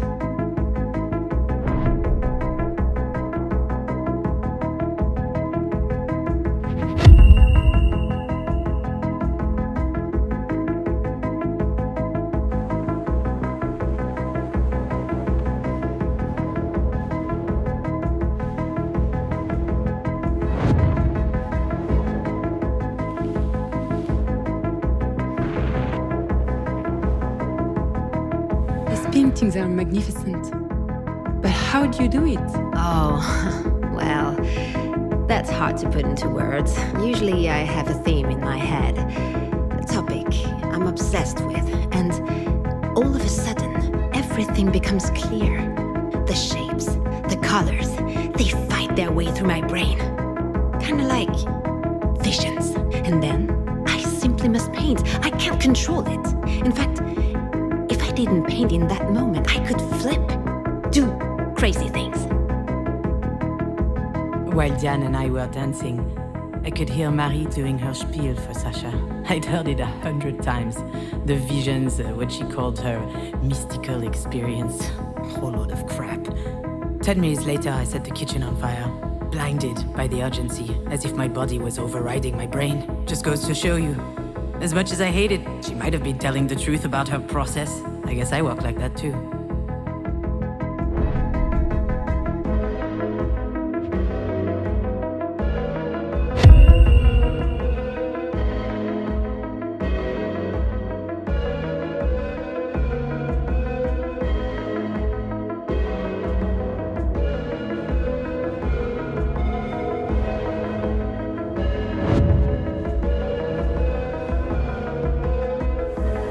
Where did the bird go? Oh, it's gone. It is? Yes. Early this morning, I opened the windows to let in some fresh air. It jumped on the edge of its box, looked at me, and then it flew away. Oh. Did it look happy? It did, my dearest daughter. It looked so happy. That was a lie, of course. I know that now. But I believed that beautiful story at the time, without reservation. That's another thing which doesn't work in my relationship with Marie. The fact that she would lie to me because she doesn't believe I'd be able to face the truth. The fact that she doesn't trust me to deal with it.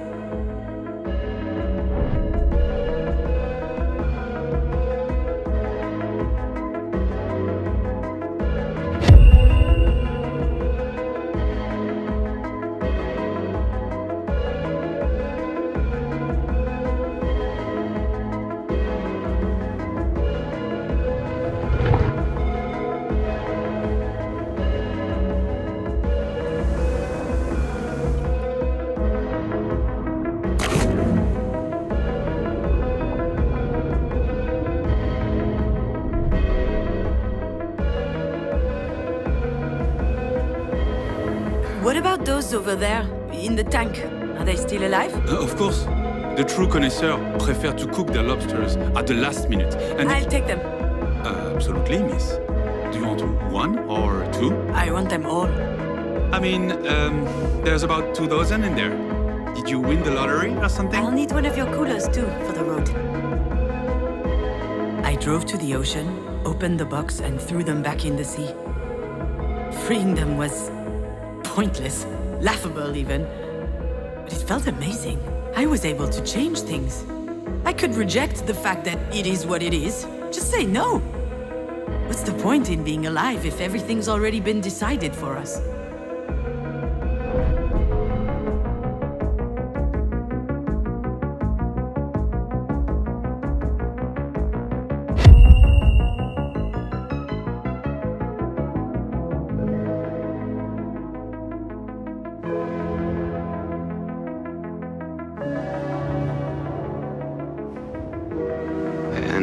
It's not like that, Alex. Like what? I don't know, like I don't know what I'm doing? Like I left you to run back to my overbearing mother's clutches? No, you're wrong. That's not it. I'm well aware that you don't need your mother. She's the one who needs you. For a moment there, I thought Alex was out of his mind. Marie needing me?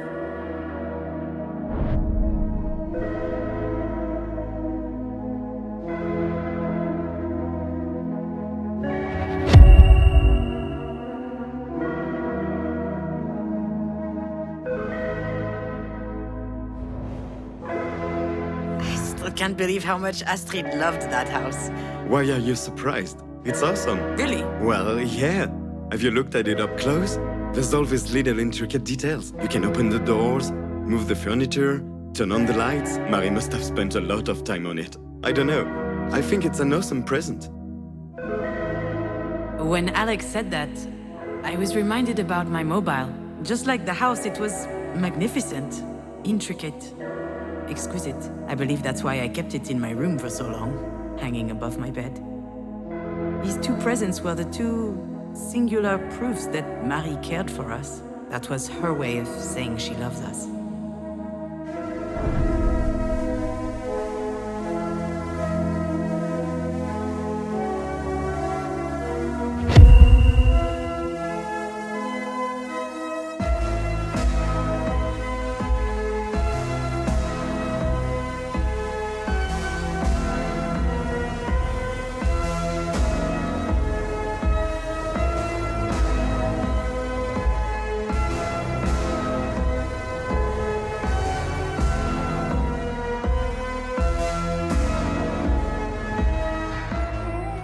Thank you for the mobile. I can't believe you managed to find it.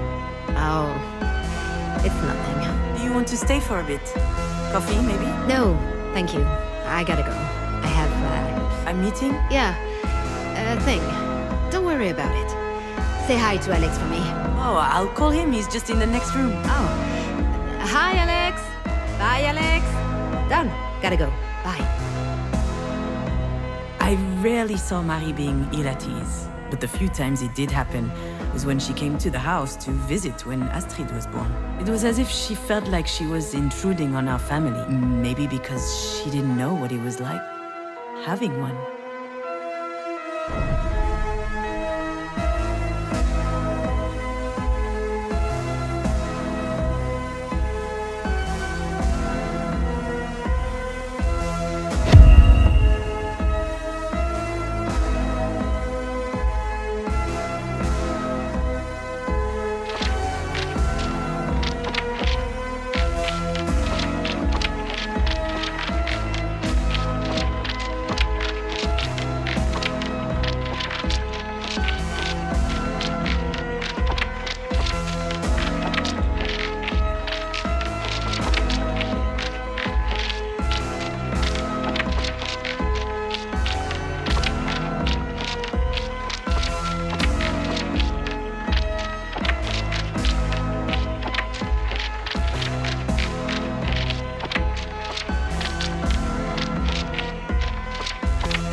What for? You know what for. For what you just told me. For not giving up on me. For your... Listen to me, dear. One thing is for sure on this wretched earth. A single thing. It's that you don't need to thank me. For anything. I'll see you Monday at the studio. I found that really weird at the time. This whole exchange. First of all, Marie saying beautiful things, sounding more loving than ever before. But on top of that, her almost scolding me for thanking her, as if extraordinary circumstances had forced her out of her self-imposed duty to bully me, and that she was having a hard time coming to terms with it.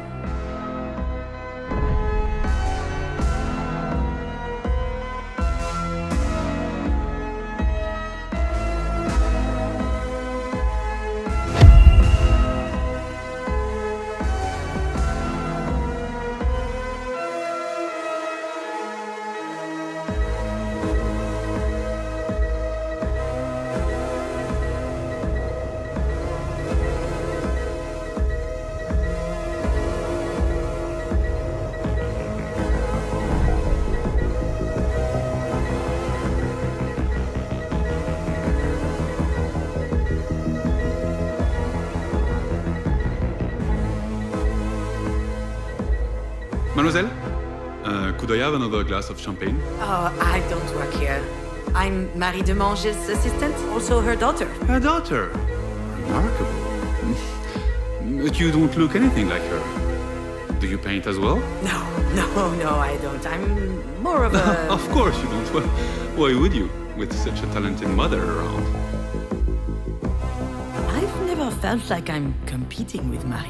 My love for the movies, my penchant for writing, I did it all for myself, without thinking about her, but as if the creative process was uniquely hers, her exclusive domain.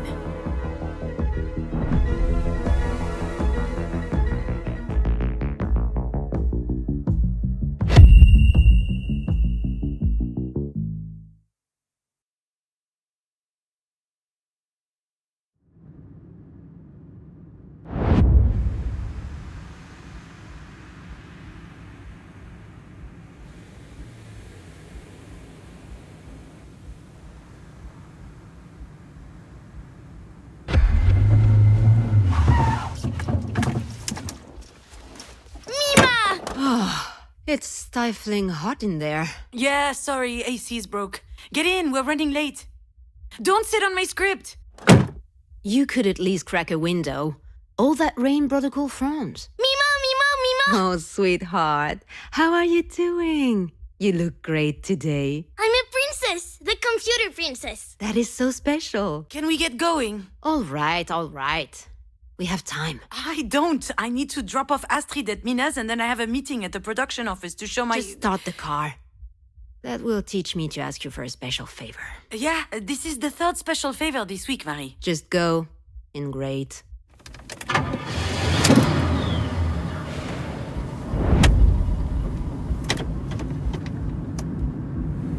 Shit, I can't drive with these heels on. Why are you even wearing these things? Silly me, just dressing up for a business meeting. Sweetie, what present did you bring for Mina? A Clay-Doh pizza factory. I love pizza. You look really flushed, dear. Are you too hot? Let me take your coat off. Marie, what on earth are you doing? Just for 1 second. Forget it. Sit down. We're almost there. Just watch the road. You sit down right now. Stop that. You are worse than a traffic cop.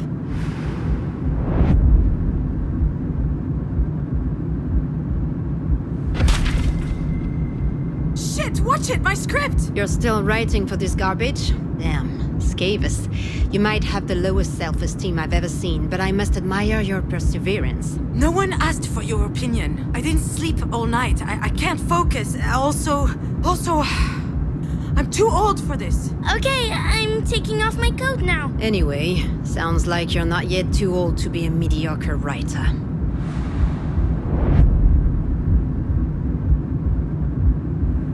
Marie, please. This is too much praise. I have to prod you some way or another.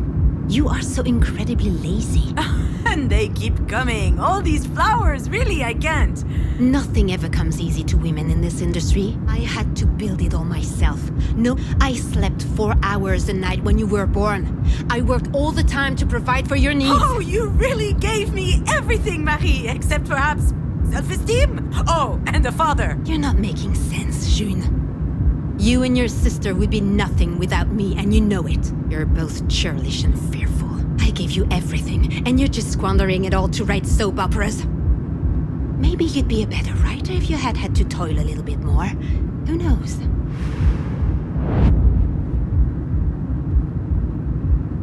Mom, I need help with the thingy.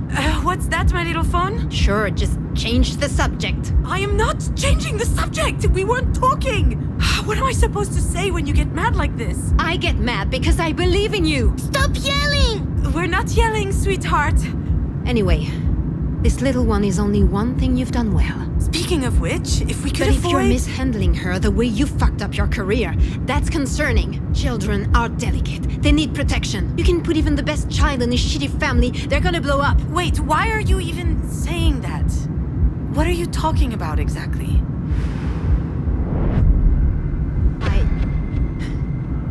I made some mistakes with you two, it's true. We turned out okay in the end, didn't we? Whatever you think. You don't get it. There's something hanging above our heads. All of our heads. Something that's about to fall on our heads if we're not careful. It's been there forever, passed from one woman onto the next in our family, like a disease. Are you sick, Mimo? No, sweetie, she's not sick. This is grown-up talk. You're right, June. Love. Love of self. It's true, I don't think I taught you that. But I think that's because no one taught me either. Or my mother. Oh, okay, and so you're scared for Astrid?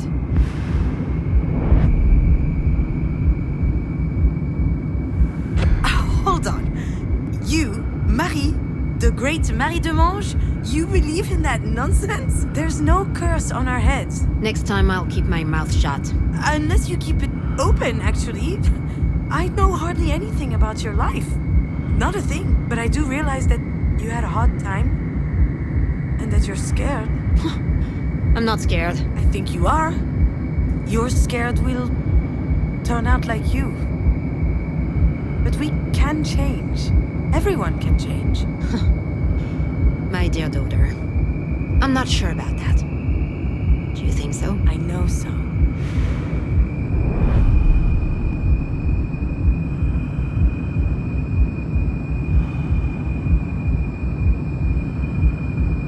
And that's all thanks to you.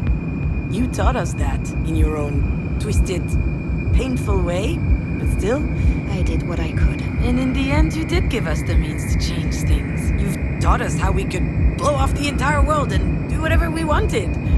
That's your way of showing love, don't you think? Love isn't my thing. Oh, Mom, come on. You love me and I know it, in spite of your best efforts to hide it. I can feel it, and I love you. And I love you too, Mimo. Oh, thank you, dearest. Makes me so happy to hear you say that. I like it better when you're nice. Why are you not in your seat? What are you doing standing up? Marie, why is Astrid completely unlatched? She was sweating. I just took off her sweater. No big Shit, deal. I told you to keep her safety belt on. Are you kidding me? You know, you're so uptight sometimes. Unbelievable. I am not uptight. I would just like you Mom, to... watch for the deer!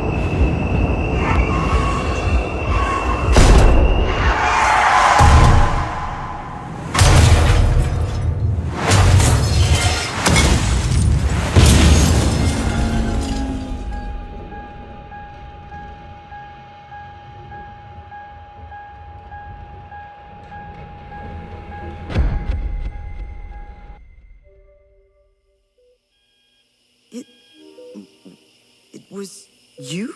You knew, didn't you? The fight, the unlatched safety belt. I'm sure you remembered, and you didn't say anything. You just hung me out to dry with my feelings of guilt. That's it. That's the real reason. That's why I was so mad at you. I'm sure that's also why you filled in this stupid paper with my name on it. You probably thought that if anything happened to you, it would be some kind of divine justice. I would have a choice of what to do with you. And now, I have to make the decision. So what am I supposed to do, Marie?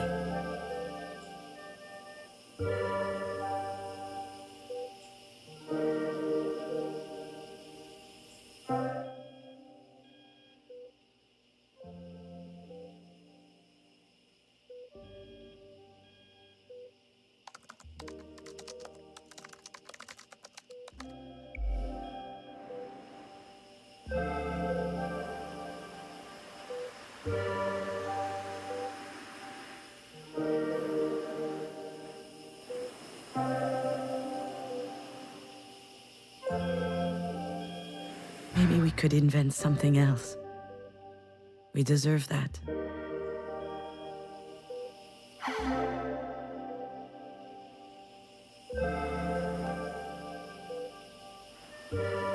You know, Marie, I figured out what you're missing. You've been fuming inside for years because you have no hope. But no one can live like this. Not really. I need hope. That you'll be okay. That you will heal. That life will go on. And maybe even one day, you and I can talk. Really talk. About everything. And if, unfortunately, things don't turn out that way, if you were to die, at least we'll have had this. Hope that things change. Hope to change. I'm not forgiving you, Marie. As Astrid would say, there's nothing to forgive in an accident. The only one I want to forgive is myself. I forgive myself for my failures, for not believing in myself for so long. I'm sorry I had such a hard time realizing how strong I am, in my own way. I have the strength to live. I even have the strength to help you live if it comes to that.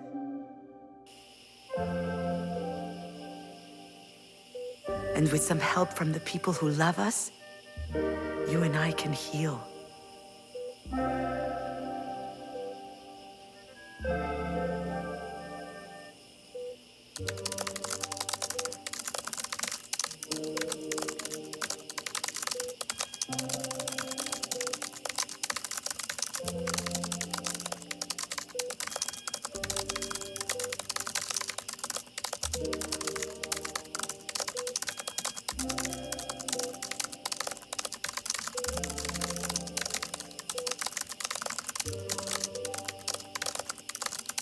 Mom, you promised we'd go to the park.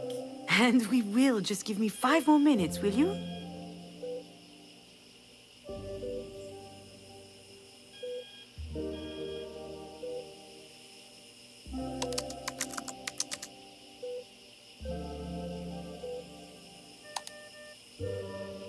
Mom! All right, Achille. Here we go. At last! Are you happy with your story? I think so. Fine. You'll read it to me later? I'm not sure. It's not really a story for kids. And... I want to try the red Stegosaurus today. Did you know his tail is actually a slide? Really? Can I try it too? Only if we buy ice cream on our way back. Seems like a fair deal to me.